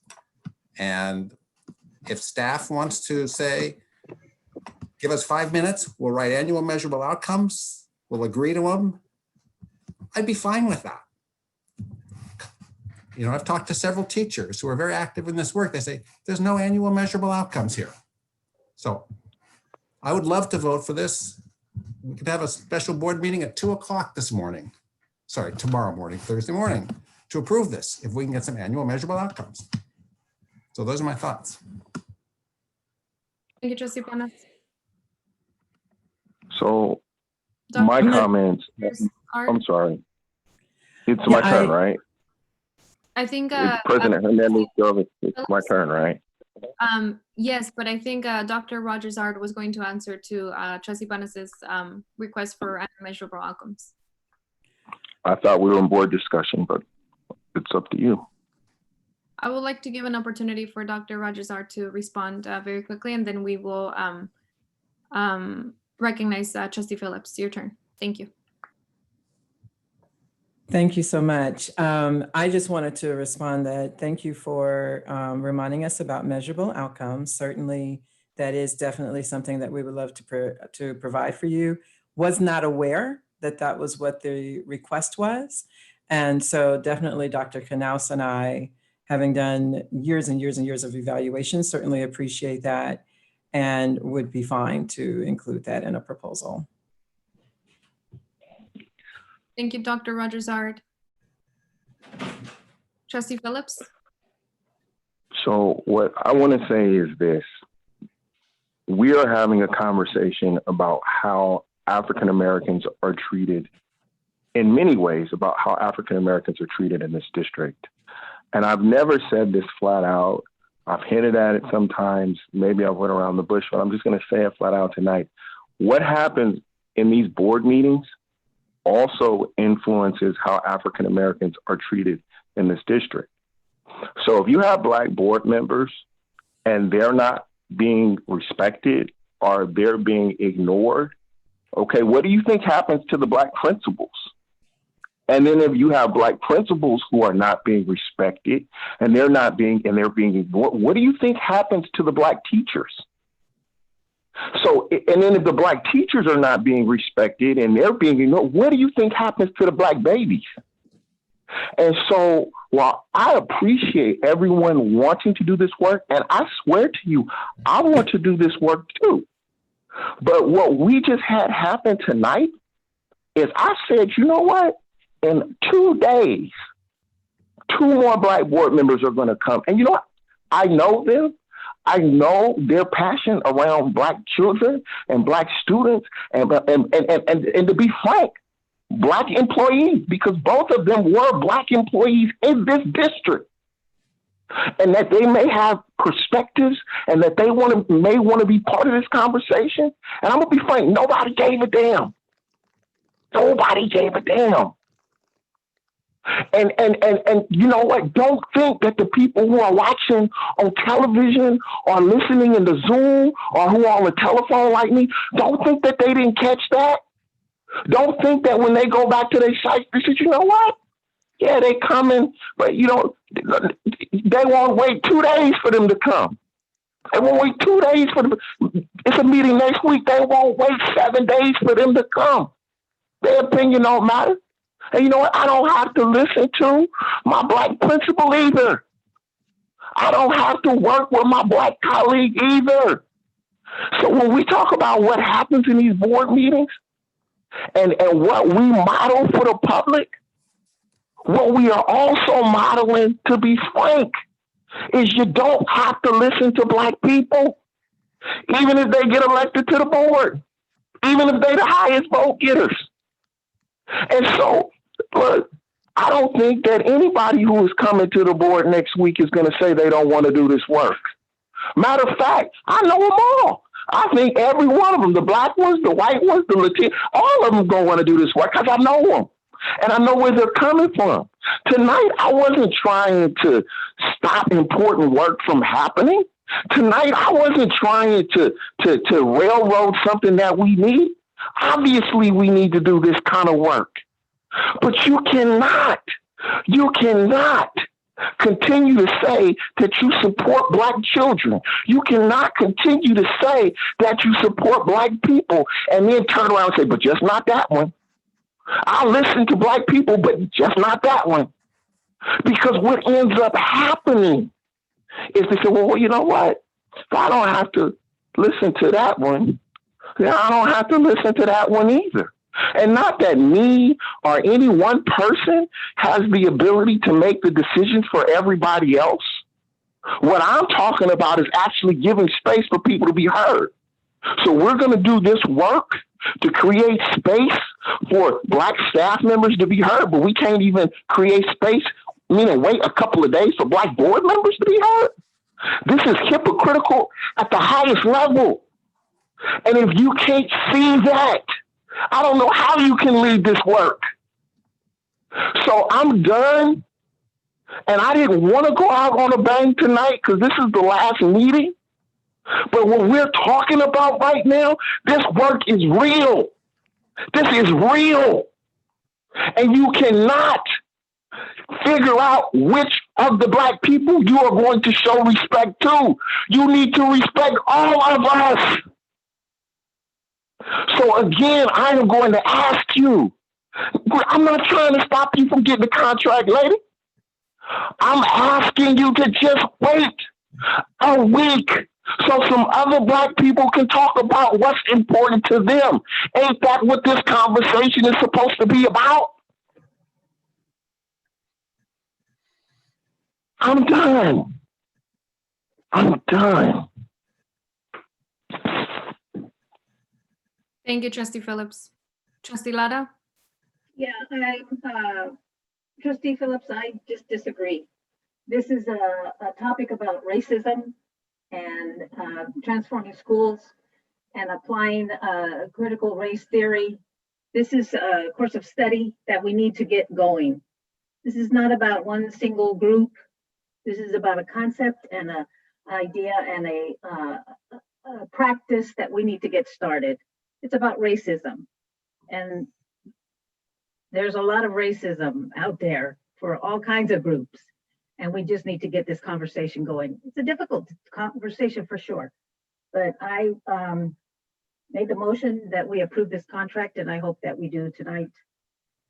I think this is great work and everybody has said so as well. So there's no reason to wait. Thank you. Thank you, Trustee Lara. First, I just want to say thank you, Trustee Phillips, for your honesty and the statements that you made, and for your vulnerability in making those statements too, and putting yourself out here when you weren't planning on doing so, and being open about that. I think that a lot of what I heard you say really has to do with pain and not being listened, and the recurring message that we get from African-American parents who they express that they're not heard, that they talk with everybody and that they share their perspectives and that they're not heard. And I just want to acknowledge that I think your experiences are completely valid and what you shared is completely valid. And I thank you for your honesty and your vulnerability to saying that at our meeting together, our last board meeting with this current board. I agree that the next board needs to have a chance to speak. I think that we did so with the superintendent search process just a couple of weeks ago when we held a meeting joint with the current board and the incoming board. That was a space of collaboration, and that was something that I know you advocated for, and that, you know, the incoming board members, at that time they were the new board members elect, and now they're officially the new board members. And so I think that that was a space where we were able to hear those voices and center the voices of the incoming board, which will be majority African American. And I think that was a great space. I think that had we had this hindsight on, or had we known that this was something where we should have them, I mean, not just for this, but also for the first interim, then this is something where we could have asked them to also come in, give us their feedback, not vote yet because they haven't been sworn in yet, but give their feedback as a part of the discussion. I think that they are very fierce advocates for racial justice and racial equity. So I don't doubt that, like you said, they're going to support this work. And so I think that part of the reason for having stalled this contract in the first place was because I think that the ask was for the presentation to be done in order for us to understand where this work was going, how it's going to tie with the next part of the work that's going to be happen as our board transitions out and the new board members come in. So I think that for me, what's really important in this work is that we focus not on the who's doing it, but what is being done right now.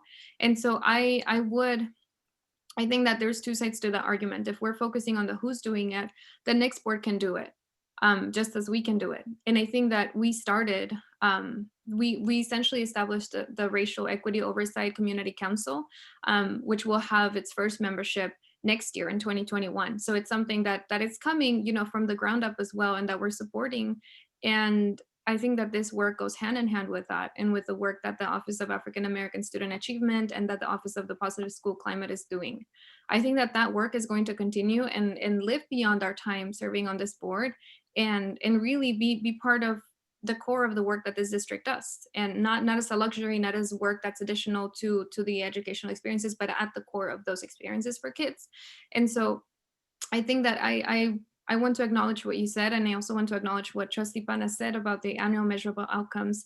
It is true that staff was instructed to work on those. And so I think that for me, I would want to know if Trustee Panas would be you know, open, or Trustee Phillips, to having annual measurable outcomes. And I know Trustee Phillips stated that you would prefer to have the next board take the lead on this, but I would want to then ask Trustee Panas if they're on the Friday memo for this Friday, if there are annual measurable outcomes that delineate specific items that we're looking for with this work, if that would be something that would be acceptable as part of voting for these contracts, or if that wouldn't work.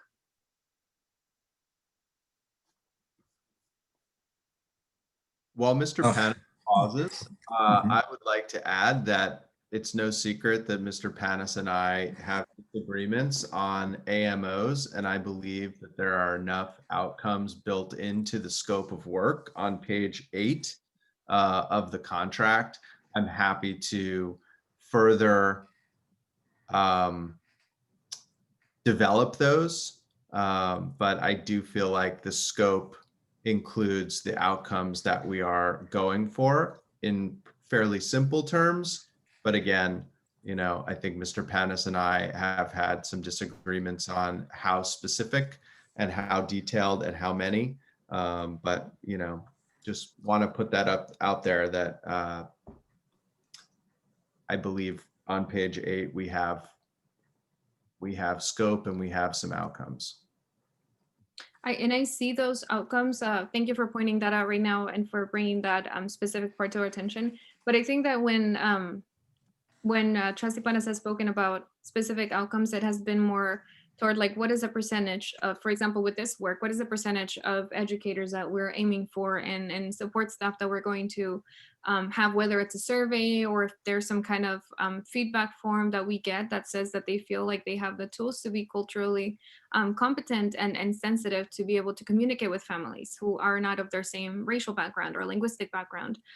So Trustee Panis, I want to hear a little bit more about what kind of AMOs you were looking for. I mean, that's exactly what I'm looking for. I bet, you know, this isn't, you know, where I guess we could give people a test, but I'm not suggesting we give people a test like we might for students, but I'd like to know that we are trying to cause a change in the thinking of some part of our community here in the district. And I would like that there be a mechanism where we can measure, did we do that? And it doesn't mean we're going to ask these two terrific people to give their money back. It's going to be like, okay, look at that. We were hoping for 27% and we got 13.5%. Why didn't it work better? You know, like, I mean, this is supposed to be something so we can grow. We can have them back the next year and build on that work. But we don't know how they did if we're not checking in with the participants to see what happened. So I guess like what you're proposing is what I would like to see, President Hernandez-Jarvis. Yes, something where we, and I don't know if either Dr. Rogers-Ard or Dr. Knaus would like to comment on what they typically would produce for something like this if they've been asked to produce annual measurable outcomes. Is this the time for me to speak? Yes, please, thank you. As I said before, certainly Dr. Knaus and I have done a lot of evaluation. Generally, I use a method of continuous improvement. I believe in the plan, do, act, assess method, and then we use surveys for all of our work and all of our training where we do ask what shifts have been made. What I am cautious about is ever saying that as a result of, you know, our work, our training, that suddenly someone has become not racist, right? Or, you know, right? Like I'm hesitant to provide that type of, right? But what I can say is out of the 78 people with whom we worked, you know, 13% said that the training was excellent and they've shifted perspectives. And so again, neither of us were asked for that information. And so happy to provide that information at any time. It's what we always do as educators. And Dr. Knaus, feel free to jump in. Yeah, I mean, I think to Dr. Rogers-Ard's point, that's built into what we're doing with this ongoing. But what I'm also hearing is something more explicit than that. And so I guess that would be my question is, right? I mean, we weren't asked that, so we didn't include that. But right, of course, if you weren't asked, why would so you put it in? No, well, no worries. So, but on, I mean, as educators, I feel like like there should be a norm of how well am I teaching? Right? Are we have these shared goals? These are explicit goals. Are we meeting those goals within and across all of this work? So that assessment is built into what we're doing. But we didn't make that explicit until right now. And I'm happy to, I'm happy for, you know, Chris and I to get together and send a list of the top, you know, 6 things that we would normally do. This is part of the work that, as Chris has already said, that we always do as just being educators. That would be great. And, you know, I'm sure that Mr. Duffy can, and Mr. Aurelio can figure out what's going to be most meaningful and settle on those. And Mr. Duffy, is it reasonable we could have those in the Friday memo? Yes. This Friday? Yes. Okay, I'm, you know, I wish it hadn't quite happened this way, but I can be comfortable with that. President Hernandez-Jarvis, can I just say something real quick? Please, Trustee Phillips. You guys are talking about the Friday memo. Your term expires at 3 p.m. on Friday. You're not even going to be on the board when the memo comes out. And you guys are going to do what you want to do, you know, and I'm going to be honest, the people doing the presentation right now, and this is just my personal opinion, if it was me doing this presentation right now, I would be like, you know what, I'll just come back next week. Because the work that is trying to be done or that you're trying to do is extremely important work. And I'm not saying that it's not. But with what I just heard, if I was doing the presentation, I'd be like, you know what, I'll just come back next week. And you know what I'll also do is, we didn't have the AMOs or whatnot written out. Mr. Panis does not approve things that don't have AMOs in them. But because the AMOs are not there, you know what? I will, you know, we will submit those things. We'll be back next. That's what I would do. I mean, but again, that's a decision that you're going to have to make. But why in the world, when you could just come back next week, would you force the issue?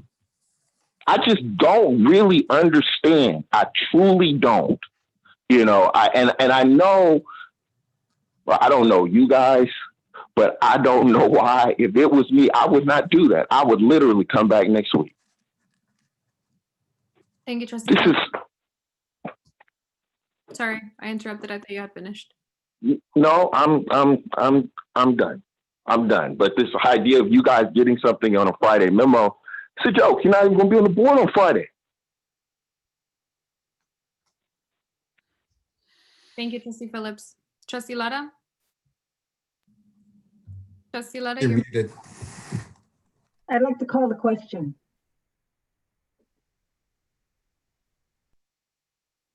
okay. Board members, can we please take a vote? The motion was made by Trustee Lara. It was seconded by me. And Trustee Lara, would you accept a friendly amendment, or I don't know if Trustee Panas was thinking about it, about having the AMOs in the Friday memo? Yes, that's fine. Thank you. Can we please take a vote? Panis, yes. Lara, yes. Phillips, no. Hernandez-Jarvis, yes. Motion passes 3 yes, 1 no. Trustee Phillips voting no to approve item. Let me go back to the meeting very quickly. Agenda item F3 to approve the contract for Dr. Rochelle Rogers-Ard and Dr. Christopher Canas. And I'm sorry for mispronouncing your last name at the beginning. Thank you. Thank you. Well, thank you guys. Despite, you know, a little bit of a rocky conversation here, we couldn't be more excited to have you joining us and working with multiple stakeholders, including our board, as we go forward. So, you know, look forward to talking to you guys this week, and I'll be in touch regarding a few more specific AMOs. So thank you again. We'll have those for you by tomorrow. Thank you. Thank you both so much.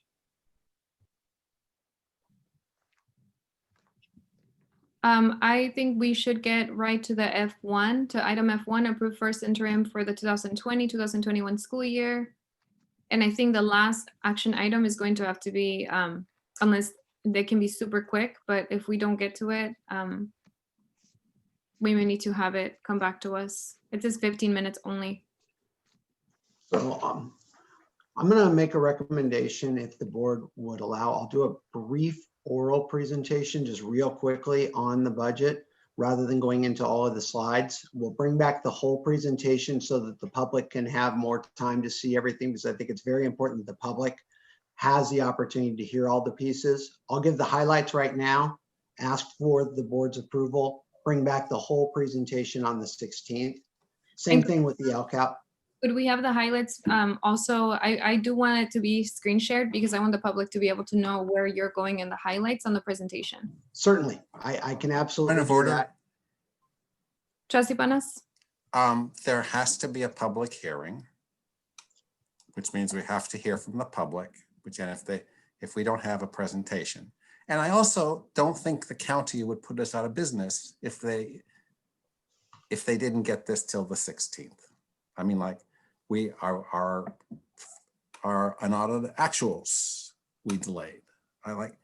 Yes, there is a quote statutory deadline, you know, and the punishment there is basically nothing for a minor miss of the statutory deadline.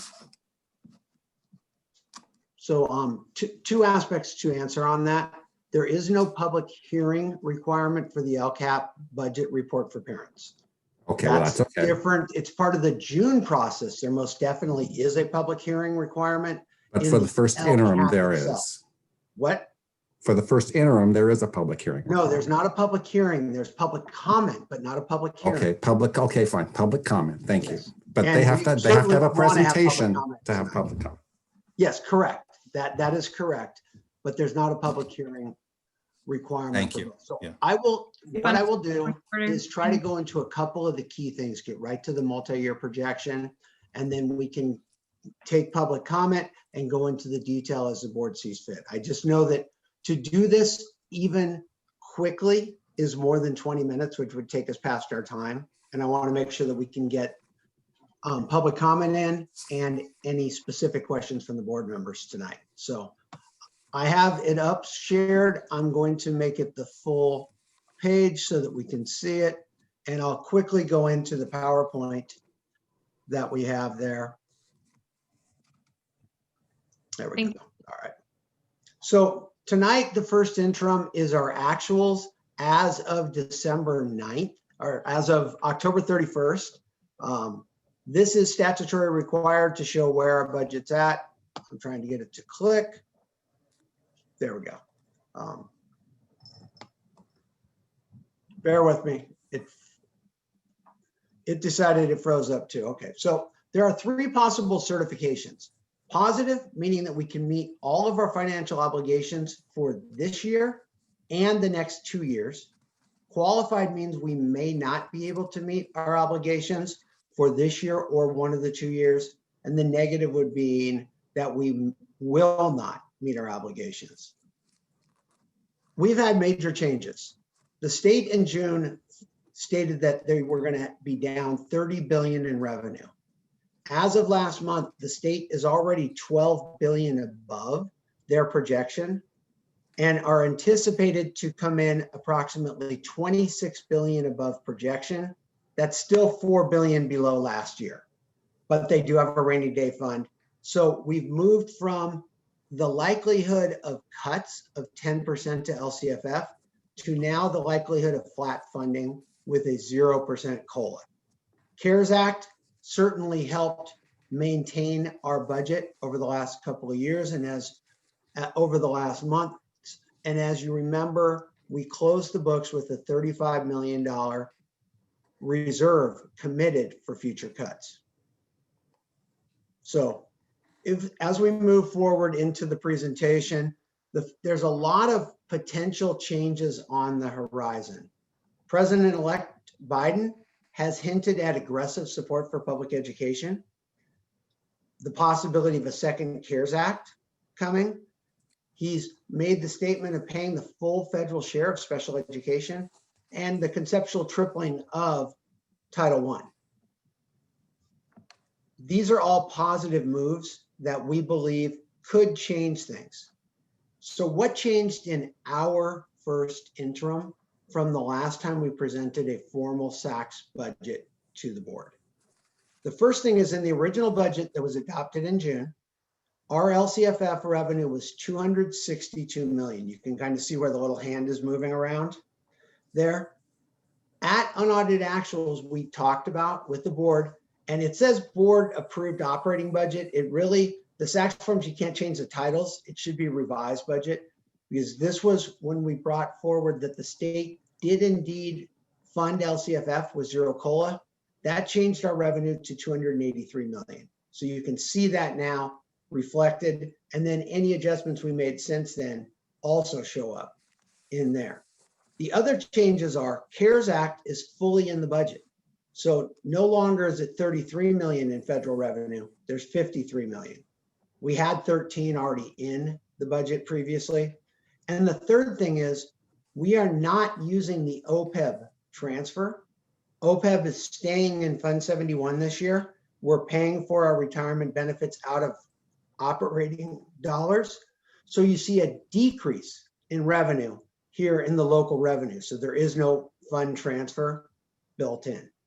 So those are the three big changes. On the expenditure side, once CARES Act got put in the budget, expenditures also had to be put in the budget against it. So you see when we released site-funded positions and grants, those increased our costs for employees. You also see increases in our services for all of the technology and other objects and PPE that we bought with CARES Act, with those one time. And so you can see those expenditures going up from the adopted budget. This slide is something we've shown many times. This is the cost of maintaining business. The best way to explain it is this. For us to open the doors the next year, we need to receive about a 2.5% COLA. If we don't get that COLA, we're going to have to make reductions to maintain a balanced budget. These are our assumptions for the out years. We're still getting flat funding with LCFF, so we're still being funded based on our enrollment from 2019-20. Our ADA, our attendance rate at 94%, and our UDP, our unduplicated count at 70.55. As of when we posted this PowerPoint, our enrollment loss would have been 537. Our ADA, because of the immunization issue, is down 2.27%. We'll be working to get a waiver and get flexibility because we still believe we did the right thing serving those students. They're here, but they're marked absent. And then our UDP is currently at 67.25%. So if all of those things did impact our funding, that could reduce our funding for future years. So this is going to be the last slide on this piece here. This is our current snapshot for our MYP. You can see that we project revenue to drop with no CARES Act next year from 394 combined down to 358 million. Our expenditures will also drop. All the one-time expenditures and carryover expenditures that are built into the budget get removed. So we drop down 307 to 372 million. I put a cut target in there. That doesn't mean that we would make those cuts that year, but if we did, we would be balanced. We're looking at a $13.9 million structural deficit today, next year. We begin the year with 48 million in reserves, not including the 14.7 million in Fund 17. We would end the year with 34.5 million. So we would use a small portion of that committed reserve, that 35 million, in that year. The following year, we put the 353 in. We build back in the OPEB transfer for that year. That brings our total revenue up a little bit with the structural deficit of 10 million. Again, if we did the cuts, we wouldn't have a structural deficit. We would still end the year with some reserves to get through. But because we don't know what's going to happen with 22-23 funding based on all those factors, we still are recommending a qualified certification. But I want to give a little hope. There is the possibility of CARES Act. So for a moment, if we assume CARES Act does come in and we take a smaller amount than we got this time at 25 million, you can see that the structural deficit disappears in 21, 22, and then returns when that CARES Act leaves in 22, 23. At this point, OPEB would then potentially not be used until the next year out. So there's a lot of different possibilities. A lot of this relies on what's going to happen in Georgia. That will determine what the federal government does. We're recommending for the first interim that we move forward with a qualified certification. And then I'm going to just quickly bring up the LCAP parent report so that we can see that, so that we can then do both items quickly. If you'll give me a moment, the LCAP budget report for parents is this document right here. This is a required template, and there's only a couple pieces of information that are put in there.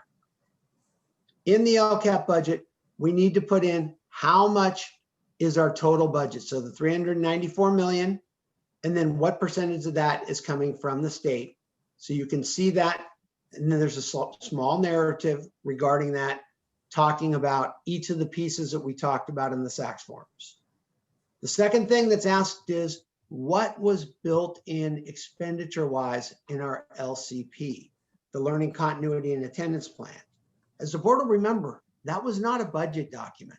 So we did list some expenditures, but not all of them within the budget. And so the question in the template is, how much was listed as expenditures in there? We had approximately 125 million listed. Within there, we did list the CARES Act of 34 million and the LCAP without any detail whatsoever. As some of the backup that I'll go into at the next presentation, we provide all of the backup on how we're spending LCAP, how we spent CARES Act for the public, but it was not part of this required report. The other thing we did at Trustee Panis's, and I didn't get to say thank you for your leadership on really pushing us to put more information into our budgets and our reports. And in this presentation tonight, we have detail that I don't want to shortchange on the rest of the budget and how it's put together and how we spend our dollars. And that came directly from your leadership and talking with the community and the outside groups about what they want to see. And I think we're making a dramatic move towards more transparency. And we're going to continue to get better under the next board as well. So finishing up here, we explained that the stuff that's not in the LCP are our fixed plant operations, infrastructure, and those things there. The last piece of the LCP is actually very important. It asks you to go back to last year, 2019-20, and look at your LCAP budget and define how much was budgeted and how much was spent.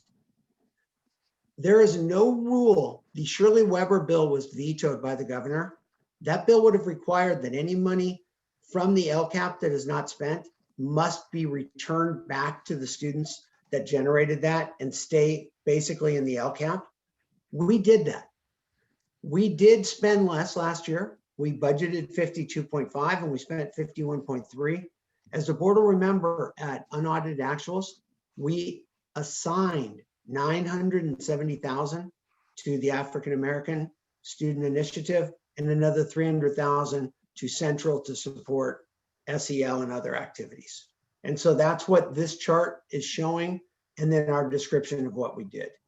So with that, that is the very quick version, because I want to leave time for public comment before we're done at 11:35, with the goal that we'll bring it back. I would ask the board to approve the first interim and accept the LCAP for parents, knowing that both are going to be brought back for full presentations and more dialogue on the 16th. Thank you. Thank you, Dr. Wald, for the presentation and explanation. I would like to open it up for public comment right now. If we can have members of the public who want to share their public comment with us, raise their hands on Zoom. Thank you. So we will begin with Petronila Fernandez. Thank you. And if we could put 2 minutes on this one, because I want to make sure we don't run out of time. Thank you. Hello, good evening. Again, my name is Petronila Fernandez. I am a mother. I like part of the community members. I have a child, a fourth grader at Forest School. I want to thank you, Mr. Wood, for this presentation, but actually as a parent, is very, my concern is a lot of the information parents, they don't know.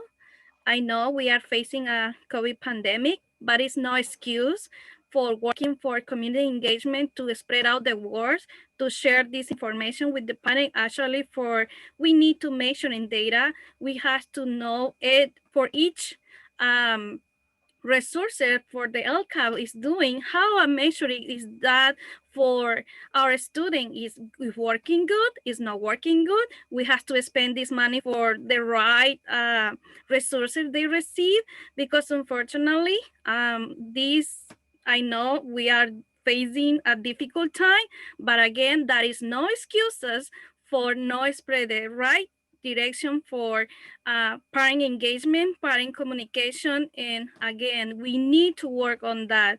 My question is, what is the timeline frame for this combination of budget and data? We don't know, but that is my answer, my question for this. And again, we need to be very, very engaged with information, give to the parent with the right question for, they know what is spending for. Thank you so much and have a great night, everybody. Thank you so much. Soletta Hunter, you may unmute. For Dr. Wald. Dr. Wald, you talked about that money that was assigned, the 900,000 to ASAP. And I wanted to find out if that was the money that was removed again, or is that part of the 7 I think it was a 7.2 we were talking about that was removed, that left us with the 3 point or so money that we had. I just wanted you to comment on that because I heard you say it. So I thought it'd be a great time to talk about that line item.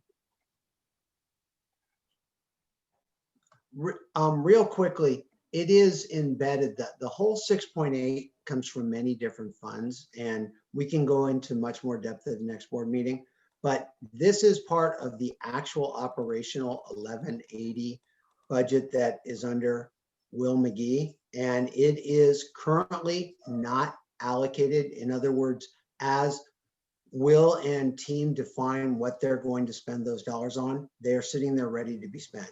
So it is within that 6.8 that is the total budget from all funds for asset. And it's part of the 3 million that is still not been spent within there.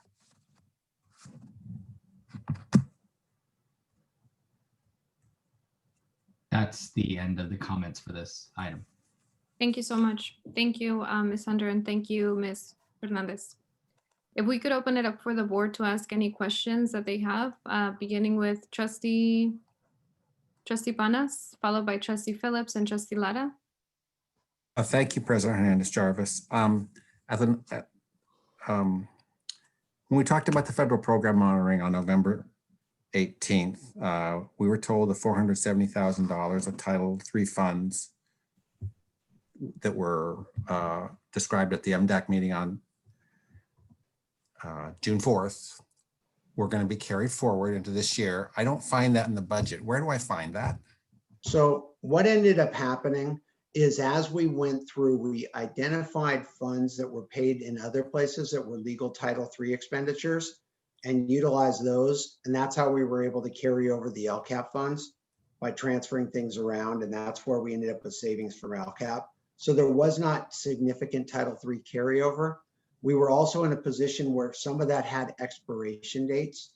So we were able to utilize it for legitimate legal expenses within Title III, and then created several assignments. You remember the board also has $1 million for lost learning that was in an assignment.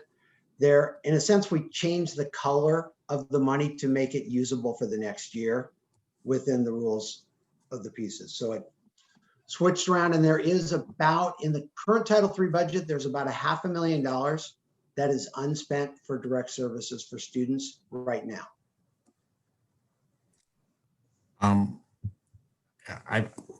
That's not carried forward though. That's current year money. That's current year money. The carried forward money ended up in the assignments. So instead of it being under the Title III umbrella, it's less restrictive and available to support the lost learning, which is going to be probably focused on our earliest learners, which are our English learners as well. So that's how we were able to ensure that we had significant dollars for these other initiatives.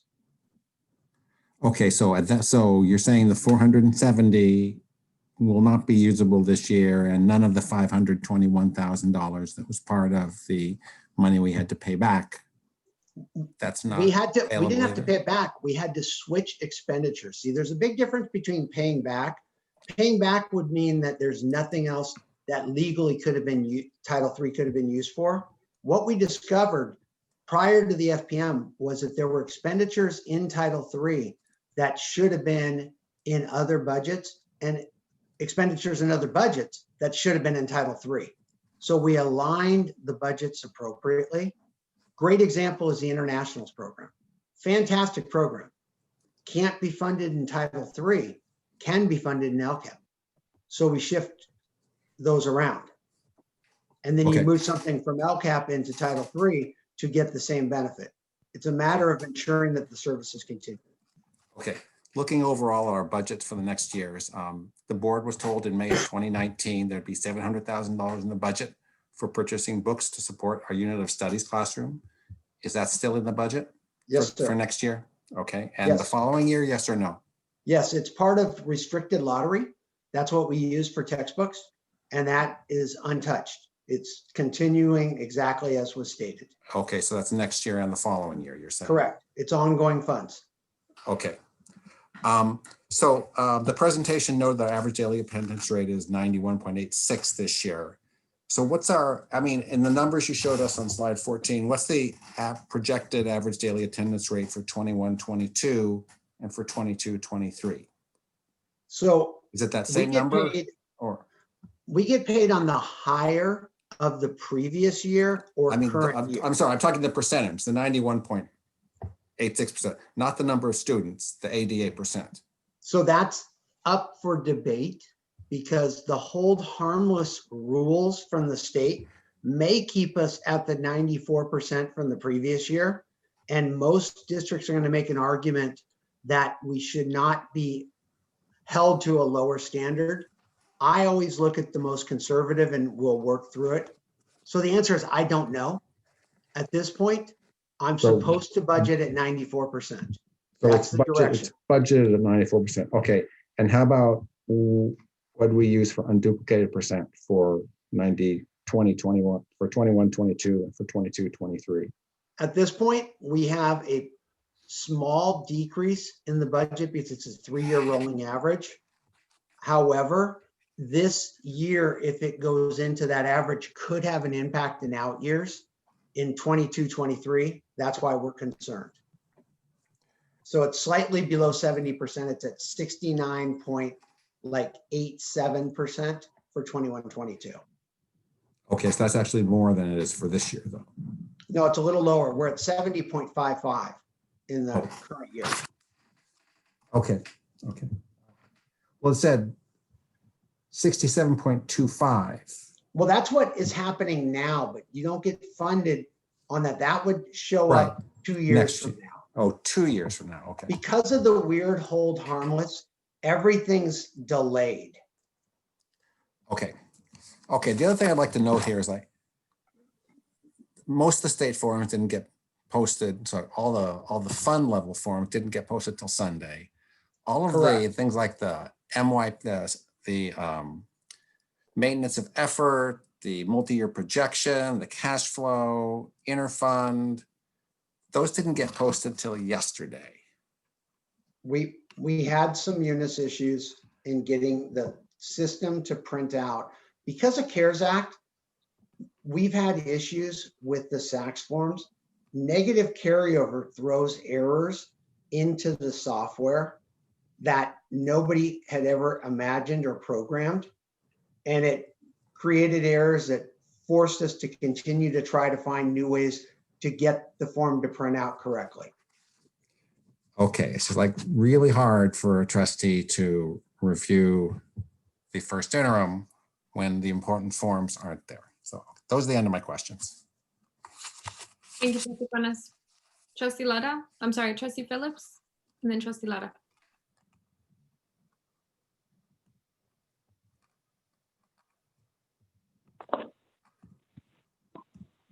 My only comment regarding the presentation is we don't know what the future holds. We don't know what funding is going to necessarily look like. And I don't think that we can rely on the hope that there will be another CARES Act. Maybe there will be. I hope there will be. But until that money is in hand, we cannot keep relying on hopes that something will come down the pike. And for that reason, I do believe we have to balance our budget. And if in the future more money comes, and that means that we can, add back or increase services that we're providing, I think that's great.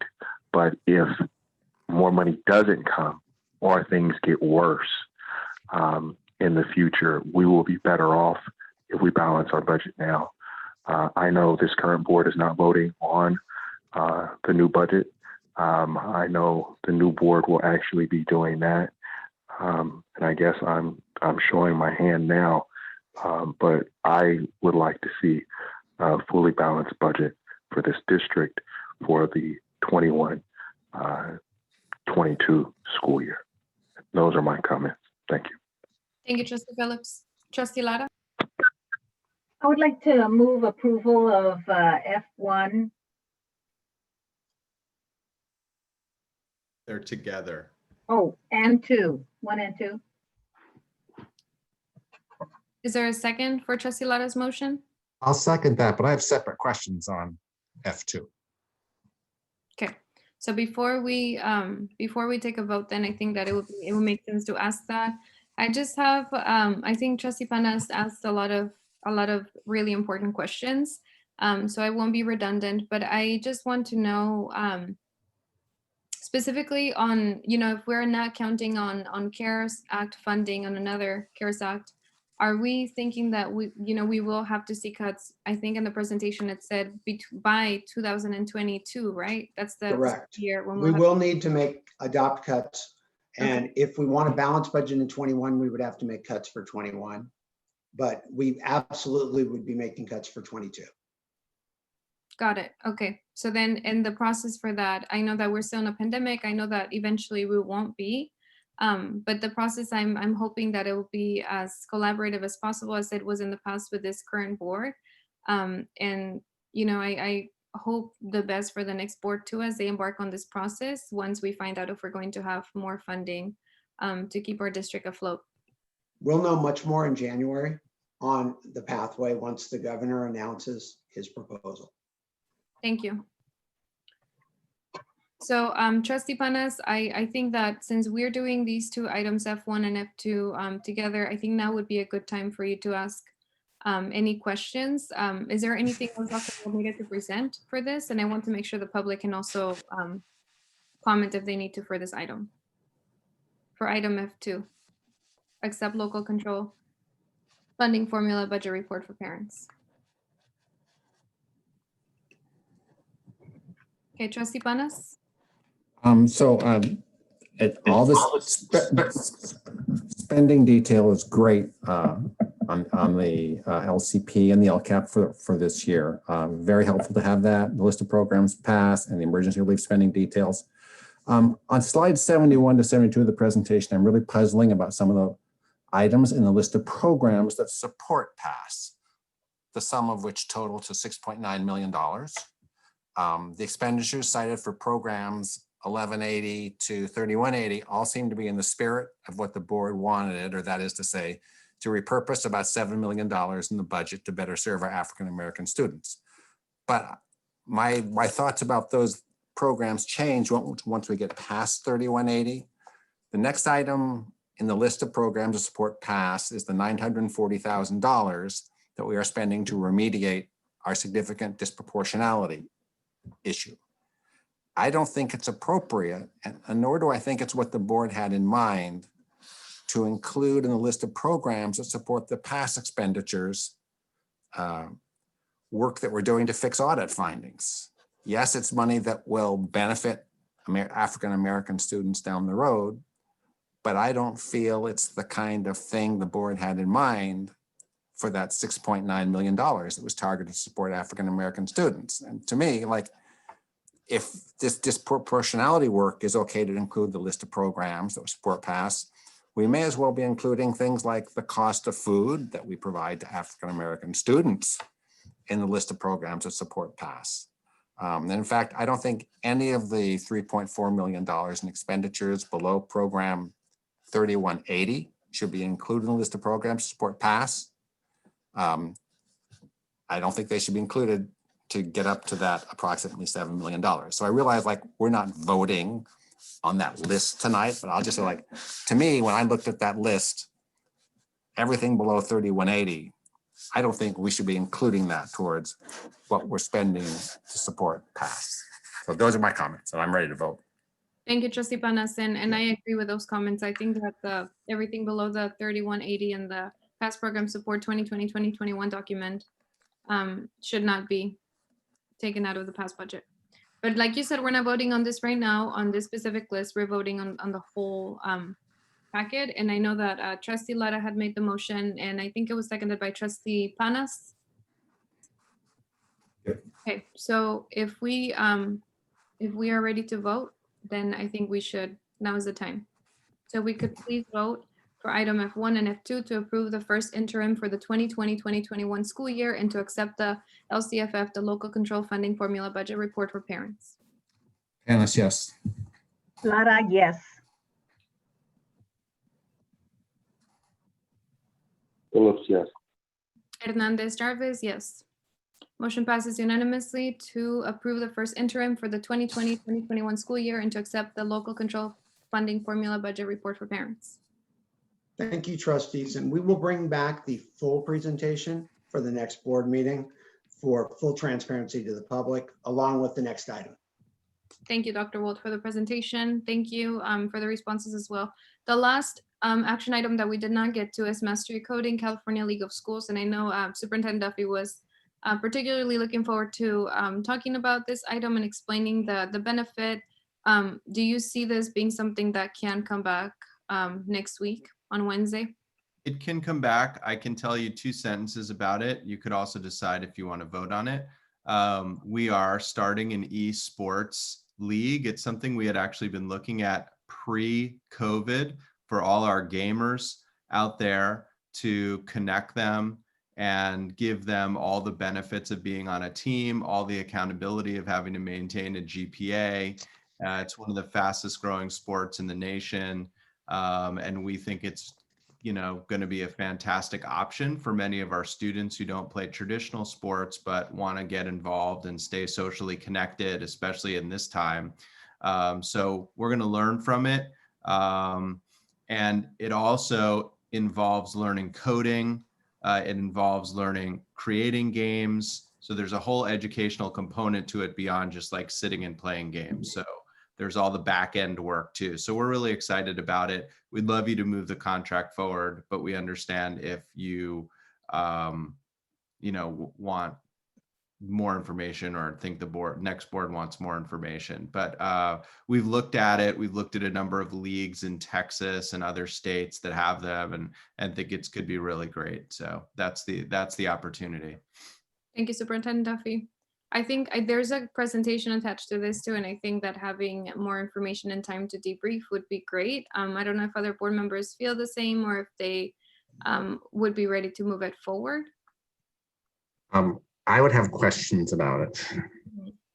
Yeah, and I think that the AMOs too, I know that would take longer than the 2 minutes. We're actually over time right now, so I don't want us to, if we weren't able to extend the meeting the first time around, I think that the likelihood of extending it right now for this specific contract is not likely. Since there's a full presentation for this, I think that it would make sense to have it come back on Wednesday. Okay. That's fine. Thank you. Yeah. No problem. Thank you so much. Thank you, board. I know this is our last meeting together. So if you would like to say something very quickly before we head out, that would be great. I just like to thank the public for giving me 4 really great years on the board. It's been a terrific experience. I'd also like to thank the PTA for the wonderful note and flowers that I received for them. And I'd also like to thank Mike Kinney, Trustee Hernandez Jarvis, and Trustee Garcia Avila for finally bringing forward the acknowledgement of the land that we occupy. So thank you so much. Thank you, Trustee Panas. Trustee Phillips?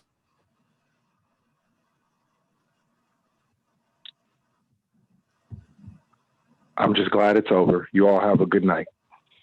Thank you, Trustee Phillips. Trustee Lara? Yes, I wanna say that, Mr. Duffy, it's been a real pleasure working with you, and the staff, everybody is just so wonderful and professional, and it's just been great. Thank you for a great experience. Good night.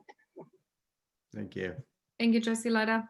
I want to thank all the staff, all the families, and most importantly, all the students for allowing us to do this work. I wish my term would be longer. It has been a wonderful 2 years, and it has been really the greatest honor, I think, besides being a mother and a daughter, to really serve the West Contra Costa Unified School District and form allyships and form partnerships with people. I want to thank the student trustees that I have worked with, the board members. I would like to particularly really thank Trustee Panas, because he really took the time to explain a lot of things that he's knowledgeable about. And I just really appreciate the partnerships that we've been able to have to move work forward.